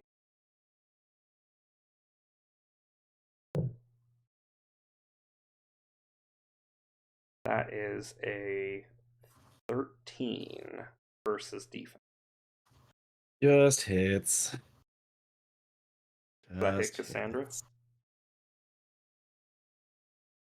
Sandra's defense is an 11. Okay. So that will do 15 points of damage to each of them. Okay. And I think we're down to one character left. Is that Is right? me. Yep, that last one kind of beat me up a little bit. Do I want to go aggro or do I not want to go aggro? And if we're down, we're down. There's no coming back up, right? They That's can't just right. put a potion in us. Crap. You know, remember that time I said I didn't want to be healed? I have regrets now.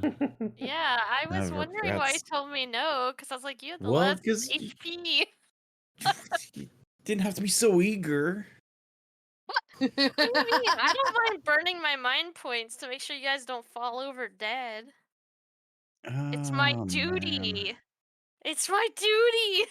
We'll just huck a potion at you. Someone could just huck a potion at you. I have no Right. IP. I think for now, I bought mine back from what's her face.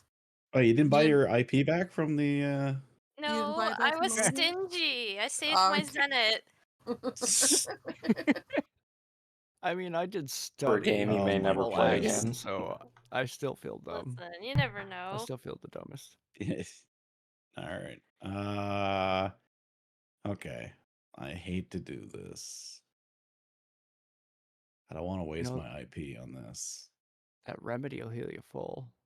I know, but it's such a More than waste full. of a remedy. An elixir is so much more bang for the buck.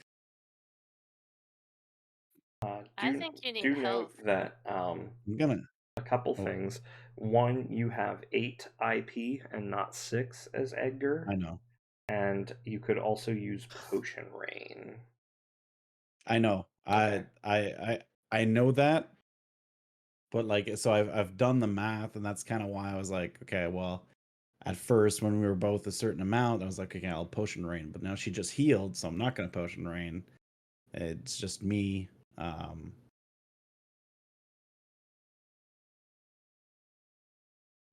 Yeah. Well, it's all right. you, and Levine is missing some, and Blair is missing some. Yeah, have yeah. a little But you know lower what I mean, damage though. too. Like Yeah. using a remedy to heal 50 hit points Mm-hmm. is not nearly as good as using an elixir to heal 50 MP. Not Yeah. nearly, because Especially with 50 because MP, like with your 30 MP, you can heal 120 Well, hit points worth of your stuff. potion rain ability to spread it between two people would do 25 HP with a remedy each instead of 50. Yeah, well, but that's it. It's still not Okay. worth it. I can still only use Oh, I 2 see. potions, You're even though I've got metagaming the. not really, but well, like also we've I'm started doing around and math. we're having like 2 characters heal and 1 character do nothing, so I think that's part of the feels bad. Yeah, I'll potion rain me in Levine, I guess. Okay. Wait, I don't Well, necessarily actually, need as because you much. want to be low though, right? So Yeah, maybe I'm halfway good taking a little more damage. Like I might recommend keeping Blair up a little bit too. Blair. So Oh, Blair got punched, right? All right, so it's gonna be me and Blair. because like it seems like you two will like are quite likely can get downed in 2 shots. So it's a little scary right now until we get our sea Yeah, legs on. yeah. I didn't want to waste a turn using that quite yet. All right. Cool. And I think we're back up to the top of the round. Is that right? I believe so. Because we studied Okay. all that. Yeah. It's going to be the enemy going, correct? I Yes. believe so. Brace yourselves.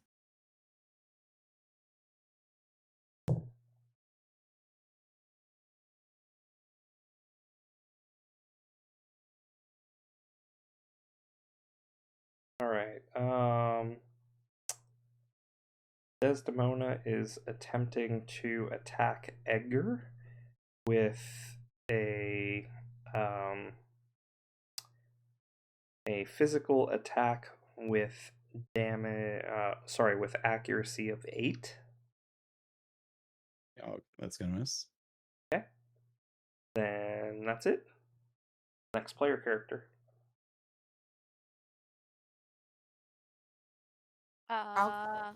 I can go. Yeah, I was gonna say my guard isn't as handy because I'm not sure how much these characters do melee anyways, so I can't necessarily. Not sure how useful that'll be. I think I'm just raw damage right now. Okay, And I'm protect. going to use the elemental weapon spell. It costs me 10 MP, but I can still make a melee attack with my heavy spear at the same time. Mm-hmm. And I'm going to imbue it with I want to say bolt. Okay. It seems like a good choice. Hopefully I'm correct. Okay. And okay, so let's see. So that's just free. All right. Cool. Then you can perform an attack as well. Who are you attacking, and what's your role? Desdemona. Mhm. I'm gonna do the heavy spear attack. Mm-hmm. All right. And I do 8. I rolled an 8. Rolled an 8. Yeah. Oh, and then can I a +1, and that's a 9 because of the bond thing you said earlier. Okay. That hits. What's the damage? Nice. 17. And then it changes the damage to bolt damage though. Let me see. All right. So you hold your spear up to the sky, and some of the arcane energy in the room actually crystallizes in the form of lightning and attaches to your spear. You charge at Desdemona with a mighty war cry and deliver an unexpected blow while she's messing with the compass. You can see that this particular attack has had an especially detrimental effect against Desdemona and has caused extra damage to her. she is vulnerable to bolt damage. Tweets. I made a good choice. Okay. I really wasn't sure because I Thunderstone. was like, that big dude's metal. So like, if I. Yeah. I'm surprised because she used air on us, so like usually air and lightning are kind That's why of I hanging wasn't. out. That's why I wasn't sure, but I couldn't think of which other besides ice. I was like, because like maybe fire, but fire against metal just seems like it would make it hot and like not really do maybe not be good for us. Okay, Yeah. so Tristan rolls a spell counter against Cassandra with a value of 16 versus defense. Oh, felt against me? Yep. Sorry. Yep. It hits me. I'm going to protect that. I'm going to protect that. Okay. Okay.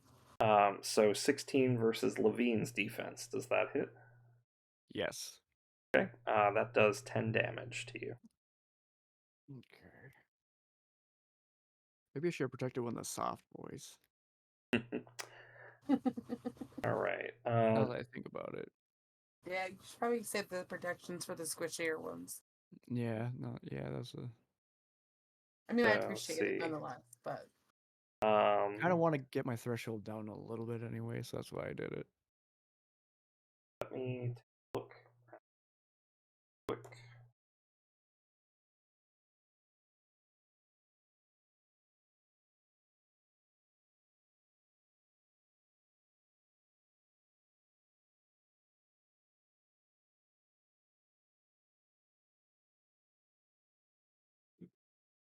And I need like book. Oh, there is one. There is. Noise. I think I smell something weird. Your part.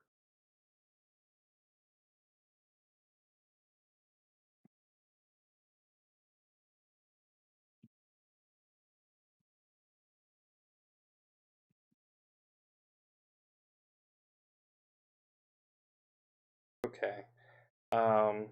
So Desdemona is going to attempt to fill this clock again.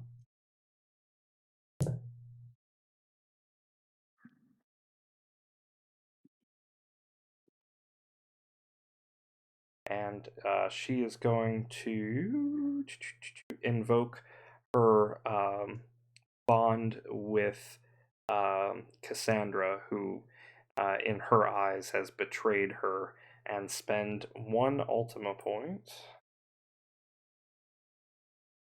Reroll one of her die. And succeeds, so the clock is going up to a 1. mm,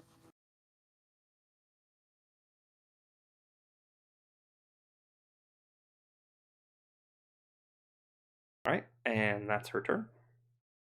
Player character.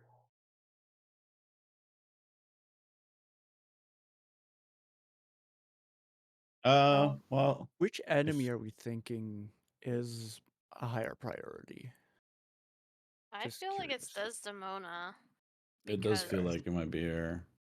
the spells and whatever this clock is. I don't know. Tristan can do it, but I don't know. Yeah, like we don't know if this armor is just a puppet that she controls. So maybe if we take her out, the puppet goes down too. That would be Okay. nice. I can just try to go big attack. If anybody wants that. That's like the only thing I feel like is good right now. I don't know if guarding is gonna Yeah, big attack. be super great. Go. Okay, big. I'm gonna put Huh? some Shadow Strike in it too to see if that's something I should be paying attention to. So I'm gonna take 5 points of extra damage. Just keep sponging it.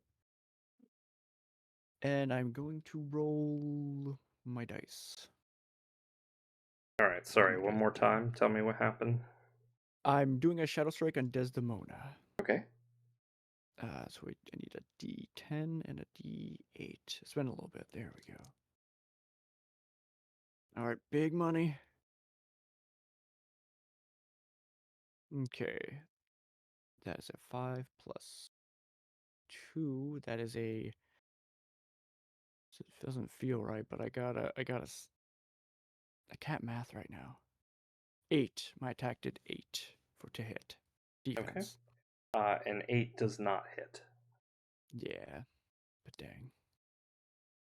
Okay. Let's see. Kristen's turn. What happens here?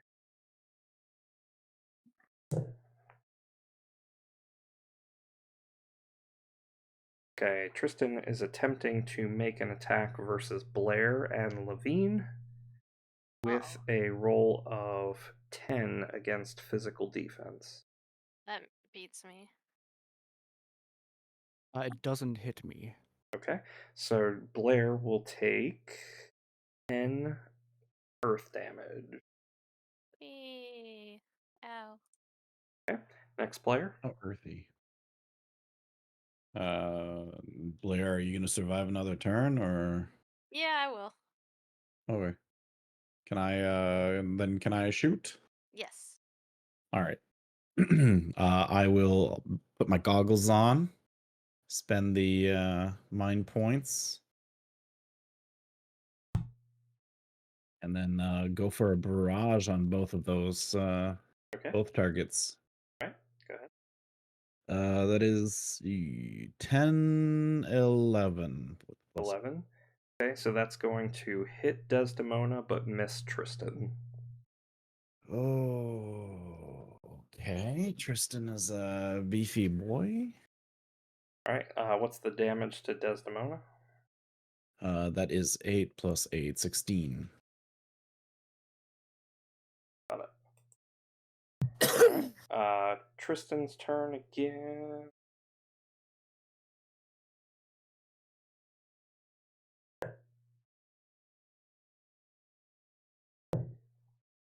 Going for an attack against Blair and Edgar. Oh boy. Rolls Gosh. a 12 versus defense. Yep. Nope. That is 15 points of earth damage against Blair. Yeah, I'm saving my protect for Blair. I think she's just a target. Yeah. Poor Blair. Okay, I and see, is there another player character or are we back to? me- Yeah, there's still Blair. Okay. I'm in danger. I'm Hey, gonna. you get to heal. Does anyone else need a heal? Does anyone look critical of some sort or bloodied? I'm not critical Does yet. Edgar not need to be healed now? Nope. Okay. I'm missing 3. I stroke my Okay. harp and I go to heal myself to get my health back. Still enthusiastic. Yeah, I am so much better now. Whew. You're just strumming a bunch of blood from your fingers onto your harp, but Yeah. Okay, so is this heal? Yeah. I used oh the 10 wait, MP and healed myself for 40. Yes? Okay, Tristan realized. attempts to spell counter Yeah, against a Tristan does that. defense against your defense with a roll of 10. Oh my god, yes. Okay, it Got does it, 10 yeah. damage to you. Uh, I Technically, glare you're at ahead. Tristan. All right, is that it for player characters? Yeah. Okay. I think so. So it is now Desdemona's turn.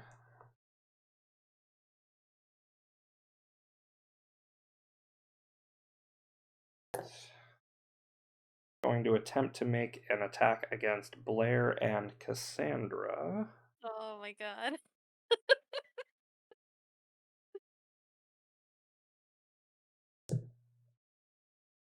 It's a score of 9 versus magic defense. Oh, I made it for once. I think Cassandra actually takes this one. Yeah, I Yep. do. My magic defense is only an 8. Oh no. This does 19 points of air damage versus Cassandra. Okay. And Desdemona used 9 points to cast that spell.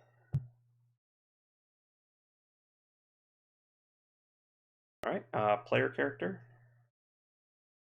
How we looking? Wait, are we? Wait. I have 30 hit points right now, so I'm okay. What? Oh, we're back at the start of initiative, right? Yeah, it's Mhm. new Yeah. player So turn. this. Yep. I'll do another my elemental weapon lasts until like the end of the scene.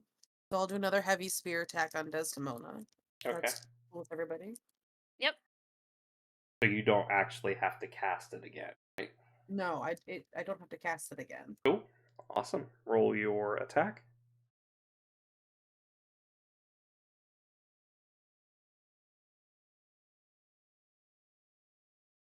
I just gotta go potty quick. A little truth water. BRB. 6. 6. 6 unfortunately misses. Dang. All right. How many times has Desdemona gone? Twice, right? Twice. Just the Twice. Just the one. just the Or- one because Yeah. Oh. because we at the start of the initiative she went, then I'm the first player character to go, right? Yep. Yeah, so, So she's then only she's gone only once. done the ones. Okay.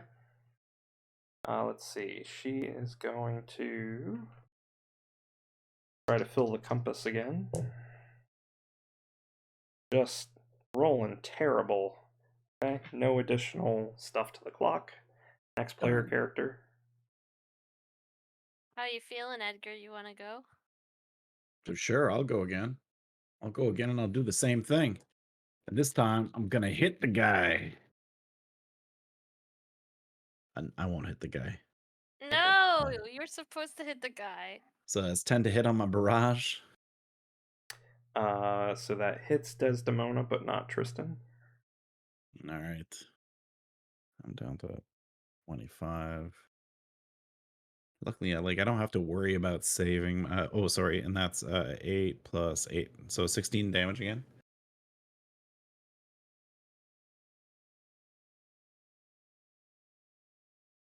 All right. I need to look at one thing real quick. So Desdemona is now in crisis. Ooh. And she realizes that some of her weaknesses have been revealed, and that she needs to start taking this battle seriously. She jumps out of the fray and on top of the giant Magitech armor and is now physically encased in it. Um, Tristan's fist grabs Desdemona's spear, and they now fight as one. Oh shit. So you They may still no go- longer target Desdemona with spells or skills. Ooh. Okay. Okay. It's phase 2.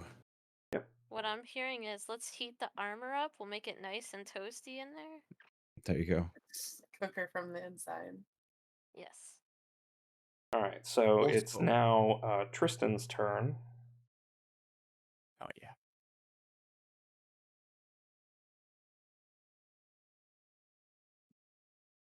And okay. How are Blair and Edgar feeling right now? Just curious. Feeling great.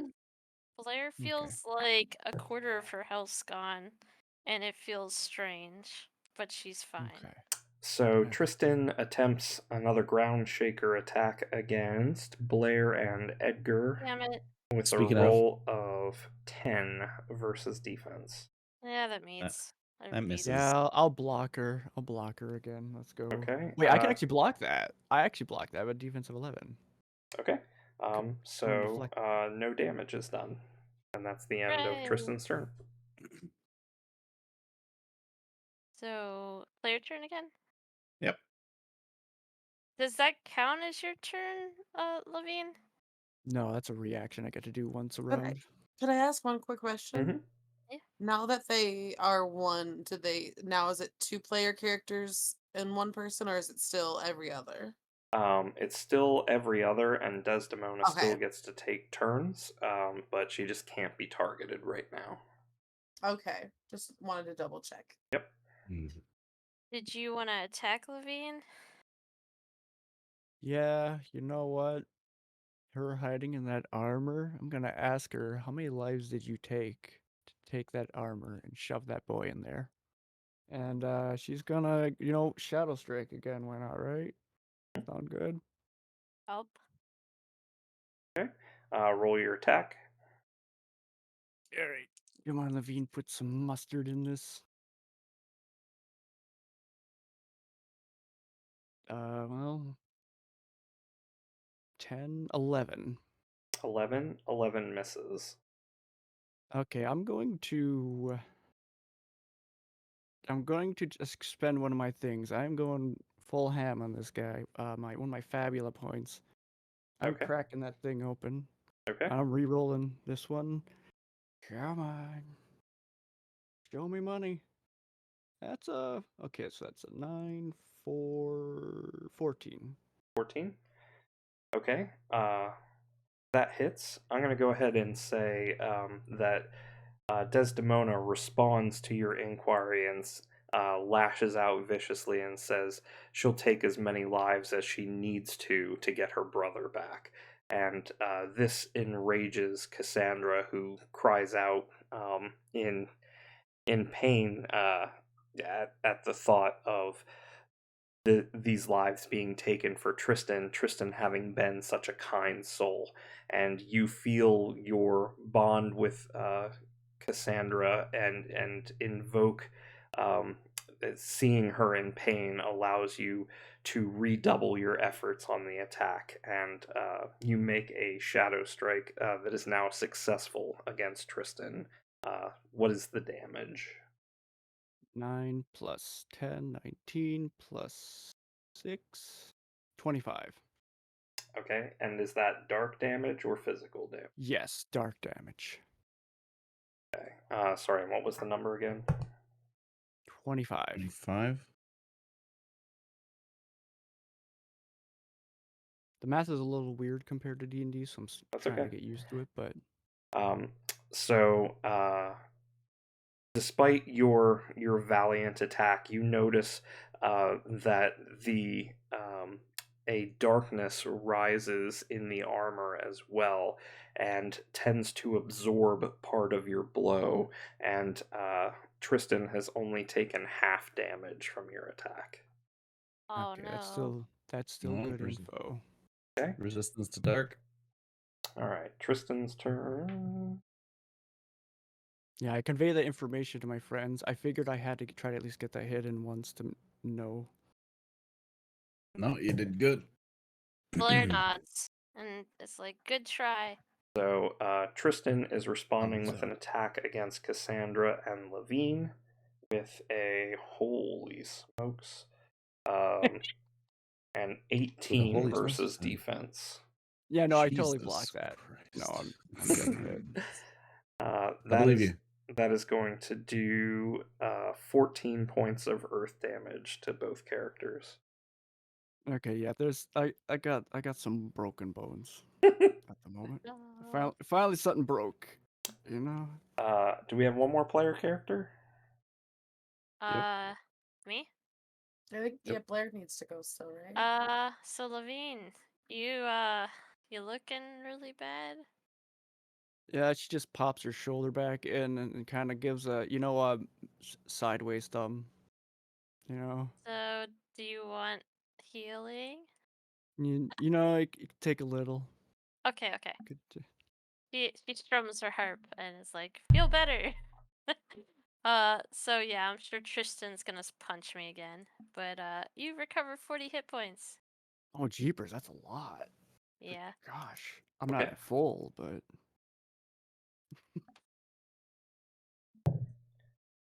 Tristan retaliates against Blair with an attack of accuracy 10. Yeah. That hits for 10 damage. Got it. Okay. It's now Desdemona's turn. wait, isn't Edgar also critical? Just curious. Edgar hasn't been hit since he healed himself.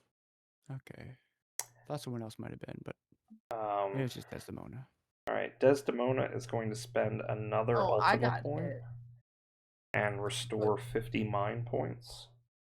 Ooh. Can I have some of Okay. those? How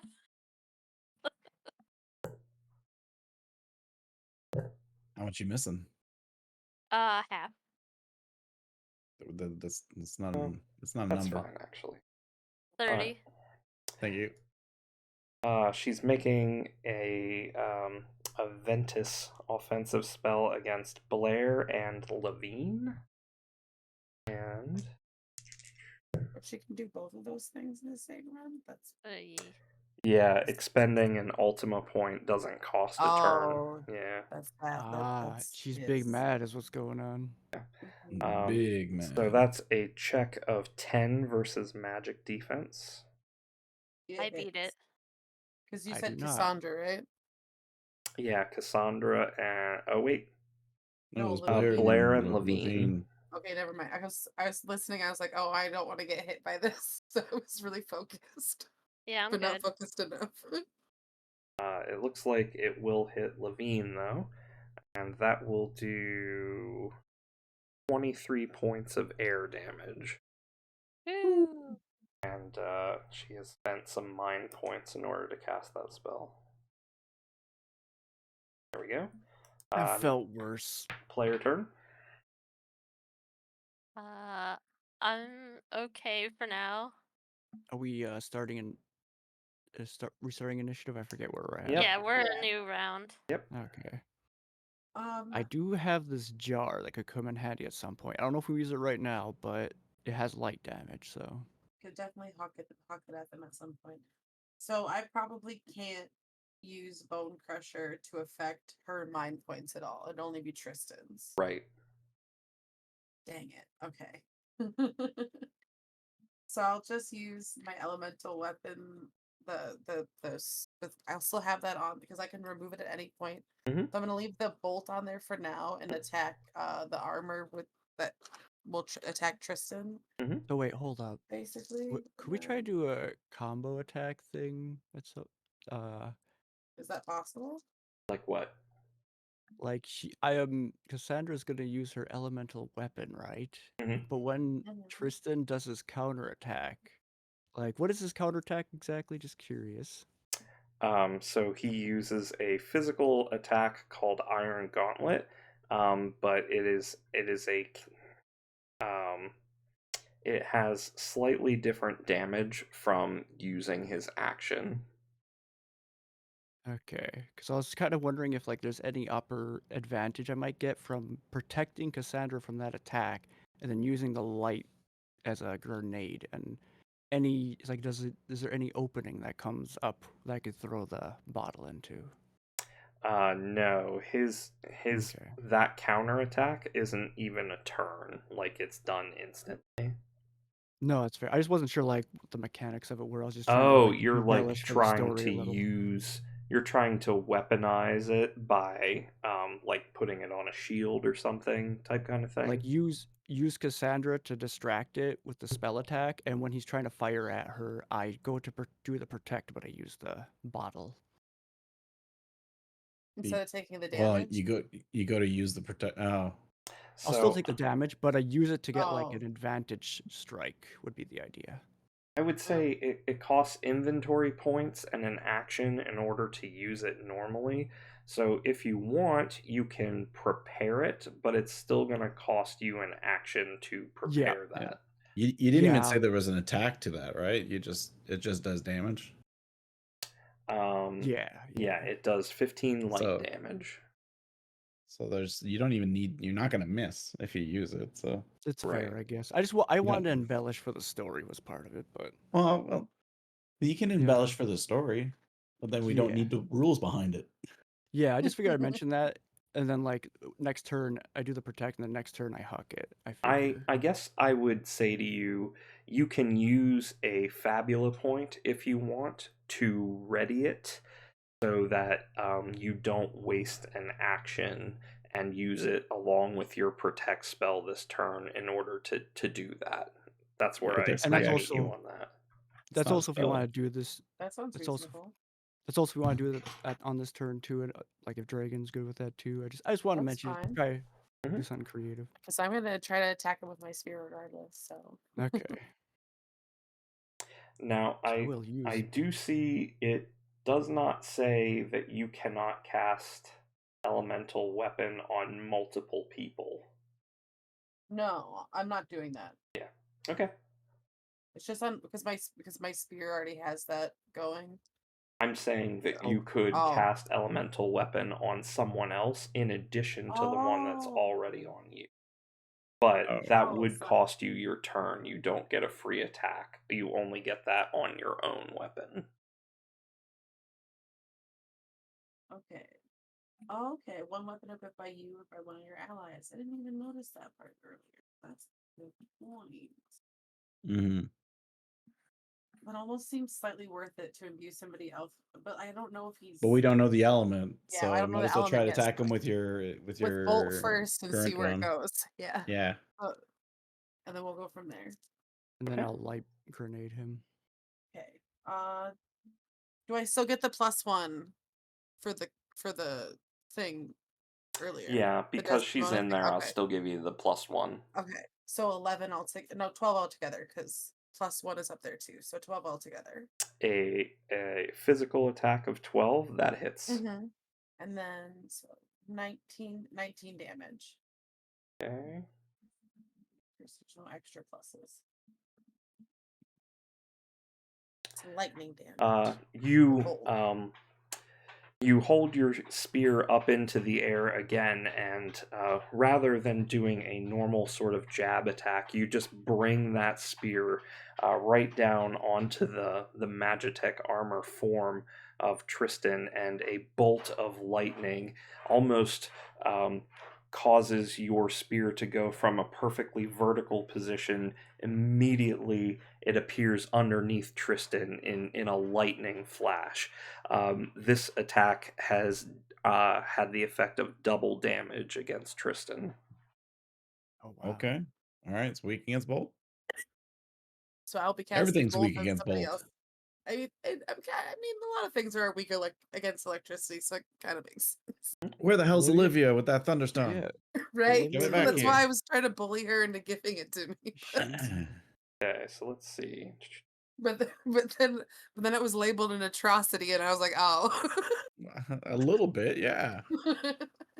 I mean, Blair might have been upset a little bit, but We'd have to You know. murder her. We could knock her out and steal it. I mean, well, that's true. That's quite Also the bad. atrocity. You know what would have been funny? She would have come back in to fight with them against us Right, because we right. stole her stone. That would have been really funny. Desdemona is Just hucking things at us. Sorry. infuriated at the amount of damage sustained, not only from seeing Tristan wounded, but seeing Cassandra being the one who is resolved in doing this damage, and attempts to unleash another Ventus spell with a roll of 11. This is against Blair, Cassandra, and Edgar. Oh. So it's 11 versus magic defense to all of you. Yeah, that'll hit. She misses me. Okay, I'm gonna need to be healed soon. I should probably tank that for Cassandra, huh? If you can tank it, maybe, but if I can also get healed, Well, I'll actually, be okay. Yeah, who needs the tanking more? No, wait, because I'm saving that. I would say Edgar probably needs it more than me, because Edgar might actually get wiped out by it. Well, Yeah. I'm not gonna get wiped out. I have 31 hit points left. I got 37 right now. Oh, you have 37. Just because that particular spell seems to do quite a bit of damage. Yes. I just wasn't sure how much. So I think Levine can hear how much damage it's going to do before deciding whether or not to use Protect. Okay. So this is going to cause 23 points of air damage to both targets. I'll be okay. Yeah, I should probably block Edgar because that's definitely over half for him. I'll take it. Yeah. I'll be in critical, but I'll be okay. I'll actually be in critical too. This isn't a great idea. But that's fine because Blair hasn't acted yet, right? Right, I have not acted, so I can heal all of you. Okay. So, all right. So Levine and Cassandra each take 23 points of air damage. And That's this a lot. costs Desdemona more mind points to cast. Alright, player's turn. So, did anyone not go yet, or should I just heal? Like, I what's... haven't gone yet, but I probably need a heal anyway, so I'm Yeah, actually you in should a probably. little bit of trouble. Okay, so I'm like Edgar after one hit, kind of trouble. Levine and Cassandra need heal? Yes, Or... I need a heal. Okay. Does Edgar need one too? I don't know how many Nope. hit points you start with. No, you're All good. right. No, glad. I'm almost full. That's The good. other arm's I'm gonna dislocated now. I've only got burn. 40, so Oh, okay. I wasn't max I is wasn't 40. sure what your starting thing was, and I was a little bit concerned about how much that Ventus thing might do to you. Okay, I'm burning 20 mind points to give Cassandra and Levine 40 hit points back, and I'm expecting Tristan to be a jerk. Tristan will indeed be a jerk. Brr. And rolls a 13 versus defense. Yeah, that passes. 10 damage. Jeepers. Okay. Alright. Tristan is going to attempt Ground Shaker versus Blair and Levine. Ah, jeepers. Oh boy, oh boy. This is an 8 versus defense. Oh gosh, I passed. Blocked it. Yay! No damage. Player Yeah. characters. I think it's just me right now, right? And me. Oh, okay, you still have to go. Okay. I get confused sometimes with the initiative, but Yeah. Can I be right back? Is that okay? Sure. I mean, my priority right now isn't really even. I guess I could deal damage. Could just chuck this bottle at it and see if it's weak to light, right? But I want to save it for a special occasion. Up Yeah, to you. do you have anything? It was you said wanna that do, this was Edgar? the final fight. Yes. I want to do a counter attack. I guess I don't really need to, but yeah, Well, what do let's you mean a chuck this. counterattack? I don't understand a counterattack. I want to add it onto my protect because it'd be cool. But no, I'll just huck this thing at him. I'm Okay. gonna use my ray of light, my flashbang for 15 light damage, costing me 3 IP. So you throw the ray of light vial at Tristan, and it explodes in a brilliant flash and seems to be amplified by the magical energy fueling his Magitech armor. This does double damage to Tristan. Okay, So he takes 30 points of damage. Yeah. Tristan is now in crisis. Yay! That was a good throw. He There you still go. has a lot of health left, though, is the thing, because we have hit him so hard. Yeah. I'll just, Alright. naive optimism over here. It's like twice as tough as I am. Alright.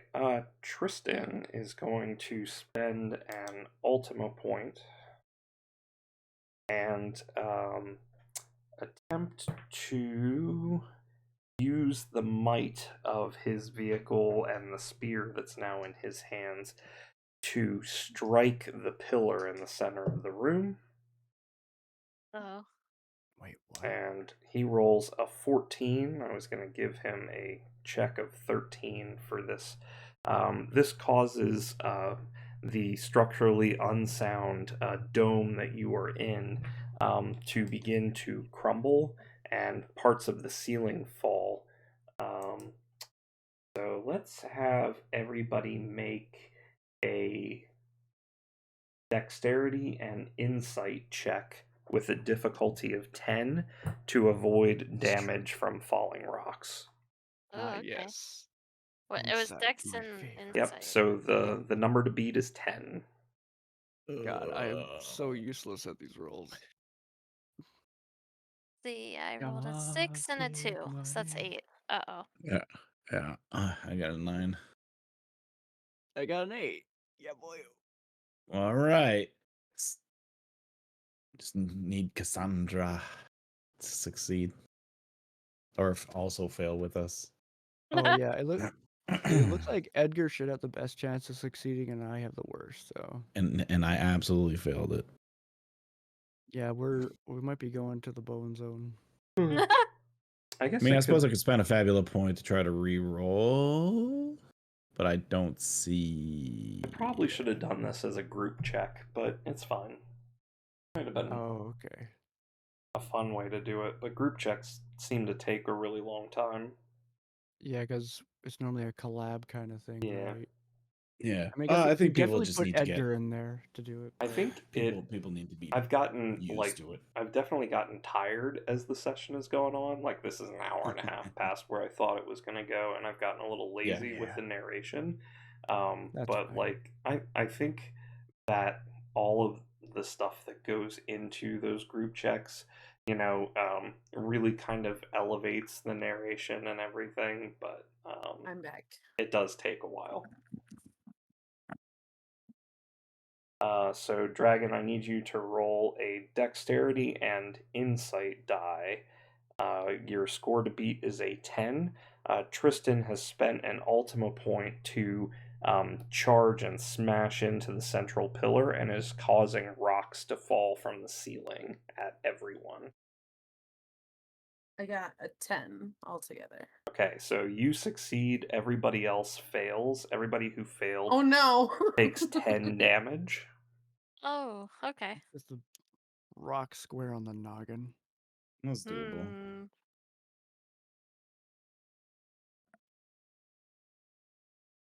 And that was Tristan's turn.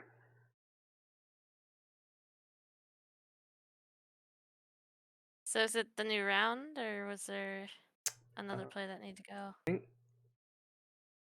think Edgar still needs to go for Yes, that I round. believe Edgar. I will Yeah. Oh, casually say that Blair is taking a knee. He does not look good. Ah, Okay. So you're in critical. Oh yeah, very Okay. bad place. Reckons. I don't know if there's much I can do to heal that. A very, very bad place. Yeah, very bad. We probably want to make use of bolt in that, right? So we'll definitely. Sorry, I'm thinking ahead a little bit, but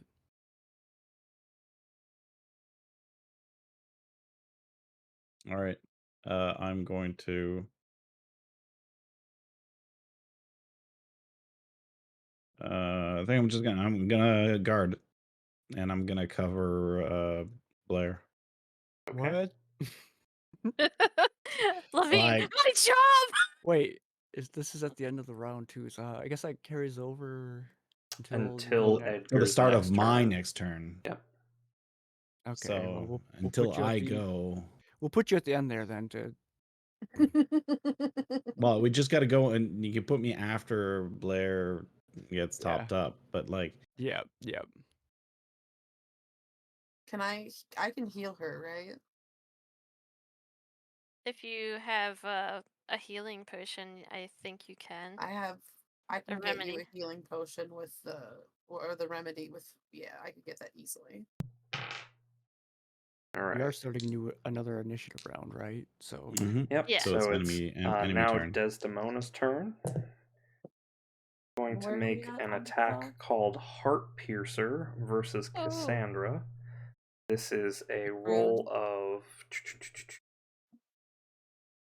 like 9 versus Cassandra's defense.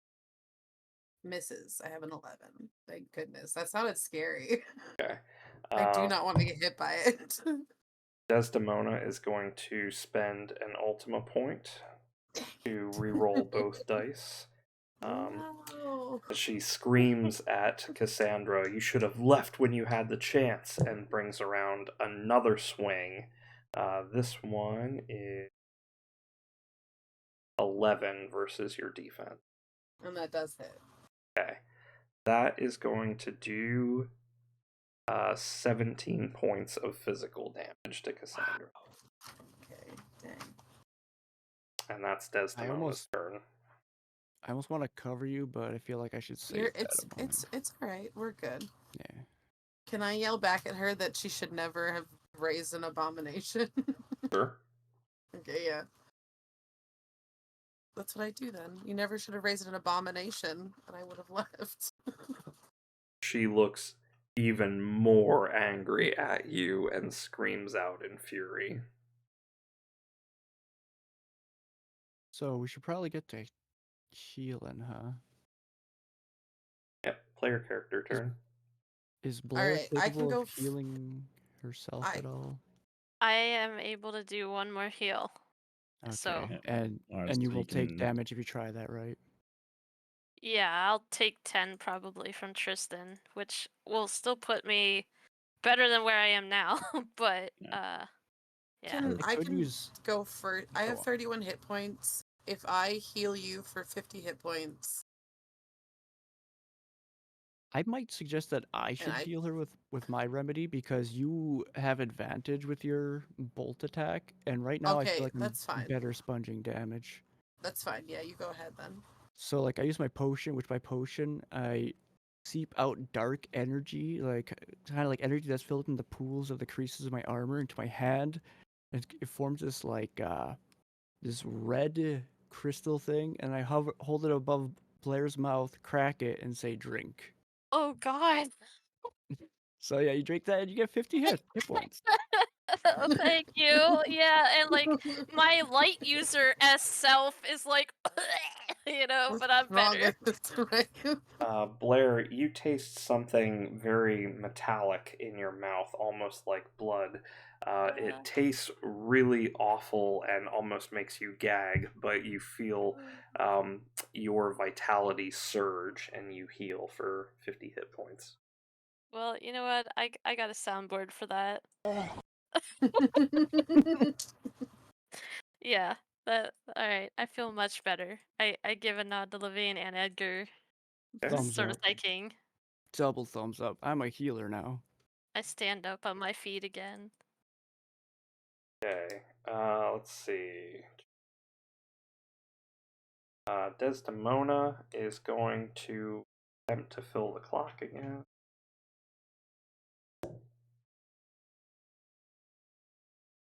And is going to succeed in advancing it one step. Steps. It's been one at least that she's done, right? Yep, we're up to 2 out of 10 sections now. Okay. Alright, next player. Cassandra. Oh no, Cassandra already went. No, that No, was she didn't go. that was Oh, that was our Levine. first one. Yeah, I haven't gone yet. But I can go now if you'd like. I Yeah. actually think instead of attacking, if everyone's cool with it, I'm going to cast Elemental Weapon on Edgar's gun on his arm. Okay. Can I cast it on his arm? Is that your weapon? Is your Well, arm? yeah, it's my pistol on my pistol. Okay. On your pistol, yeah. Because I figured if two of us are doing more damage, I still don't know how much HP these people have, but if two of us are doing double damage, that might be a little bit better than only one of us. So I'm gonna cast Bolt on Edgar's pistol. Okay. Alright. And I think that's all I can do then. Alright, Tristan is going to attempt to retaliate with a roll of 14 versus your defense. And that hits. Does 10 damage. Okay. I'm in crisis. Okay. Oh no. I only have 21 hit points left because I'm at below 50%. It is now Tristan's turn. Tristan is going to now use his immense strength and dexterity to try and gather the souls in the room by creating a whirlwind around him and attempting to fill the clock on the weapon. He adds an extra section to the clock. But dang. rolls a 10 and adds 1 second. Okay, next player. Edgar, you feel like murder? Should I save Cassandra some or? I'm still blocking for you, so maybe you go first. Okay. Yeah, I will. Use the rest of my hit point or my MP to heal Cassandra. Okay. Okay. I Thank am you. out. You have 40 HP. Tristan That's all retaliates health. with a roll of 11 versus your defense. Yeah, that means. Hits for Well, 10. Actually, it's a melee attack, oh, Yep. so that misses. yay! That's Oh, right. I cool. forgot. So Alright. you're And you have being guarded. Yeah, because I'm Yay! covering, right? Mm-hmm. Yeah. Yeah. Wait, actually, he blocks it because his defense is 13. Yeah, exactly. Dang. Nice. Edgar's a great shield. How do you have such a Well, high defense for He such Because needs I'm a a? meat shield. squirrely. I That's valid. I was gonna say you're a squirrely like- because looking I've dude. got a shield. I got a shield and high dex. He's got a Nice. shield in the arm. He's basically boxing with this robot. Just Yeah, the way Just the- this reads is that cover prevents a melee attack, like just flat out. So I'm You gonna can't be say it just targeted. doesn't work. Yep. Yeah, Nice. so I'm not sure how. Yeah, I'm not sure how that would Oh. work on that reaction. I should have Yeah. been guarding her the whole time. Well, dang. the reaction is a melee attack, is listed as a melee attack, and since it cannot a There you melee go. attack cannot contact Blair, we're gonna say that it doesn't work. There you Wow, go. so much more useful doing that.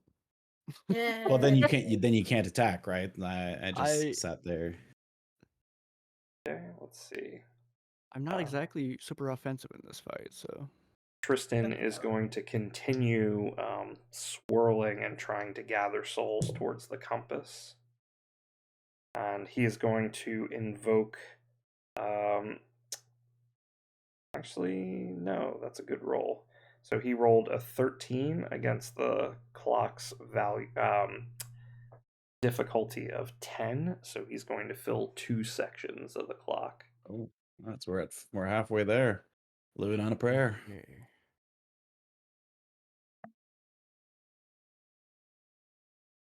All right, next player. All right, so I guess that's me. Mhm.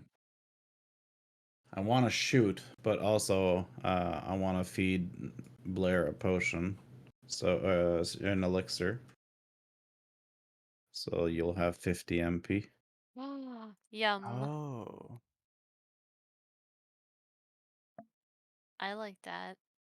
So now you're almost back to full MP, right? Yes. 10 away And that'll from be my full. turn. I thank Edgar profusely. All That's right, the end of we're initiative, back up correct? to the top of the order, right? Hey, Yes. just don't let me die. He You gives got a thumbs it. up. Well, don't get blown up. We don't want to lose your other arm, right? Oh, wait, I don't know that. Heck.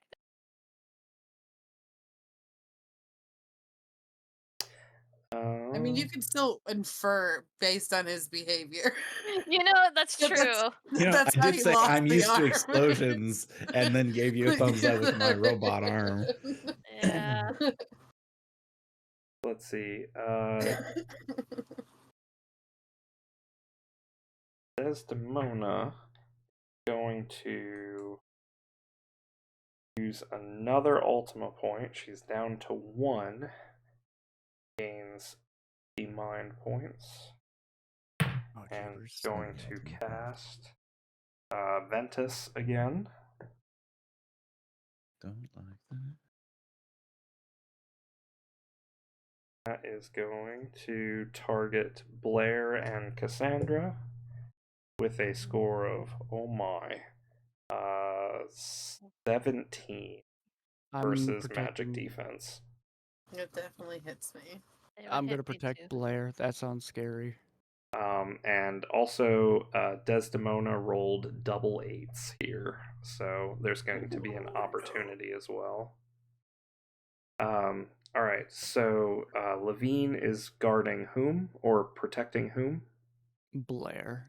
That Okay. sounds like a scary thing happening right now. So, does a 17 hit you versus magic defense? Yep. Most certainly does.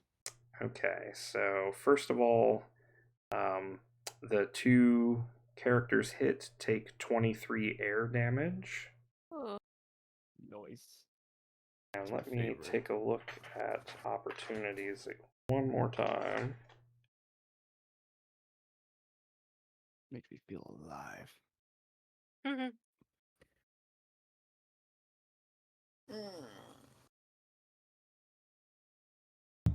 We're gonna have to do a bunch of damage. And one of the opportunities that can be taken is to fill or erase 2 sections of a clock.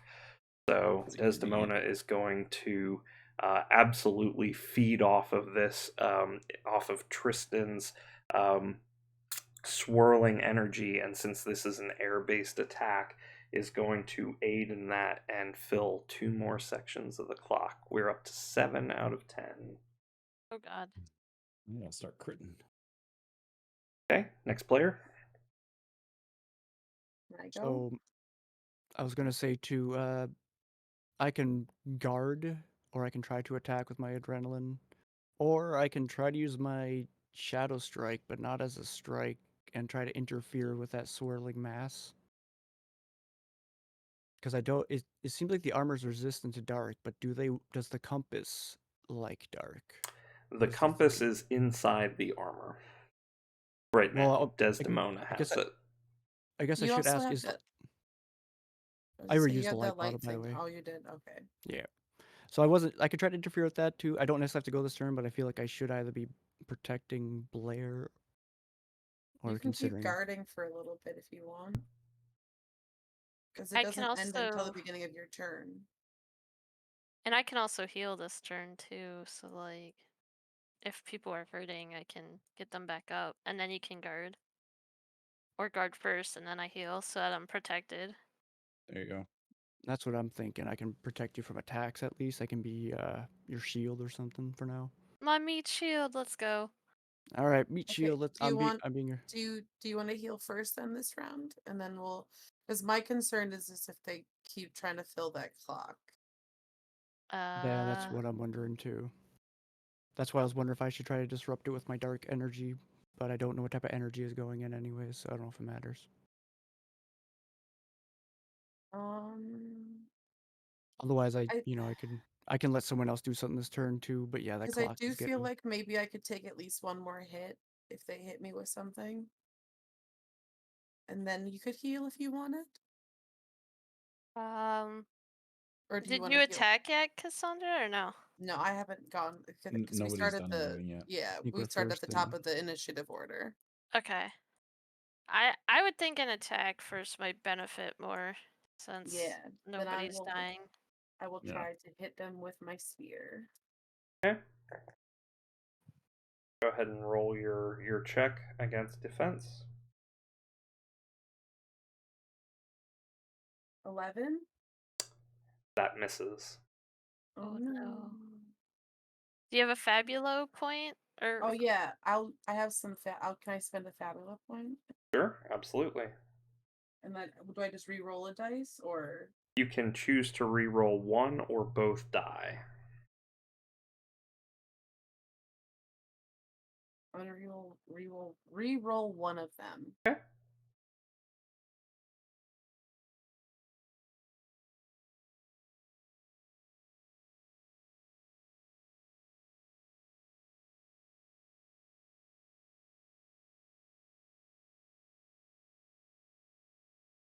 $13?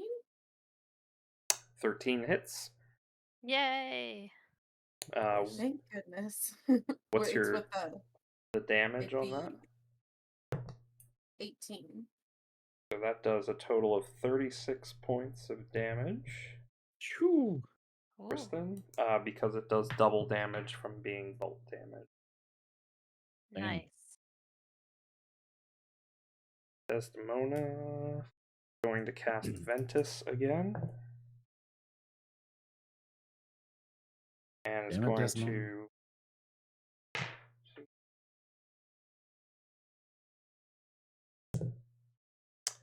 rolls a 10 versus magic against Blair Edgar and Levine. Ooh, I okay, I'm pass. hit. me. I pass. All right. I'm the only one hit. Okay, it hits you for Yes. 23 air damage.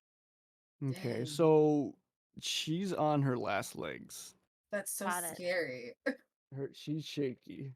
And she So I'm- consumed a bunch of mind points to do that. Since it's our turn, would you like me to heal you? Sure, yeah. Is anyone else looking really bad before I heal up? Okay. I'm okay. I- What about I Cassandra? am at 27 hit points. Okay, I'm just gonna top you both off then, because I'd rather be safe than sorry. Fair. So 40 hit points to you both, and I'm ready, big guy. Bring it. Are you That puts being me at a guarded s- right now? No, No. Huh? I'm that's at what I a said. I'm solid ready. 43. I thought Punch her in the Jason was still face. guard. Is No, 'cause we- Jason has a. Oh, okay. I We haven't gone withheld. yet. No, So it's not that's his. a 12 versus Blair's defense. That meets or beats. Sorry, 10 damage to Blair. I'm good. Okay. No worries. Tristan is going to continue trying to fill the clock. Rolls an 11 against a 10 and fills one additional section. Oh God. No. Blair's turn. Get her, Edgar, with your lightning bolt thing now. A little blasty blast. All right, I'll shoot. I'll shoot my lightning gun. That is a 17 to hit. Holy smokes, that Jesus. definitely hits. A 10 and a Jesus. 6. A 10 and a 6. Nice. So if that hits, then that's 18 bolt damage. Okay.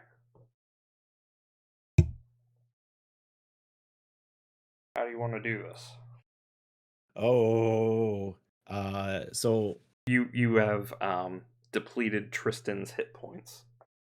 I bring down my goggles as I do. From the inside, you kind of see like the Star Wars targeting computer aiming towards the symbol on the arm that you said that I noticed that my mentor had placed, and just aim right for that weak point, and then fire. Okay.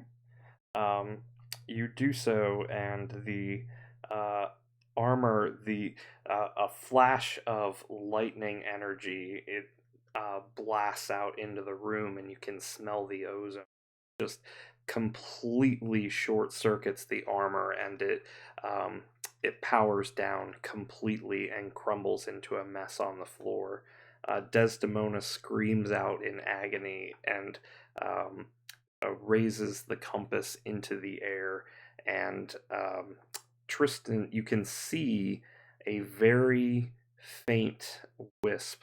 Only Cassandra can see it, but it almost looks like the face of Tristan, and a hand reaches out towards Cassandra as it is sucked into the compass that Desdemona now holds. She is still standing, but that's the end of that turn. Tristan is no longer a combatant and so cannot take any action any further. So I believe it's another character's turn, a player character's turn. That is just me. Mhm. You may now target Desdemona again. Yeah. Do I go for the compass at all? Or do I just go for an attack? What do you guys think? I'd just go for an attack. Yeah, attack. I would. Alright. I see the fact that she's finally back out of her suit, and I got tired of trying to clang my sword against that thing, so. Shadow Strike, it's gonna deplete my life more, but. Okay. Do it. Roll Up to your you. accuracy check. I think we do it right. We go big. Where's my Let's go dice? big. She was already beat up. That's why she went in there. So Oh yeah, that's right. She's critical. I'm gonna strike on her just like that dang hex eye. Okay. Uh, 10, 11. Does that meet? 11 will hit.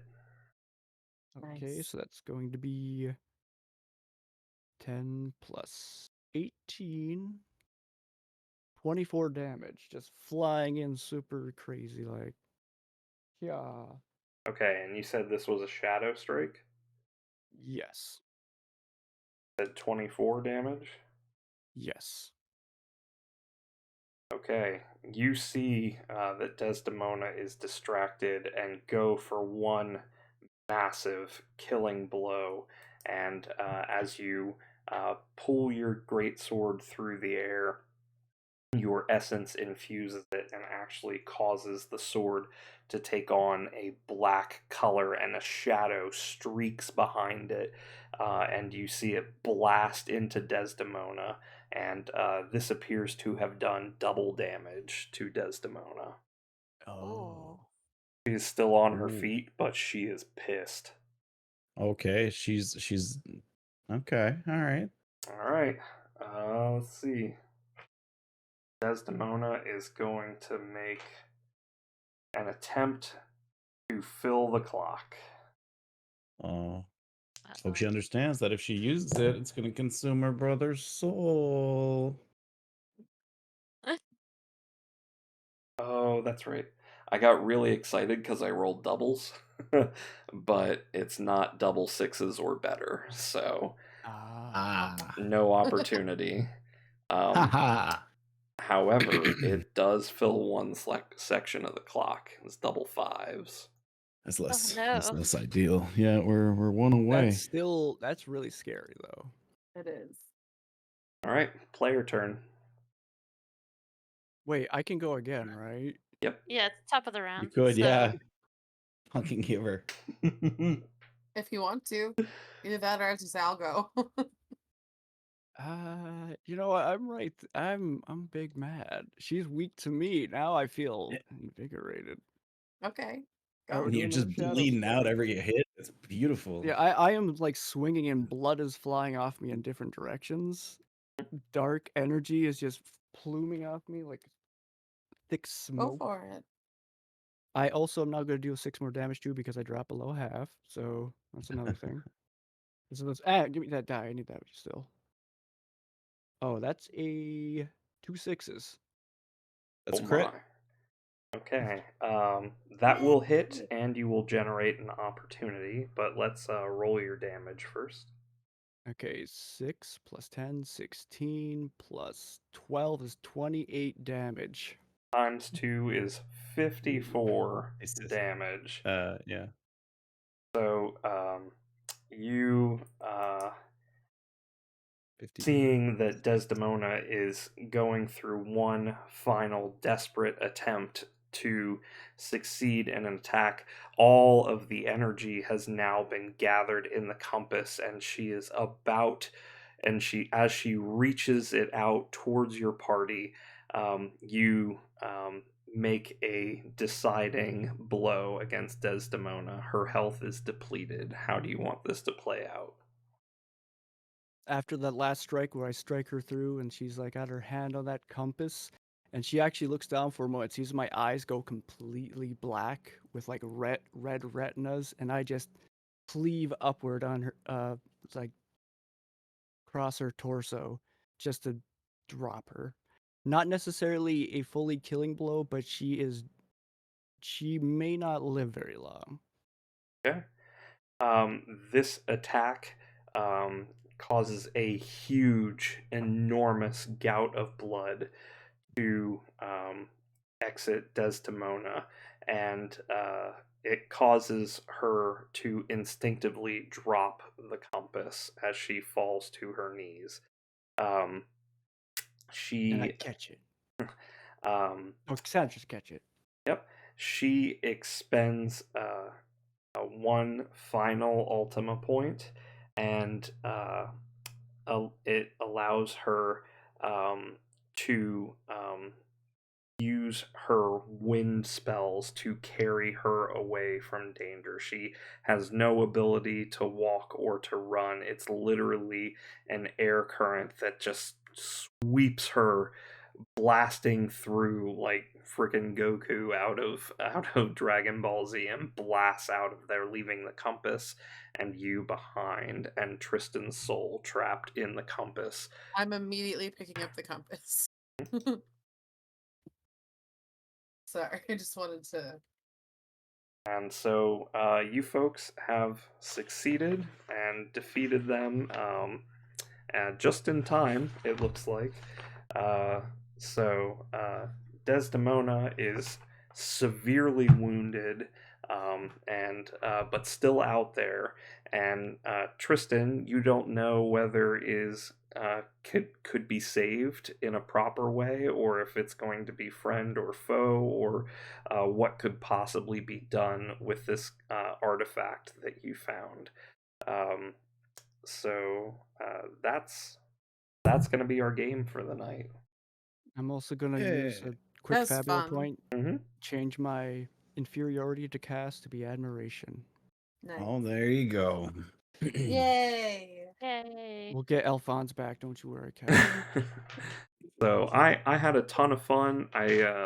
I definitely didn't have the stamina for a second battle there, I don't think, but It's Yeah. okay. Yeah, but same like actually. it was a lot of fun in the first battle, and it felt really Mhm. good to do the descriptions, and I would love to do more sessions like that where I could really kind of focus in on it and do a really good job with one scene.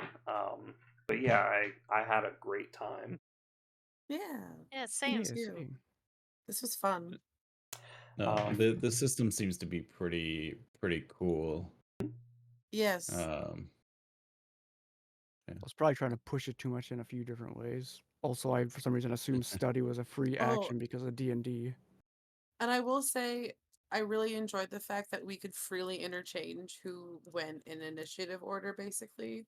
It was just Yeah. basically us versus them, and then we got to decide after that. Like, that really made a difference, I think, in, like, how we played out the rounds. Because that is one of the gripes I actually have with D&D, is that you're kind of stuck in, like, now you can hold an action, but, like, that's not the same yeah. Yeah. as, like, being able to communicate and be like, "What should we do, guys?" Like Yeah, I agree with that. Let's see. So what are some fun things that happened from that last battle? Desdemona was weak against Dark and Bolt.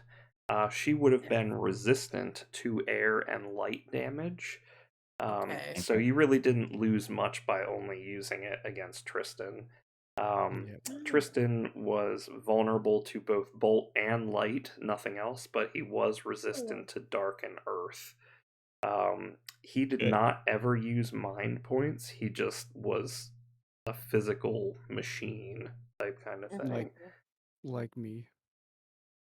And let's see. I think I refilled Desdemona's mind points 3 times in that battle. Ugh.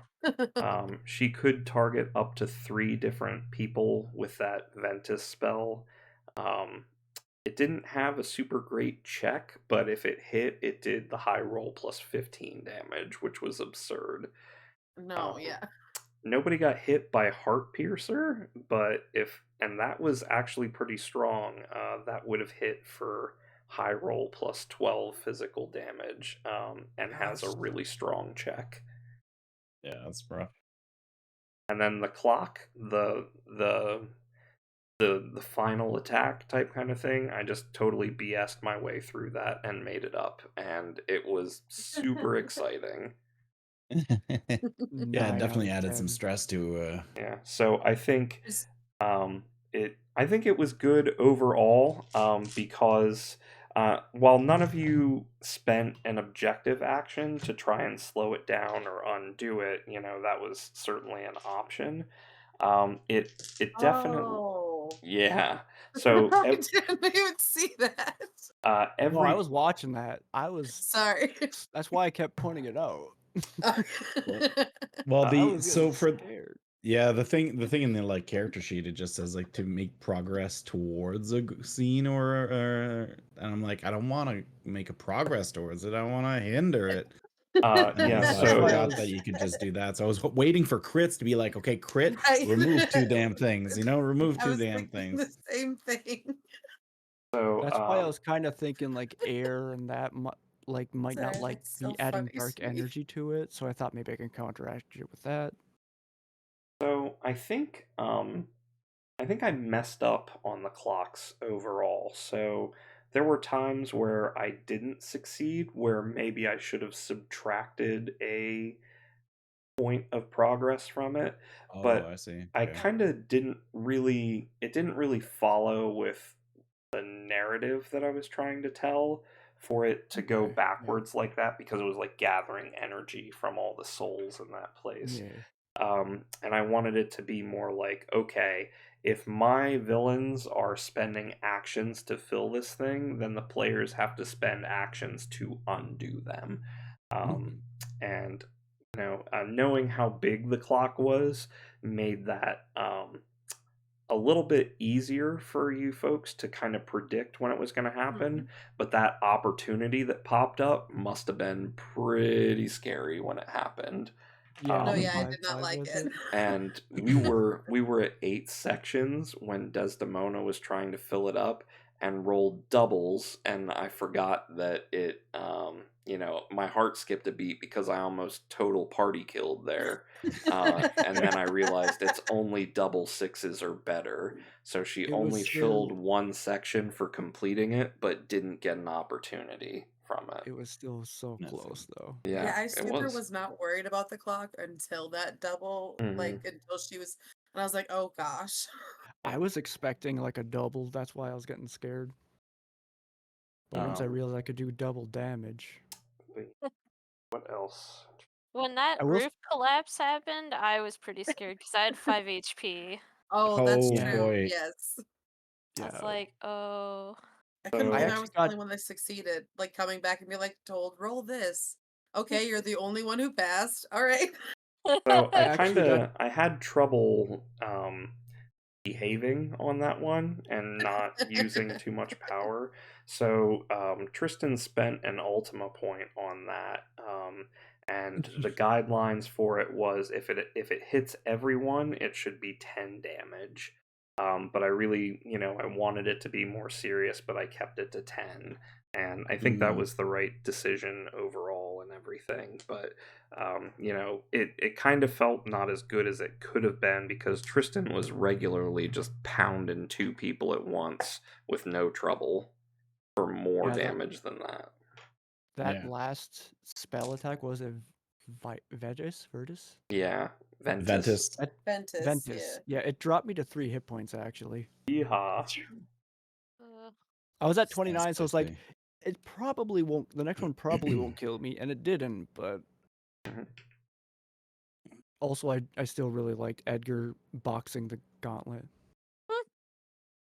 It was just an Uh, interesting transition yeah, because that he's was like he's cool. got a defense of 13 too, so it's like he's just like a Dempsey role there. Oh, you Um, know it. I really liked that I got to make Edgar a bigger part of this, so that was completely improvised by Mal to have this professor, and them being taken away by the Elonians was, oh man, here's a hook for Edgar that's not written in this manual type kind of thing, and it would have been a way if Mal wanted to invoke a bond to re-roll something that I could point to Mhm. that and say, hey, that makes sense. There, Professor Harlan is involved in this in some way, and it gives him a chance to re-roll. Where I don't think Edgar really got that opportunity to shine. But the option was there, and pushing, if we were continuing the narrative forward, I think it would have worked pretty well. Not gonna lie, I almost called him just Dr. White instead. And I would have been Mega Man. Awesome. Hell yeah. But I chose not to, so I went and pulled out a random name generator. So I was also pretty nervous about GMing, but I had a lot of fun doing it, and I would really like to do a lot more of it. So I asked Kells not to stream it, but I did record this session, just in Okay. case we ever want to make it a thing. And I know that Penguin might be interested in the actual session and how it went. So yeah. Yeah,